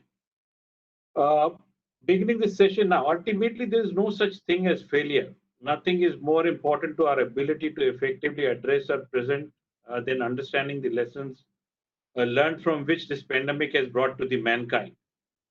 There have been different responses by different governments at international and national level, primarily across three areas: healthcare management, political and financial policy response. Most questions have been how our healthcare setup and infrastructure in the country has helped in managing the pandemic effectively. Do we need to modify any part of the structure policy from learnings from various states which effectively manage the pandemic? Also, there are lessons to be learned from countries and states which failed to do so, and what have been the shortcomings. Are we capable enough to source and manufacture the medical devices needed? Any changes in the supply chain and sourcing of medical devices is required? Role of digital AI innovation in the MedTech sector, public-private partnership in healthcare space, etc. So the objective of this session is to understand the insights from the pandemic and their bearing on medical device industry, policy changes needed to deal with similar crises in the future, and accelerate the growth and AtmaNirbhar agenda for India. any strategic changes which the industry needs to implement to safeguard themselves from future disruptions and expand their footprint both locally and globally, focusing on quality and efficiency. So before we start with the session, I would like to briefly introduce the panelists, starting with Dr. Shabnam Singh. She is advisor, CIA, National Healthcare Council, and consultant, Max Healthcare Institute, and also co-chairman for this session. She's got 4 decades of rich experience in healthcare sector, spanning across roles such as practicing clinician, healthcare management and administration, healthcare capability building, skilling, and healthcare policy and governance. So Dr. Shabnam, maybe if you can spare a minute or two on the topic before I go to the next panelist for a quick introduction, and then we'll come to the question and answer session. Okay, would you like me to address the question or no? So you just briefly introduce yourself, maybe a line if you want to speak on the topic, and then I go ahead and introduce other panelists. And Sure. Then after that, all the introduction round, we can go through the some of the burning issues which are there. Sure. So I'm Dr. Shabnam Singh, advisor to CII on healthcare policy, governing board member of Health Sector Skills Council and the Life Sciences Skills Council, and also consultant emeritus with Max Healthcare. So I would say in this particular, the crisis that we've had since January, it's 7 months now, technology came literally to the forefront somewhere in the month of February, March, when we started from the CIIs understanding the immediate need for ventilators as well as masks. And that sort of brought to the forefront the importance of medical technology and how we should ensure that at least the basics, the fundamentals, should not only be manufactured in India, but they should also be accessible. So as one of the first things that we did was we put together an e-marketplace for everybody whose manufacturing had available whatever was needed right at that point. So I won't belabor a lot about it, but yes, it is critical, A, to have self-sufficiency or Atma Nirbharta as far as medical technology. This has come home to roost with such great importance that I believe this particular conference will be a huge input to making sure that we become self-reliant. Over to you, Sanjay. Thank you, Dr. Shabnam, for that insight. Next on the panel, we have Mr. Sunil Thakur. Sunil has career spanning over 18 years and experience in healthcare investment and transaction across Asia Pacific markets. He also serves on boards and committees of various healthcare companies and few prestigious institutions. So over to you, Sunil, maybe a brief introduction before we move to Nigel as the next panelist. Thanks, Sanjay, and good evening, everyone. Sanjay's already given my introduction, but just a few additional lines. I happen to benefit from our investments that we do both across the traditional models of brick and mortar hospitals and pharma companies, as well as a fund, the venture capital fund that we have, through which we invest in early stage innovator models that caters to the healthcare. And we see, vast difference in way each of the businesses have performed in COVID. But just to share my 2 cents of how we see this, COVID certainly has thrown a big opportunity, for investors and private entrepreneurs. And I guess there is a strong realization that the country needs to be self-sufficient. There needs to be encouragement of innovation. Strong need for capital and moreover encouragement to private entrepreneurs. And if you bring all of this together, we believe that it's the right time for us to trigger the right regulatory framework to enable all this to come together. And we see ourselves as beneficiaries since we only do healthcare investments. And if we do that at the right time with the right framework, I believe India could be the next destination if we talk about medical devices and medical technology. So over to you, Sanjay. Thank you, Sunil. We also have on panel Mr. Nigel Tallboy. He's like Global Director, Government Affairs and Public Policy, Teramo BCT USA. Nigel has global responsibility for government affairs and public policy at Teramo. He has a wide experience in medical technology field and has worked for a number of multinational companies in a variety of business functions. He is also chairperson of the Public Affairs Group for the Association of British Health Technology Industry, ABHI, chairperson of Regulatory Group, and board member for Med Pharma Plus Europe and board member of UK Japan 21st Century Group. Over to you, Nigel. Please give a brief introduction before we move to Prabal as the next panelist.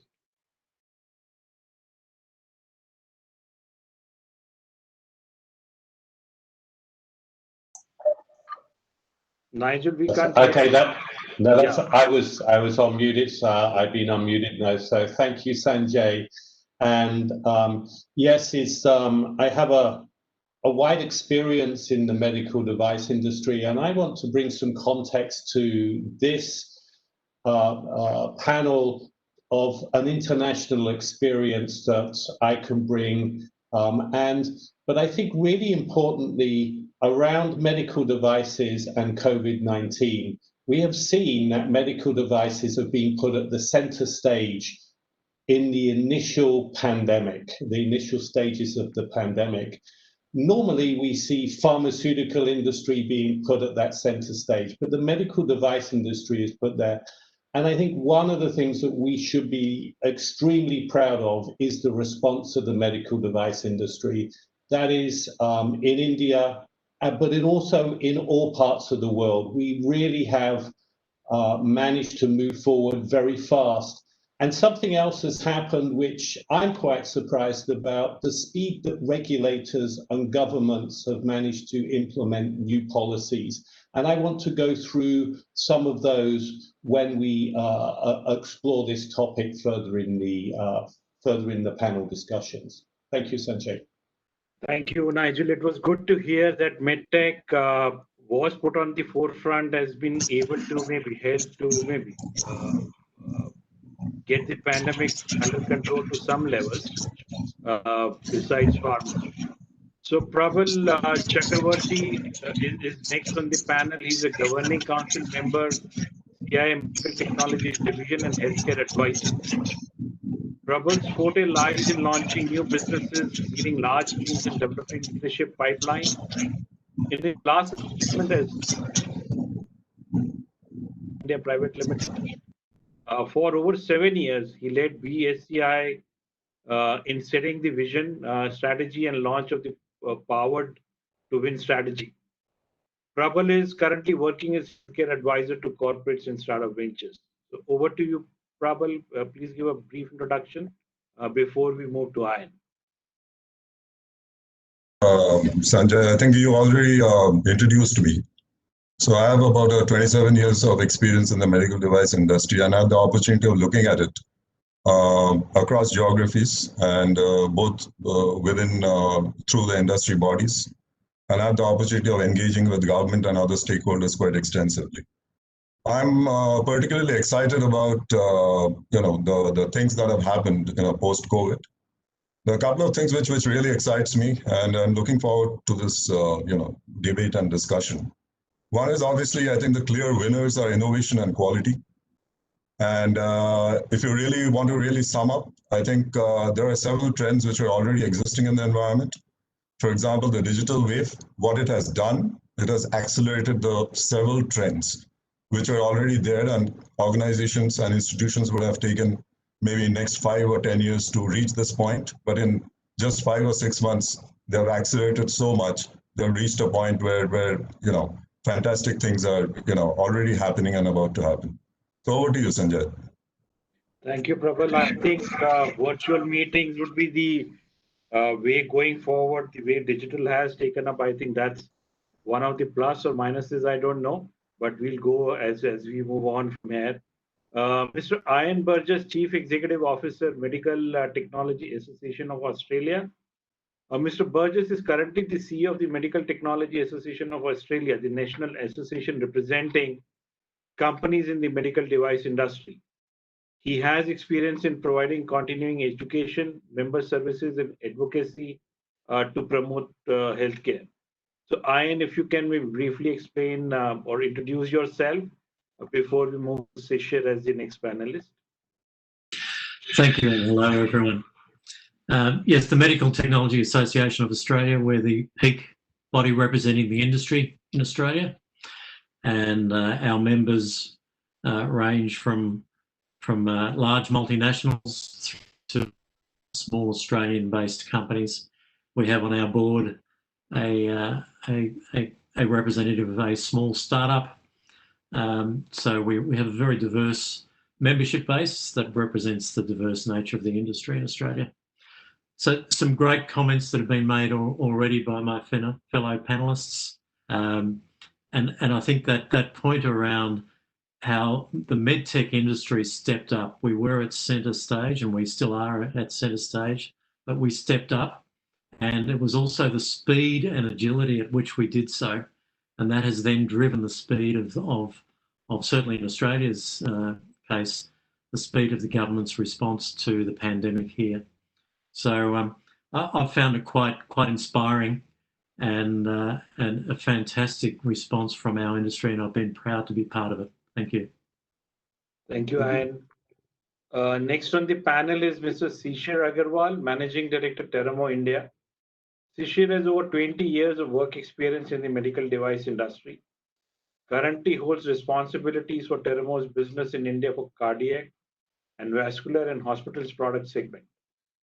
Shishir has worked on global solutions with strategic customer groups to create global portfolio of solutions and services across many industries. So over to you, Shishir. A request for a quick introduction, and then we move to Rohit. Thank you, Sanjay. It's a pleasure to be on the panel with such esteemed members. And I always thought that I lived through one of the crises in the past. Never thought it'll come back in a different shape in the last few months. I will be pretty eager to talk about some of the changes we did to manage the crisis in terms of internal organization, morale of the people, etc.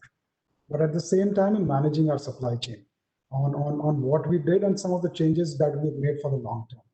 So look forward to a very insightful discussion today. Over to you. Thank you, Shishir. Next on the panel is Mr. Rohit Sate. Rohit is Vice President, Health Systems, Philips India subcontinent. Rohit is also part of the Philips India leadership team. In his current role, oversees key initiatives to improve access to healthcare in the areas of prevention, diagnostics, and treatment. He has also vast experience in informing strategy, key accounts, both at the India level and international businesses. So over to you, Rohit. Request for a brief introduction before we move to Art. Thank you, Sanjay, and good afternoon, good evening to everybody. It is indeed a pleasure and a privilege to be in the midst of such experienced company. There's surely lots to learn. Like they say, crisis should never go to waste. I think there's lots of things that we've discovered over here because of the COVID pandemic. And the few things that come to my mind, in fact, the one thing that comes to my mind that I think affected everybody, still affects, is access to healthcare. And there are several aspects of this. Either you talk about movement of people and goods, or you talk about facilitating transactions, leveraging digital across all public and private. That's not been such a sort of happy thing during this pandemic.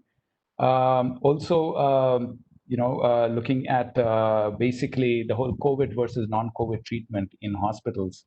That access to healthcare is something that I found has been really, really wanting, because I think the world is focusing only on COVID patients, and the non-COVID patients, especially the people who want treatment, who who sort of are postponing their treatments are probably suffering at home right now, and we're not able to provide them that access.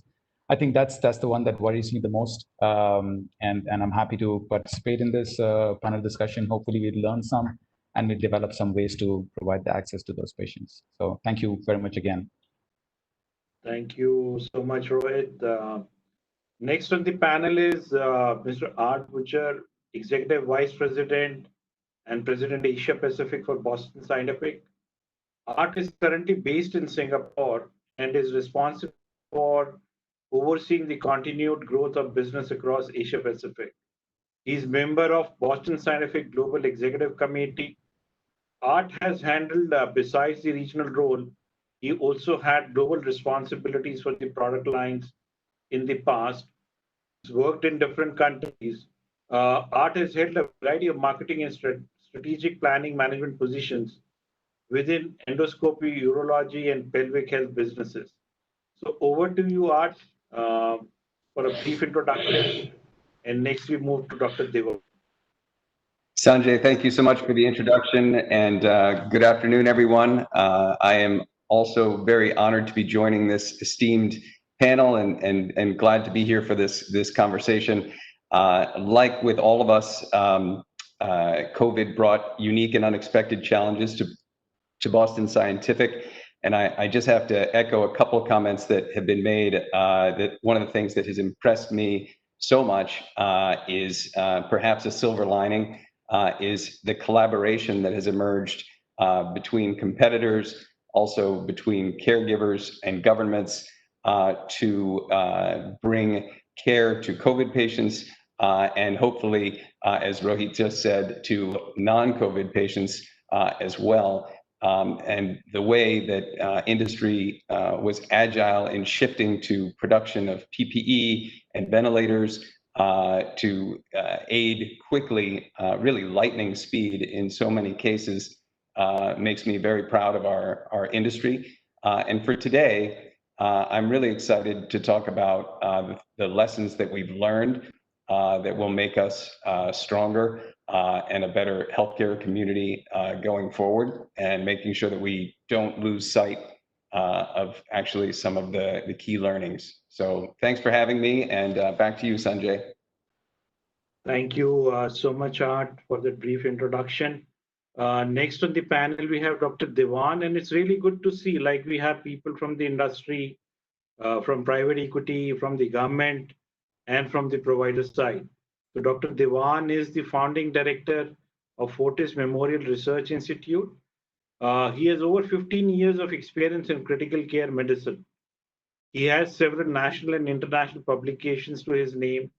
He's currently director of ECMO, which is the Center of Excellence for ECMO program at Fortis Memorial Research Institute, and has been instrumental in establishing FMRI.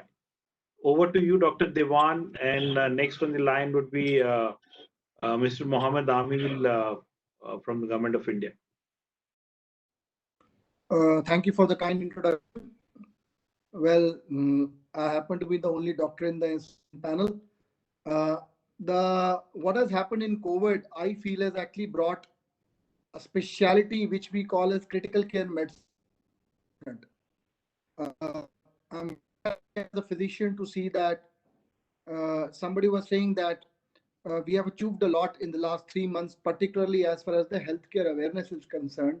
But more importantly, as a physician, it's very heartening to listen words like ventilators and masks and ICU and critical care being read about, people understanding it, and very, very happy to see that critical care medicine has come at the forefront and people realize what does it can do to save the lives of the patients. So that's the biggest awareness lesson that I think we have learned in the last 3 months. And wherever we are engaging with the governments, and thanks to the CII, we are finding a lot of understanding about intensive care, whether it's COVID or non-COVID, because ultimately COVID has brought awareness. But I feel once the COVID goes, the awareness will remain, and people will realize why critical care is so important to actually save as many lives as.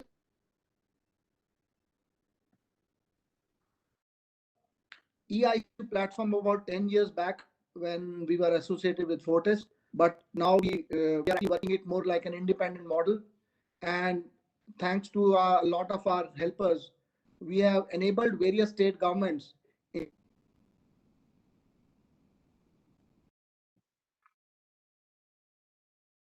We are in need of critical specialists. There's a acute shortage of people.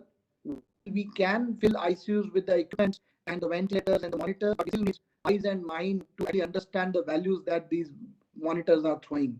So that's why we have collaborated with various governments to give our specialized critical care services through tele-ICU platform, which basically is a digital way of managing intensive care units from a remote. Would like to elaborate more on this model as the time progresses. Thank you very much. Thank you so much, Dr. Devan. Very insightful there. Mr. Mohammad Amil, Senior Consultant, Healthcare Technologies, Priority Medical Devices, Government of India. He's currently working as Senior Consultant and in charge, Healthcare Technology Division and Head of WHO Collaborating Center for Priority Medical Devices and Health Technology Policy at National Health System Resource Center. Mr. Amil has developed expertise of both product and service procurement through public-private partnerships under Ministry of Health and Family Welfare, and member of various advisory boards on medical devices, and has co-authored many guidelines and technical specifications, including that for WHO. So over to you, Mr. Amil, and then I'll introduce our last panelist, Dr. Elgovan, Principal Secretary, Government of Kerala. Sanjay, for such an thank you, Sanjay, for such an elaborate introduction for me. I'll be very happy to speak about how we are trying to cope up with the ongoing pandemic, and balancing between the requirements and the quality requirements that we have. And believe me, this is a big challenge. Given the lockdown scenarios, although essential services were on, but giving you an example, say, of dialysis services, even if the dialysis services were on, the lockdown had put a lot of barriers in accessing those services. So we tried and ensured that people do not have problems in commuting through. They were given provisions of different mobile medical units or ambulance vehicles or vehicle passes. So we try to make provisions of how do we cope up with the ongoing pandemic and the lockdown situations, and how we are trying to come out of it, and how these learnings are going to impact our policy framing and policy implication. This is going to be a big learning for all of us, not only as a medical device professional, but as a human itself. So as I say, when we say go back to normal, please do not go back to normal. Try and learn what we've done wrong so far, and let's try and improvise on that. Over to you, Sanjay. Thank you so much, Mr. Amil. Our last panelist, Dr. K. Elgovan, he's Principal Secretary, Department of Industry, Government of Kerala. Mr. Elgovan is an IAS, and he's also a medical doctor by profession. So we've got like two doctors on the panel. He got into Indian Administrative Service from Kerala Kedar in the year 1992. He also served as District Collector for Palakkad District, Managing Director of Kerala State Electricity Board. He has been head of Kerala Tourism Development Corporation, Executive Director of Council for Leather Export, Ministry of Commerce, Government of India, Deputy Chairman in Chennai Port Trust, and presently serving as Principal Secretary, Government of Kerala. His expertise includes policy advocacy, strategy formulation, implementation of programs, and monitoring and evaluation. He has also been member of the Crisis Management Group for managing COVID-19 pandemic in Kerala, which we would be very interested to hear from him on this one, how Kerala managed to do well. So over to you, Dr.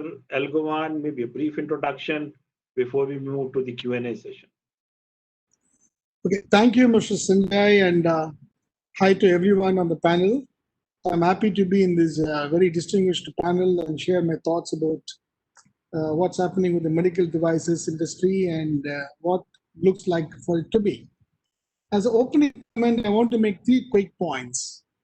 All these quick points are in relation to the government perspective on this issue of the corona pandemic. To my mind, first time that the health as a political debate has taken place in the country, thanks to the huge pandemic, the severity of the disease, and also the spread of this epidemic, that every policy maker in the country is for the first time thinking that investment into health is something which is not being attended to for quite long. So health as a subject is assuming as a political debate. In days to come, I think governments will have to focus more on healthcare to the people as a first lesson from the pandemic. Number 2, as we are now migrating from trust-based healthcare to an evidence-based healthcare, there is a very acute there is a very acute deficit of technology felt in India. India used to have a very traditional trust-based model of the doctor-patient relations, but now it's increasingly going into evidence-based set of relationship. So a very low technology diffusion in public healthcare is very evident now in this pandemic. So to my mind, that in days to come, government will focus more on not only producing medical devices in India, but also putting a lot of money in research and development to innovate, to bring in what is known as affordable healthcare. I think its time is now ripe for India to think afresh, to have a paradigm change in the way the budgets on healthcare is being formulated and it is spent. So I will stop my initial comments here. I will talk when my turn comes on other 2 specific questions. Thank you, and over to you, Mr. Sanjay. Thank you so much, Dr. Raghavan. Before we start with the Q&A, quick request, please keep your laptops, phones on mute while maybe the person who's speaking can talk, and then we can listen to him clearly. And also try and focus your answers around medical devices, since this being MedTech device conference. So my first question to Dr. Shabnam Singh, Max was the first hospital to provide plasma therapy in the country. What strategies were needed to start the program, and what role did medical devices play in that? Could you also let the audience know the type of devices, equipment that are being used? So, Sanjay, when this disease process started, to the point made by many people, I think the sense of partnership and sharing as to what is the best way to approach the problem had already started. So we had these groups of partnerships, which we call the COVID partnerships. And we started bouncing around, okay, what are the best practices, what's working in Italy, what happened in China, etc. And that's where we picked up that something which was as old as been used in 1918 and subsequently as recently in Ebola and SARS and H1N1 also can actually be used here and now. And that's where Max moved extremely quickly. And since we had this COVID partnership platform, which we had made with Ministry of Health and Family Welfare, CII, as well as ICMR, etc., we immediately approached them to say, okay, we don't have any specific design medication for this. It's going to be some time, but this is the evidence that this worked in H1N1. Can we do it as a pilot? So while that process was going on, the second challenge came about. Nobody actually knew about what was the longevity of the antibodies, how is it moving? So we were all scrambling around. A lot of combined research work went into it. And ICMR really helped to take us forward, quickly gave the approvals. It went up to the ethics committee. The scramble to find a donor was also, it had started, and the family got into the act to identify and bring the donor. So that's how the entire process got expedited. to your point as to what was the technology that was there, let's not forget plasmapheresis as well as this is used routinely in all hospitals. It was not as if somebody went out and bought something new and brought it in. So it is a process which is already in place. It was like a shot to say, okay, in Wuhan, this happened, in Italy, this happened, let's give it a shot and make it happen. So that is how we launched into it immediately. And there was this family and this gentleman. Unfortunately, he lost his son, who was also COVID positive, and he survived. So the son survived, and the father, unfortunately, did not respond. Also, it is a huge risk when you are trying to repurpose something. You don't know whether it's going to work, right? And exactly the same kind of narrative which is going around when you're going to give the vaccine, whether it's going to lead into antibody enhancement of infection, etc., that came all into play. Now, to your point about medical technology, what I said right at the beginning, all the equipment that is being used in the hospital was already present. This is all imported equipment. It's been in use. The issue here is everything, including the filters, are imported, right? So when the issue gets dovetailed with price capping as time goes by, to Dr. Ilangoven's point, very rightly pointed out, if affordability and accessibility, when those start coming in, then you as a provider, as a doctor, you get stuck, because here you have, this is the cost of the equipment, this is the cost of the consumable, but the payment is this much. How are you going to match it? And therefore, it's so very critical to ensure pieces of equipment, as the World Bank person from the Ministry of Health and Family Welfare said, that people for dialysis, they suffer the same problem. How often can you use these filters? Why can't they be manufactured in India? Why do we as doctors and providers have to just of a particular procedure, which you all very well know is critical as far as the patient is concerned? And I think that is the challenge that we face on a daily basis when we are dealing with patients even today. So till date, 500 have been done in Max, and it's been great to be able to put it together. But on a long-term basis, the medtech industry has to look into this. Manufacturing indigenously, making sure the consumables are available, and last and not the least, at the end of the day, the trust factor has to be there.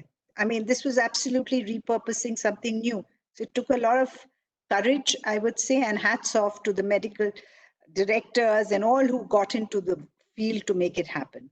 Over to you, Sanjay. Thank you, Dr. Shabnam. Really heartening to hear that ICMR, Max Hospital, and patients.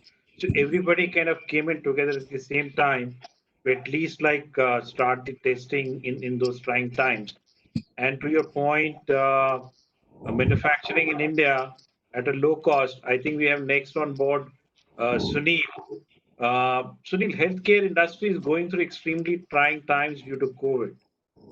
As Dr. Shabnam also mentioned, what is the current experience in terms of investment in the medical device space? What would be your investment outlook from medium to long-term perspective, and your bet on innovation? Though she talked about that this was not a new innovation, but something which was already there, and then they started using it. But then consumables was again an issue, and pricing kind of eventually impacted. So do you think any low cost things coming to India, and you would be betting on that? Sure, Sanjay. So the way we look at the sector, so as far as the long-term story of the sector is concerned, nothing has changed much as far as demand is concerned. So COVID hasn't provided any strong impetus as far as the demand side is concerned from an investor's lens.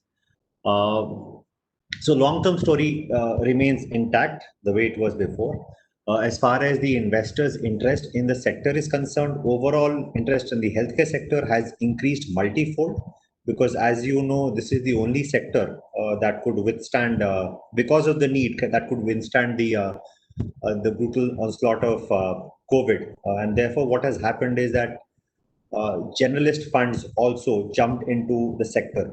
So therefore, the valuations have shot through the roof. All the sectors from pharma to medical devices to medical technology, is finding a great deal of interest from the investors.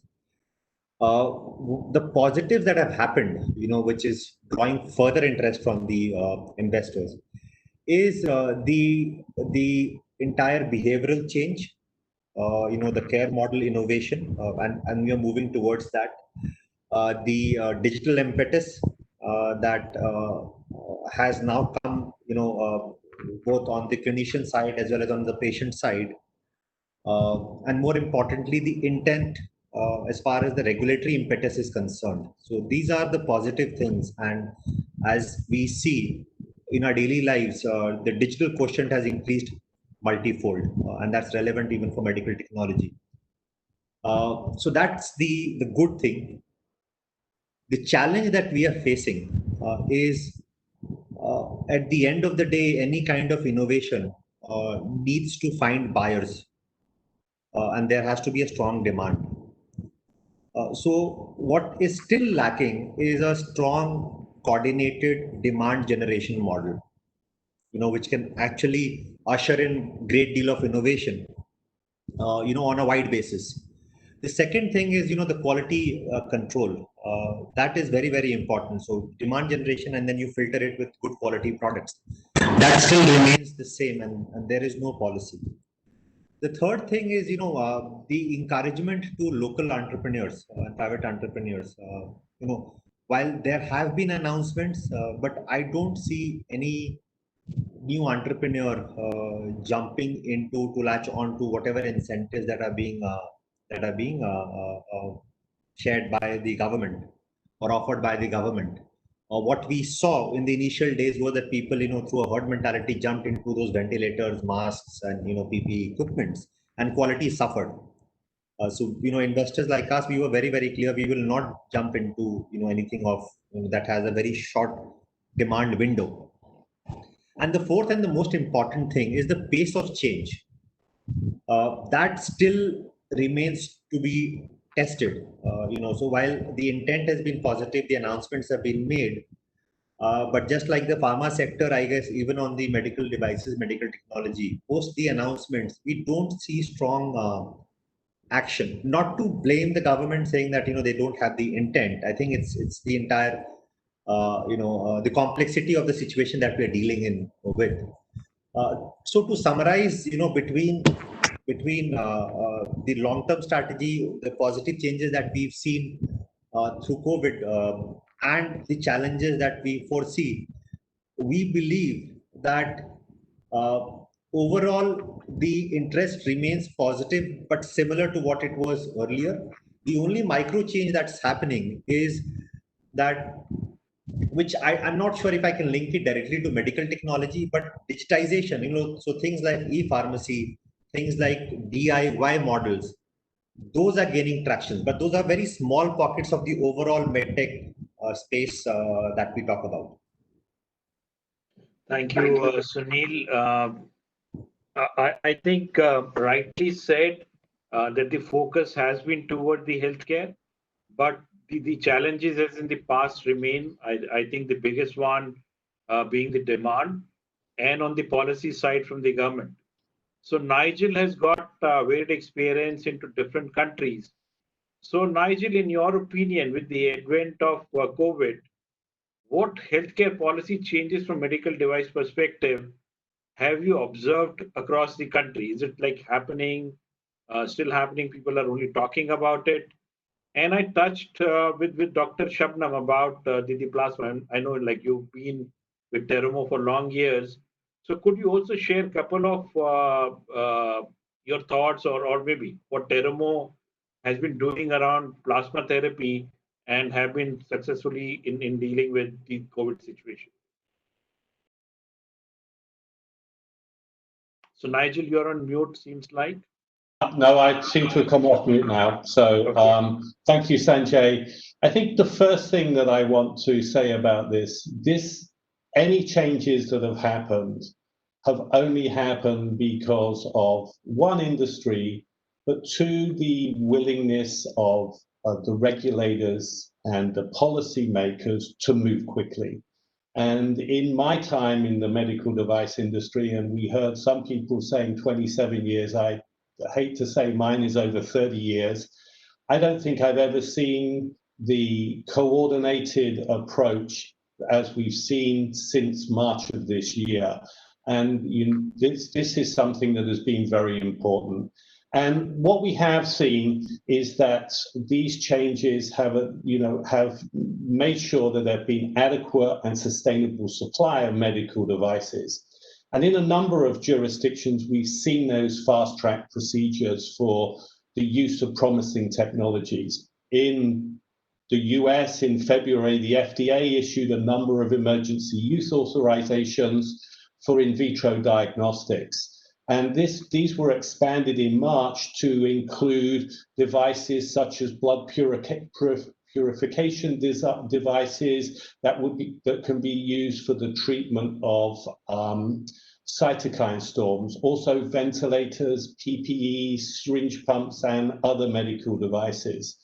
And just to give an example from Terumo, we actually put together an emergency use authorization in a matter of days, and this was approved for a critical blood purification device. Normally, this would take weeks or months to have this prepared and approved by the FDA. And so that is really critically important. And we've not only seen this in the US, but in the UK and in Europe, we've seen that they've adopted similar fast-track approaches to ensure that medical devices are there to diagnose and to treat COVID-19 patients. And we've also seen that there's been certain treatments have been studied to look at their efficacy and their effectiveness. And as mentioned by a previous speaker, one of these is that of convalescent plasma. And India has approved the use of convalescent plasma recovered from COVID-19 patients for trial purposes.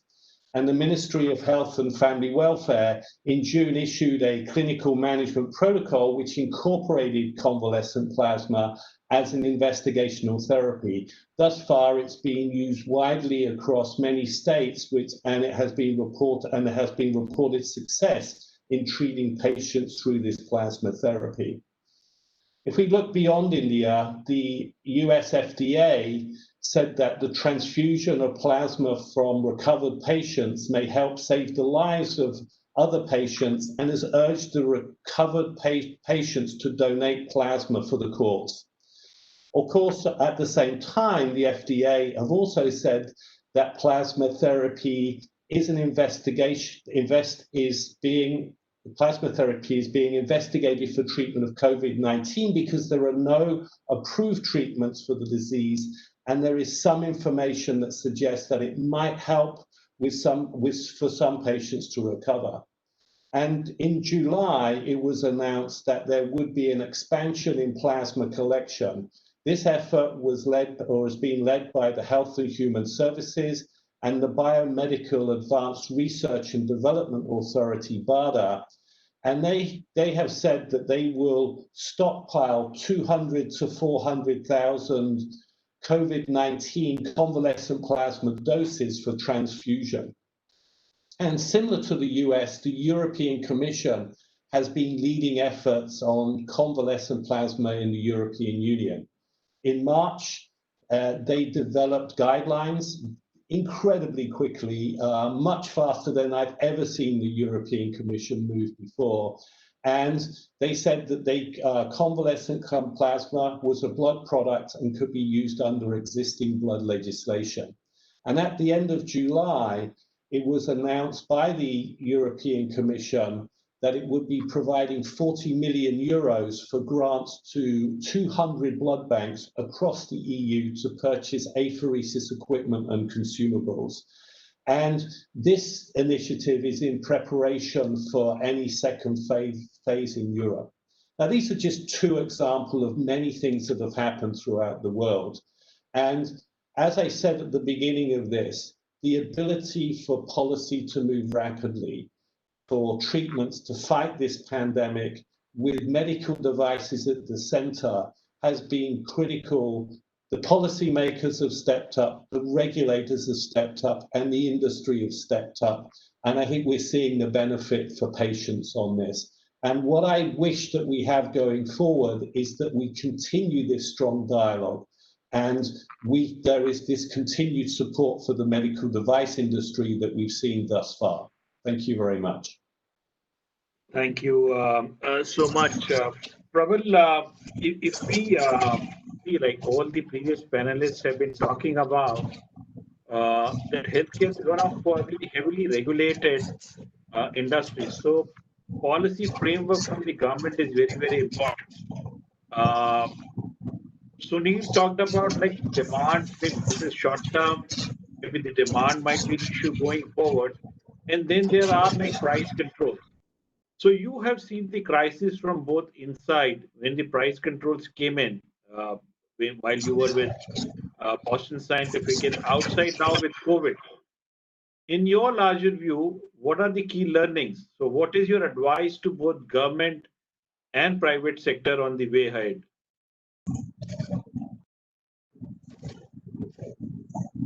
Can you hear me? Yeah, I can. Okay, so Sanjay, thanks a lot for the opportunity. Before I start, I'd like to thank government, the different agencies, especially CDSU and ICMR, and also the entire medical device industry for doing absolutely a fantastic job over the last 6 months. And I would like to set the context and the learnings or the key points that I'm going to share are substantially going to be at a macro level. Though I'll be touching some of the micro level issues towards the end, but I'm sure my co-panelists would be talking more about it. So I think since you made a mention of the price control, price control and COVID, they cannot be compared. The levels of complexity are hugely different. So price control was just a policy change within the boundaries of our country. COVID is a boundaryless crisis with huge number of variables engaging every stakeholder one can think of. So we have already lived with COVID for almost 6 months now. Still new learnings are emerging every day. So many experts believe that COVID is not the last pandemic, and we may have to learn to live with it. However, to me, based on my readings and several articles, that COVID is actually a dwarf or a baby in front of a bigger challenge which is looming large and is growing day by day, and that is global warming. So not only in terms of floods and many other weather-related conditions, but I think it has also got the power and the potential to see the resurgence of several infectious diseases which have been eradicated for a long, long time, and also the emergence of new diseases because of global warming. So it has the potential to disrupt business in a much bigger way than COVID, and it is now a reality. And we are seeing every day something or the other is happening across the world. So hence governments and organizations have to get prepared to deal with many challenges in the future. In some ways, it's going to become the new normal. So industry found it difficult to make informed decisions about their products, supply chain, regulatory amidst uncertainty. And I would like to share some of this, learnings from my perspective. And but before I do so, I'd like to share one example, which I found very, very interesting. And this is from a FMCG industry. So there's a very well-known FMCG company in India, and in the business of hair oil and many other things, extremely successful. And they have an innovation fund. And that innovation fund went ahead and supported several companies to manufacture PPE, masks, and ventilators. And within 2 months flat, they were able to deliver, world quality products of global quality. But what is very important to understand out here, and what I wanted to really highlight, that this FMCG company went about distributing this face mask and the PPE through the FMCG distribution network. Now, from a medical device perspective, we have always struggled that we always stick to the traditional medical device distribution network, okay? With issues like trade margin, price controls that you're talking about, it might be worthwhile to start looking at other alternatives and start thinking of out-of-box, thinking, which might be relevant. And this particular example clearly shows that medical device getting distributed through a FMCG distribution network. Now, let me talk a little bit about some of the macro level issues.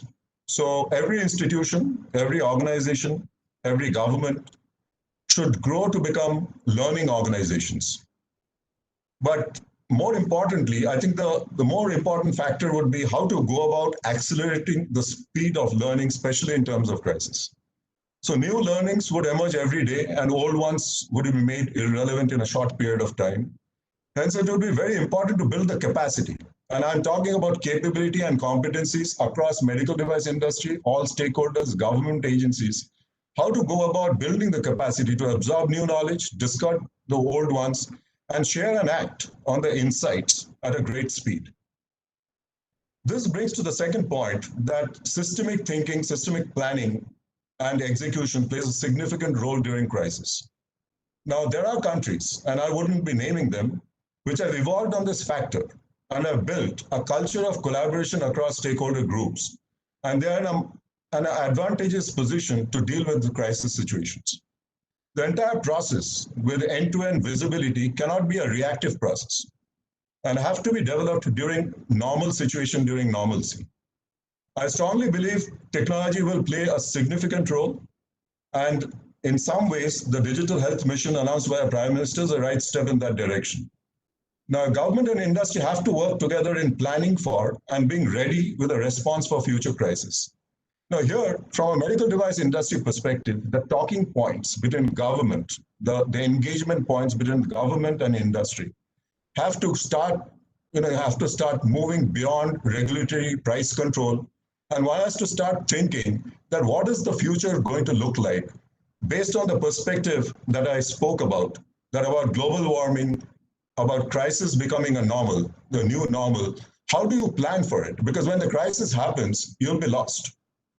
So unless we get together, we start collaborating and working together across industry and government, okay, and start planning for that future, we'll be absolutely lost when it strikes us, and which is more likely to strike us because many people are saying, many experts are talking, that as far as global warming is concerned, we have already crossed the tipping point. Now, going to the third point, COVID has manifested itself in different ways across our country. So some states started off well, followed by sudden acceleration of COVID cases. Some states were not good at the beginning, but are likely to come out of it sooner. So when things are totally unpredictable and uncertain, decentralization, especially in execution and implementation, would play an important part in effectively dealing with the crisis. Now, bodies and individuals closer to the ground realities are likely to make better and effective decisions. However, adequate knowledge, skilling, resourcing on crisis management, especially infectious diseases, would be a must for this concept to succeed. Though policy making and certain guidelines could be a part of the center's job, but from a medical device industry, I think it is absolutely important that our focus has been substantially engaging with the government in New Delhi. In order to handle a crisis, and if decentralization is the way forward to effectively handle crisis, it is absolutely essential that the industry goes beyond New Delhi and starts engaging with the governments at the state levels and try and understand how to really go about, working if a crisis really, sets in.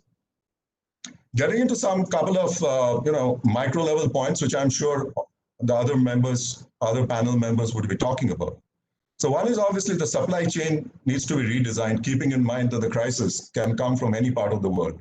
Here, one of the points which I'd like to highlight is that the focus is tremendously on China and non-China today. And if you think of global warming, the crisis can come from any part of the world. And I think the industry should not focus just on China and non-China, but should start thinking beyond how to handle a crisis which can come from any part of the world. The domestic manufacturing of critical devices would go up as exposure to global supply chains could be a serious threat to public health security. So some parts of the medical device industry we have experienced growth in some of the companies, whereas we have seen sales decline in some of them. The industry needs to explore the ability to change their product mix at short notice to absorb the shock better. One trend that we are definitely seeing today, and it is coming from the patient side, is that patients are asking questions that, can I get my chemotherapy done at home? Can I get my dialysis done at home? So I think the industry needs to understand the important trends which are evolving out of this COVID crisis, and how to really go about solving these challenges, how to come out with solutions which will be relevant for the mindset of the patients as we move forward. I would like to conclude by saying that in order to navigate the chaos and support public health, it is important for the government and industry to develop a strategy that leverages exemptions, which we have seen and experienced, especially on the regulatory front, and production procedures that innovates to fill needs, and also develop a communication plan that works across both private and public entities. So over to you, Sanjay. Thank you so much, Prabal. I think you raised a very interesting point, specifically when talking about the FMCG company going through a different route of a supply chain model, and also the federal structure in the country, where initial period in the lockdown, we saw like supplies getting interrupted. So I would like to ask Shishir, we know like medical device supplies got disrupted during the initial period of lockdown. So what changes did you make to your supply chain strategy, processes and systems to smoothen the supplies? And how did industry or your company engage with the government to deal with the disruption? Over to you, Shishir.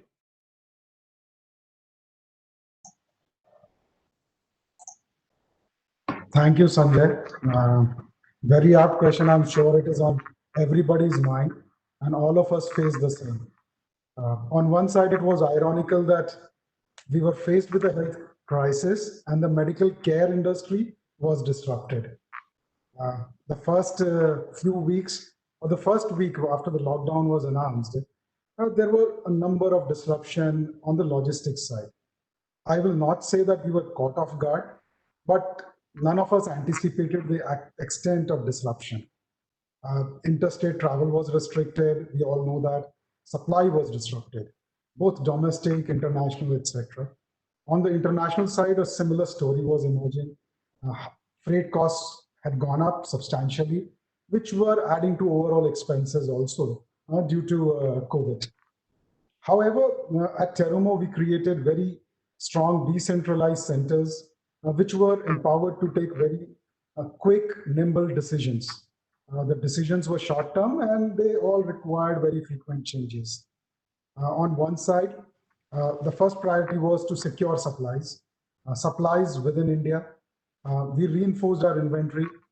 We started actually a week ahead of the lockdown also. So we were able to do a number of steps.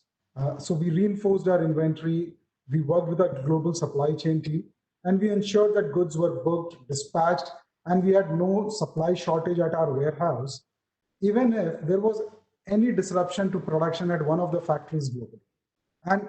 And luckily, we were able to pass through that time, because later on we saw that some of our plants went through a shorter period of production stoppages also.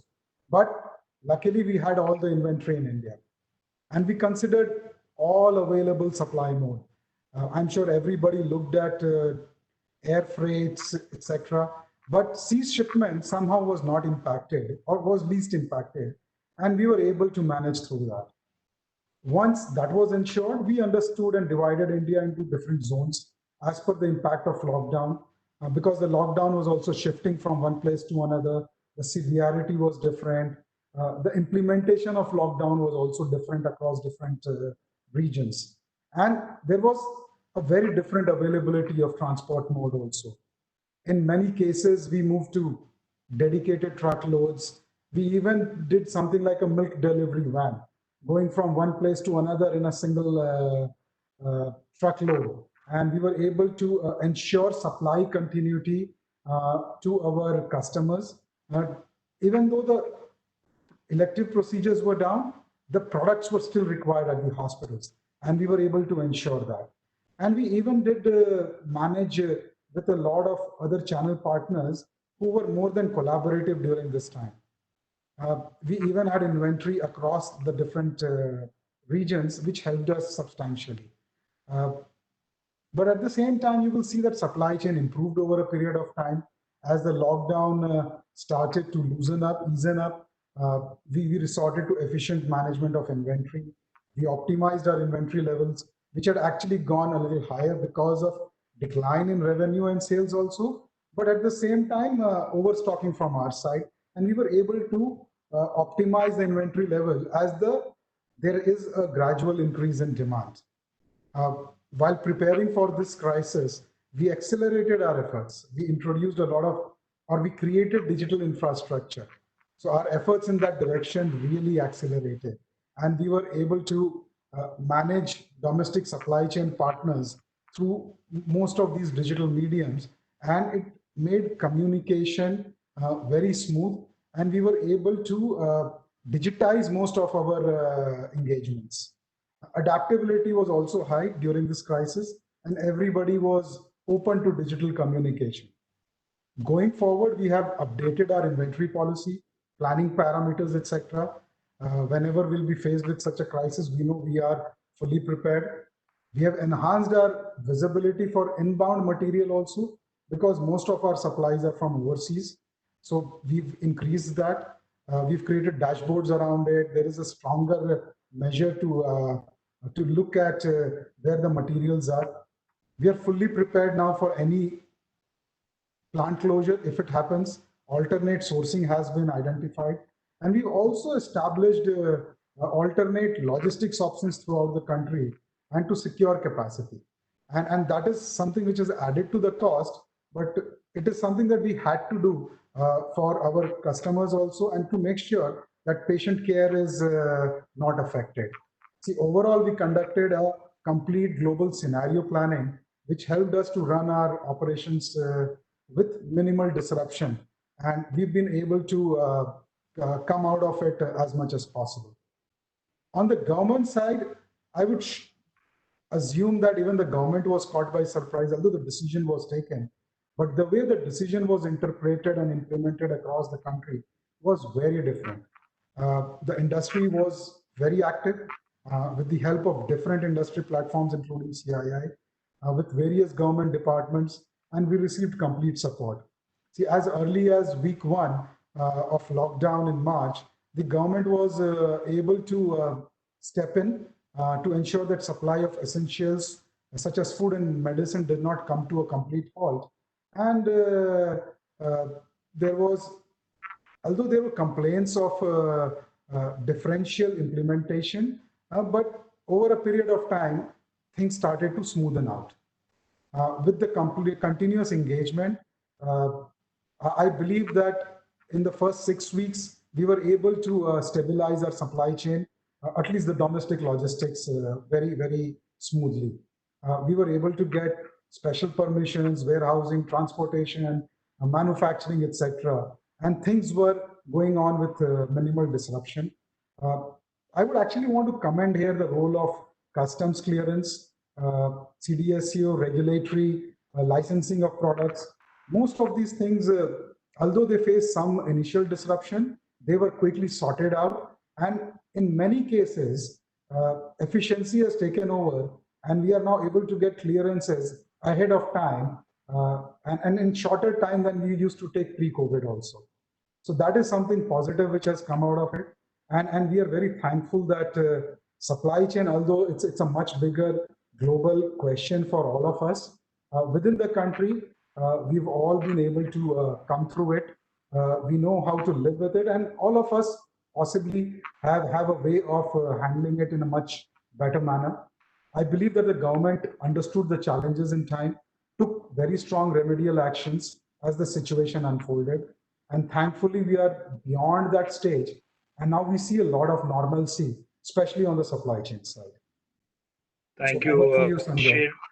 Yeah, good to hear that both Teremo was able to come out through those challenges, and the government also supported. but you add it to extra cost structure. So which in the coming times we need to see how to dismantle that or continue with that. Moving on to iron.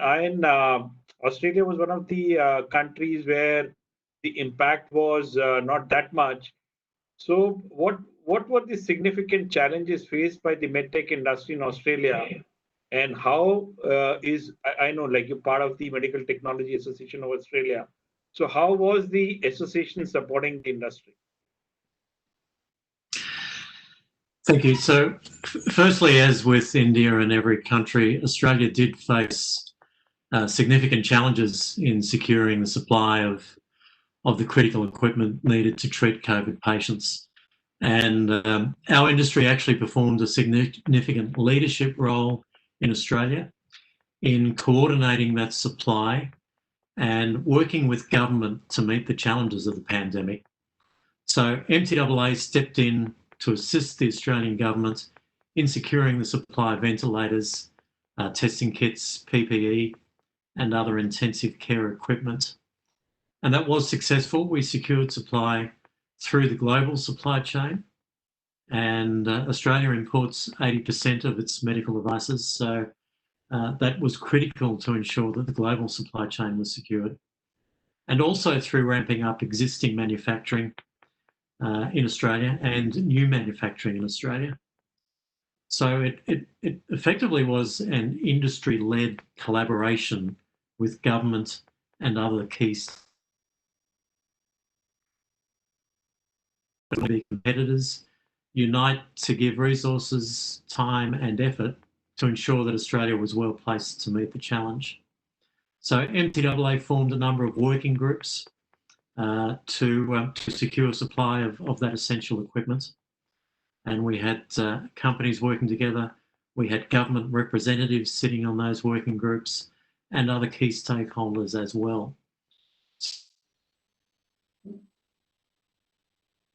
Table, exchanging information that would normally be commercially sensitive, and doing so under legal protection of an exemption that we obtained from Australian competition law. And it was particularly with that engagement of government through that process. Nigel was talking before about the speed of response of government in terms of regulatory and policy responses. And that was certainly the case in Australia. The regulatory response in terms of fast-tracking approval of new devices, new testing kits, reimbursements. So, for example, reimbursement of telehealth. So some significant and speedy changes were made by governments. Again, primarily because of that direct collaboration through the processes that MTAA established with governments. There were some great examples in terms of local manufacturing. Manufacturing of ventilators have just started rolling off the production line over the last few weeks. A small Australian company based in Melbourne, collaborating with both the Victorian government, the state governments, and federal governments, and a broad range of other stakeholders, probably around 30 stakeholders all up, and manufacturing a ventilator that's using the design specifications of a large multinational company. So collaboration is a big theme of what a number of my fellow panelists have touched on already. And that was certainly a big factor in Australia's positive response and preparedness in terms of meeting the challenges. Yes, Australia has been successful in keeping infection rates to a relatively low level. We do have a second wave that is just getting under control in one of our states in Victoria, but comparatively speaking, Australia has been successful, and I think part of that is good work and good planning, particularly by our industry, but also I think part of it is luck. The coordination and collaboration with government has been a big positive of this process. There were challenges through the response, particularly even though Australia only has 7 states, but getting coordination amongst the states, particularly around purchasing and clear views of what the real level of demand is for example, PPE or for testing kits in individual states. We had all states telling us that it was absolutely urgent and everything that they were inquiring about was needed, and it was needed right now. It created distortions in the supply where there wasn't proper and efficient allocation between the states. The local manufacturing piece, I've mentioned that, and there was ramping up of local manufacturing and also pivoting to manufacturing by non-medical technology companies, for example, for masks and other PPE equipment. And that obviously is one of the great opportunities moving forward. Every country is going to be looking at its sovereign capability. Every country is going to be looking at its local manufacturing. And I think from Australia's point of view, as I mentioned, 80% of devices are imported. We do have a high quality global supply chain. So the reform that Australia needs to introduce, firstly needs to recognise that global supply chain that is high quality and does work, and it did work in Australia so far. So recognise the quality of that supply chain, and at the same time develop, promote and build up the local manufacturing piece. And there needs to be a clear and proper analysis of that. And in Australia, we need to ensure that there's a clear understanding around the cost of sovereign capability, the cost of local manufacture, if Australia does not have a competitive advantage in that particular area. And that will be part of the reform process that government looks at in this post-COVID period, or hopefully the post-COVID period that we enter into. So Australia was fortunately successful, as I said, and the infection rates have been relatively low, certainly compared to other countries. At the same time, our industry was placed under enormous financial stress. The impact of freight restrictions, significant jumps in freight costs, 500% increase, up to 800% increase. The restrictions on travel, movement of essential personnel, both within states and across states. And MTAA has worked closely with government to address those issues and assist our companies with that. We have also sought specific financial assistance from the Australian government, and our government has provided broad economy-wide measures of assistance and was not inclined to provide specific industry assistance. However, we were successful in obtaining some relief for our members, for companies in Australia, particularly for ARTG. So to have a device in the Australian market, there's a cost to that in terms of that listing, and we were able to get some reductions, a 50% reduction of that fee for Australia. So there was a recognition of that financial impact that was specifically taking place and being borne by our industry at a time when it was gearing up and working with government to meet the challenge. Thank you. And I think that was very insightful, specifically in this crisis. The industry association came together in the difficult times, and you talked about like 80% of this is import, and then like a lot of financial assistance kind of came in from the government. So Rohit heads Philips in India, and many of the products would be like getting imported and some manufactured in India. So on the background of the COVID lockdown and unlockdown limitations, Rohit, how did you address to customer support needs and patient access in the diagnostic equipment arena? So I think everybody's spoken about these challenges, and I think Shishir did speak about supply chain as well, where they're providing implants and everything. What we provide are huge equipment, MRI, CT scans, cath labs and equipment of that size. So clearly, supplying of these goods was a challenge to begin with, but I think the government very quickly made that quite easy. So the movement of goods was not a problem for us. I think the movement of people was the biggest challenge for us because our field service engineers have to reach hospitals, sometimes COVID hospitals, to go and maintain these equipment. And we could equip them with very good PPE, but how do they actually make their way across borders and how do they make their way into hospitals and out was a big challenge. But this is where I would say that teamwork did play a big role. And we've heard that from several speakers that in this time of crisis, there was a need to come together and collaborate. And teamwork is between Philips, the customer, and even the local administration of that particular place. Because in India, you've seen a lot of these lockdowns and a lot of red zones and movements between districts and states are controlled by the home department of that particular place, district and state.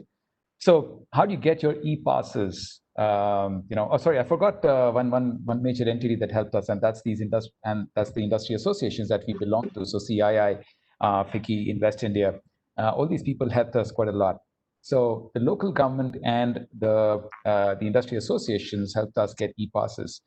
The hospitals helped us get letters that spoke about the urgency of our people actually traveling across borders.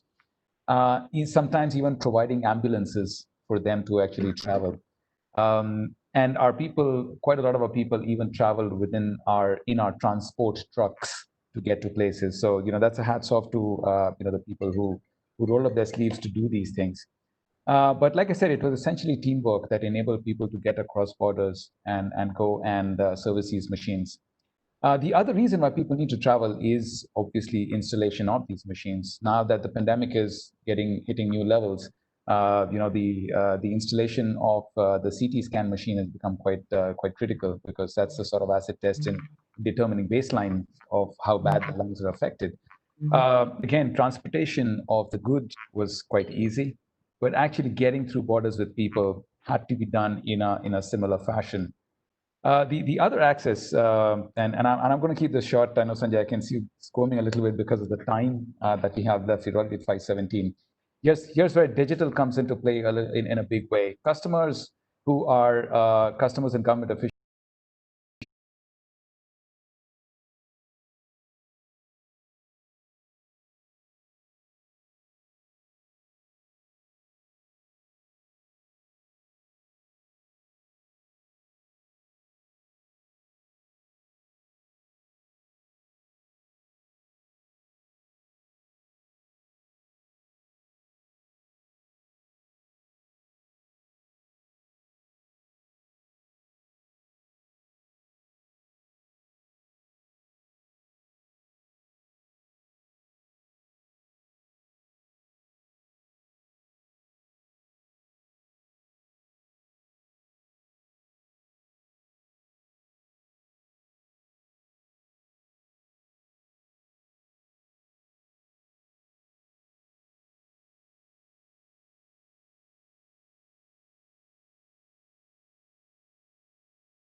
बुलावट होती है तो उनका wait बढ़ा है।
नहीं इसका अरे भाई साहब आप ऑडिट कहाँ कहाँ इसी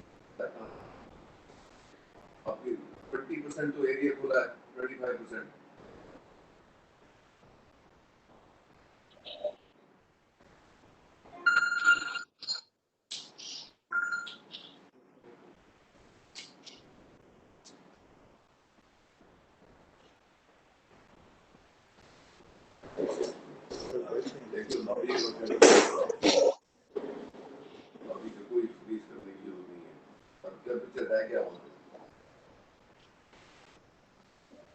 Lobby में और इसका डीजल भी ऐसे इंक्लूडेड तो इलेक्ट्रिसिटी बिल है. Good evening, ladies and gentlemen. We will begin with the valedictory session for the 12th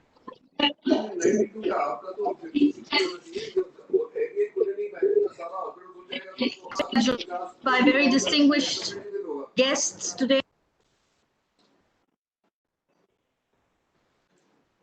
Of India, National Committee on Healthcare and Chairman and Managing Director for Medanta Medicity, Mr. Navdeep Rindwa, Joint Secretary, Department of Pharmaceuticals, Ministry of Chemicals and Fertilizers, and Mr. Himanshu Baid, Chairman, CII Medical Technology Division and Managing Director, Polymedicure Limited. May I request Dr. Trehan to please begin the valedictory session. Over to you, sir. Good evening.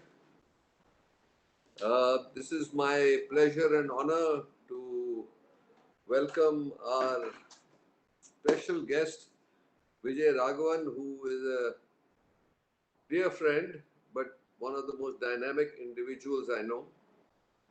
And he has been able to, he's one of the few people who has been able to move the needle.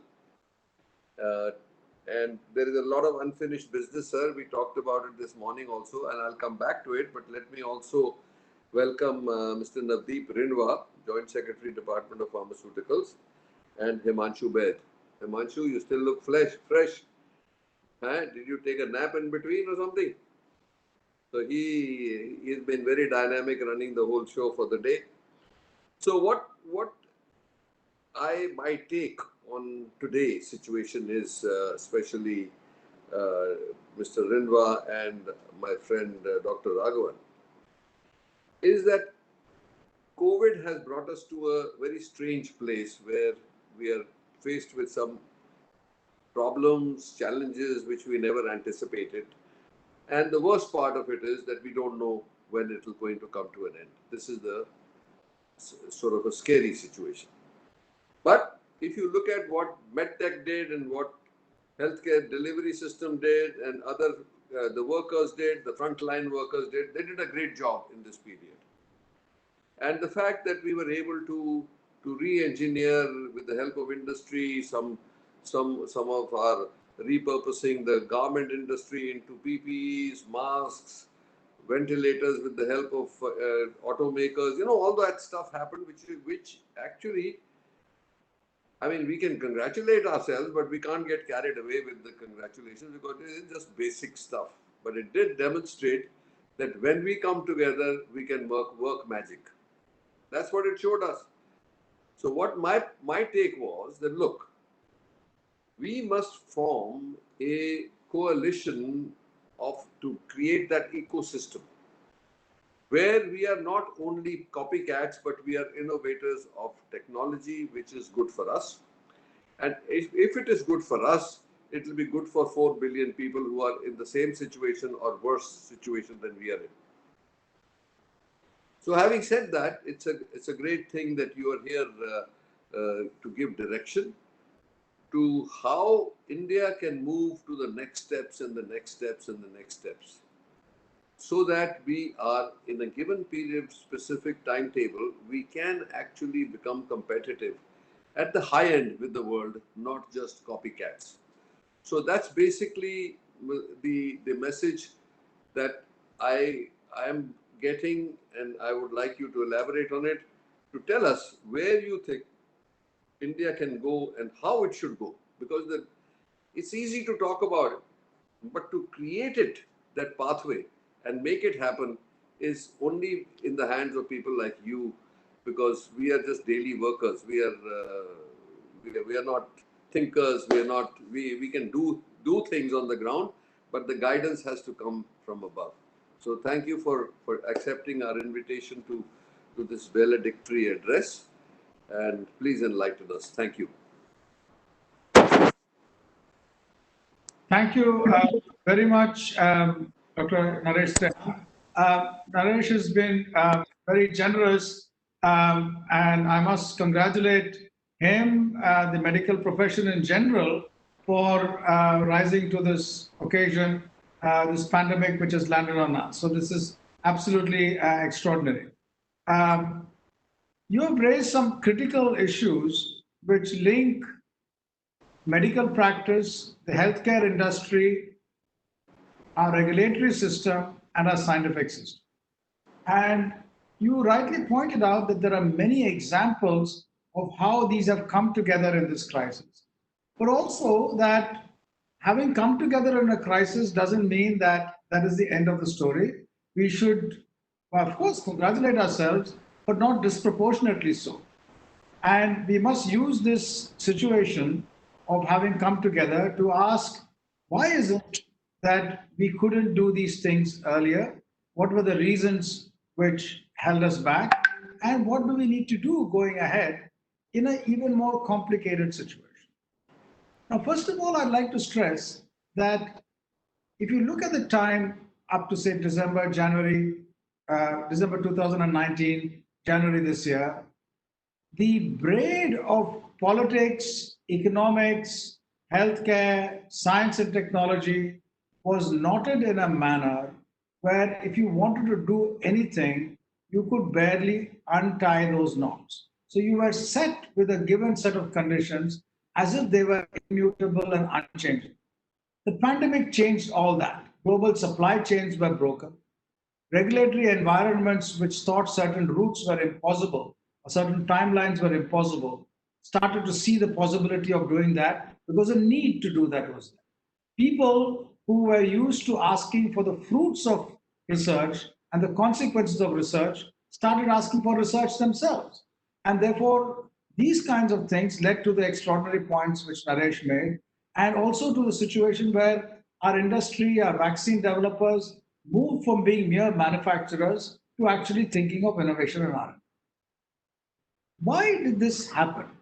Because unusually for governments all over the world, particularly for us, the pandemic forced us to have a clarity of goals and stop conflating goals with means.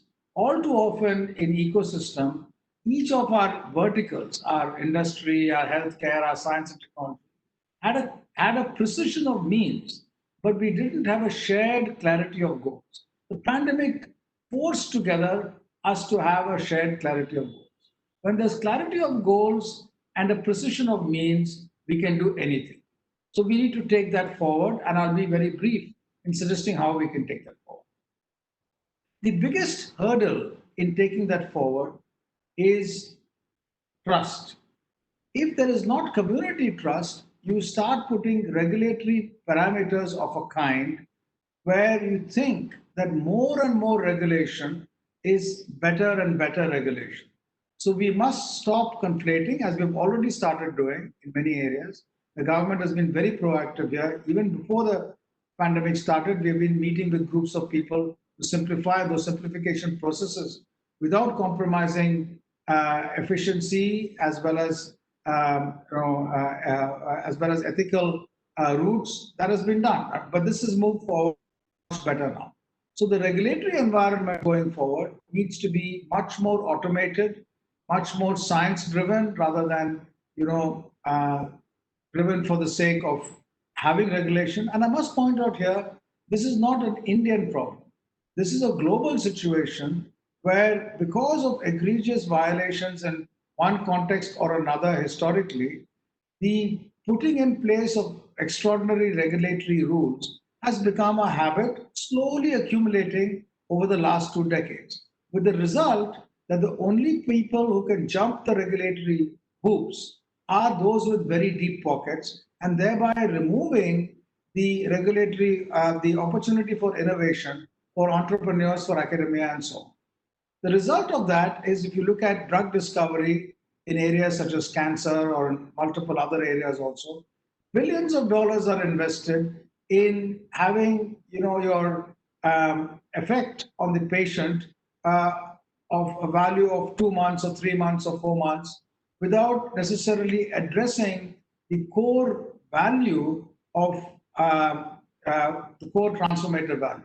So regulatory aspect is one, and the shareholder-driven ethos of corporations, which is natural for them, is another. So both these need to be addressed, the regulatory space, but also the public good should also be seen in companies as distinct from also having, of course, their viability and the shareholder. That public good aspect requires a certain partnership between industry, the healthcare system, and academia, so that crisis and risk is mitigated in a manner that we can truly take innovative approaches which a purely shareholder-driven system cannot. So these two things are there. What is needed in our ecosystem, and do we have that?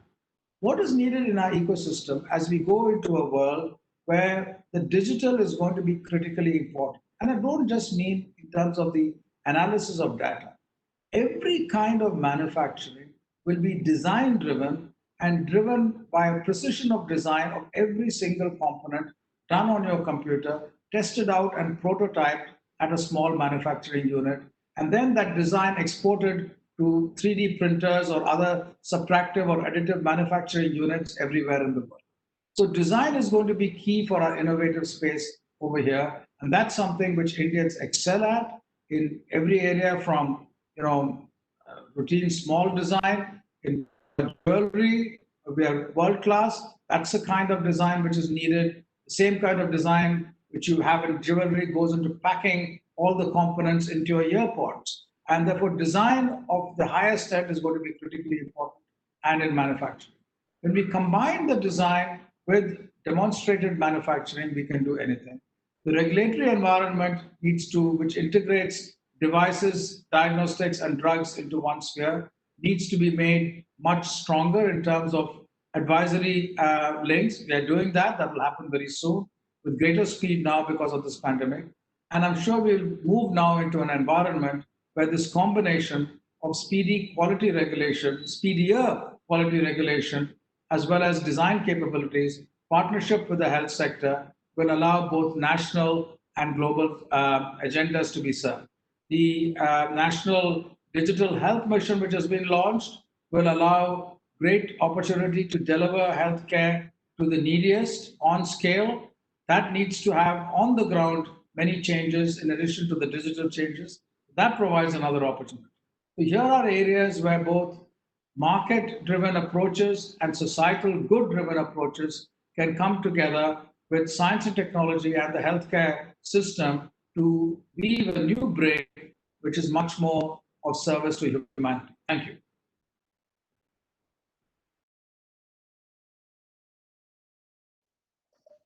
Thank you, Dr. Raghavan. May I now request Mr. Himanshu Baid, Chairman, CII Medical Technology Division and Managing Director, Polymedical Limited, to kindly give the concluding remarks.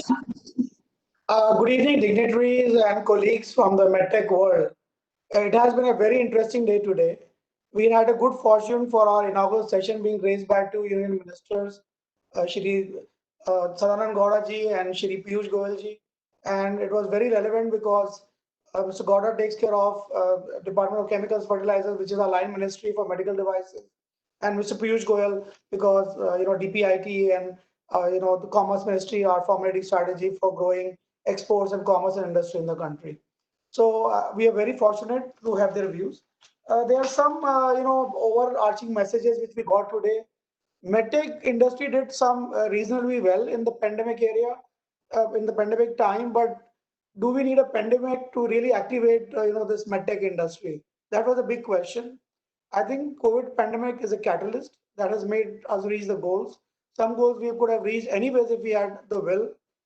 Faster regulatory approvals, expedited custom clearances, setting up labs for medical textiles and others. These were some of the things which were done in a very fast track manner, but actually we could have done them before also. The key takeaways are that we should work without losing sense of urgency. And Dr. Trehan has also said the same thing, and using these lessons of COVID to leapfrog into manufacturing of devices used in nuclear medicine, cardiovascular diseases, cancer care, renal care, and many other, disease burdens which we have in the country, especially in the NCD area. On the policy front, I think, Mr. Goyal clearly laid out the fact that government is going to increase the spending on healthcare. Focus will be on wellness and good health, and a lot of wellness prevention centers are coming up, and government is funding them already. Also, there needs to be at least 60 to 70% local, content in the procurement, because we can't just import parts and components and make assemblies in India. We should be also locally manufacturing those raw materials, parts, and sub-assemblies in India to really call it a Make in India product. So this was the major need which came out of the discussions. On the regulatory front, Professor Vijay Raghavan clearly laid out the fact that the regulatory framework needs to be, refined. And I think this was also told by all the participants in all the sessions. So I think we need a unified single regulator rather than being regulated by different regulatory bodies, whether it's ARB, MIT, MOEF, or NPPA, or CDSCO, Minister of Health, Department of Pharma. Could we have a single unified regulator? We could have a digital platform where we could make single application, let everybody in the digital platform, all the government agencies, look at that application and probably tick mark wherever their inputs are needed, so that the companies which are innovating, trying to bring in new devices into the country or manufacturing country, don't have to move from pillar to post, to go to different government departments. Maybe a single platform can be created for regulatory approvals. I think also there was a need of post-marketing surveillance, which is kind of not existing in the country. And I think we have seen that in J&J fiasco, what happened. So if we have a post-marketing surveillance, strong post-marketing surveillance, if we maintain a registry of implants for patients and their safety, I think this will go a long way. And CDSCO has already started working on it. CDSCO also, informed us that, through BIRAC, they have given, licenses and approvals and sorted queries for 500 new innovative companies and innovators. So that's a big heartening news, at least now there is a platform where everybody is coming together and solving the queries of new innovators, new companies which are trying to bring in new devices in the market. On the fiscal side, I think DOP launched this PLI scheme for medical device manufacturing. I think that's a very big move from the government of India, that now, if companies start manufacturing in India, they will be given a 5% incentive or incremental sales. And I think the investment envisaged in this scheme is around 40,000 crores in the country in the next 5 years. Also, it is going to create around 1.4 lakh jobs, as informed by Minister Gowda. So these are some of the interesting ideas which came through. But I think one important need is to take care of the middle class of the MedTech companies, which are in the range of 20 crores to 200 crores. They have a scaling issue. They have a scaling problem. We also saw that happening in the COVID pandemic crisis, where companies like Scanray, Avga, which had the ventilators, but they could not scale up, and they needed an external help, from BEL or Maruti or some other big companies to handhold them. So I think we need to create a fund for MSMEs, maybe an innovation fund or a fund which will help them to let's say, upgrade their manufacturing facilities. A fund of funds maybe of 100,000 crores to 1,000 crores to 2,000 crores to help only the MSME sector, the middle class of the MedTech manufacturing. And this, if this happens, this will go a long way in pushing up them to the large scale manufacturing. I think this is one of the ideas which I also mentioned in the morning in my opening remarks. And I would like, Professor Vijay Raghavan to look into this area, this of creating this fund. And this could be coming as a loan or a grant or even we can ask private sector to participate in this fund. Maybe some private equity funds or government to partner together to create such kind of fund for the medtech industry. Another area was digitization of healthcare. I think this is a very big move by the government. I think this will impact the delivery of healthcare in future, especially it will change the way medtech companies function in future. So these are the takeaways which we had from today's conference. I'd like to also thank all the dignitaries, my colleagues from the industry, friends from the media, for attending this 12th MedTech conference. I think today the need of the hour is to invest more in public health preparedness. I think if India had invested more in public health system, I think we would have not suffered such a huge colossal loss in our economy, and we could have sailed through this pandemic crisis much easier. So my request to the government would be to invest more in the public health system so that we are more better prepared for future crises. Of course, they should not happen, but I think a little more spending on the healthcare front, if we invest, from 1.45% of GDP, what we are spending right now, if we increase our spend to 3%, 3.5% of GDP on healthcare, I think that will go a long way. And I know it's going to take some time, but that is my request to the government, that healthcare also now needs a priority, and this sector should be given a priority in investment from the government side. Definitely, new mantras, vocal for local, AtmaNirbhar Bharat, are opening new opportunities for the medtech industry. And I'm very sure that in next 3 to 4 years, with all the initiatives what government has taken in last few years, India will become a net exporter of medical devices, not a net importer. And I'm very sure that this is going to happen, because with PLI scheme, new medical technology parks, 100% FDI, all the reforms which have come in the medtech sector, I think this will make India self-sufficient and self-reliant. I would also like to thank the sponsors. There were almost 50 companies participated in the exhibitors gallery, and there were virtual booths which were set up for everybody to look at. I would also like to thank the CII team, and especially Nirja, and leading from the front, and arranging this wonderful program on this virtual platform in this testing times. Thank you all for being there and really guiding us to take the next steps for the medtech industry. Thank you very much, sir. Thank you, Dr. Raghavan. Thank you, Dr. Theran, so much. Thank you very much. Ladies and gentlemen, thank you very much for being with us for the last 4 days. There were very interesting conversations in the healthcare industry. We look forward to your continued participation with us at various forums of CII throughout the year. Thank you, Ministry of Health and Family Welfare and Ministry of Ayush, for partnering with us and supporting us.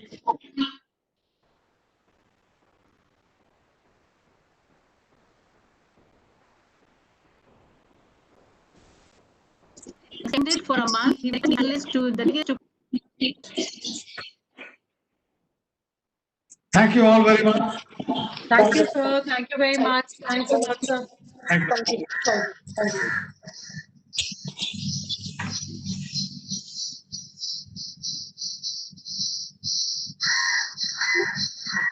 Thank you, Nija. Good.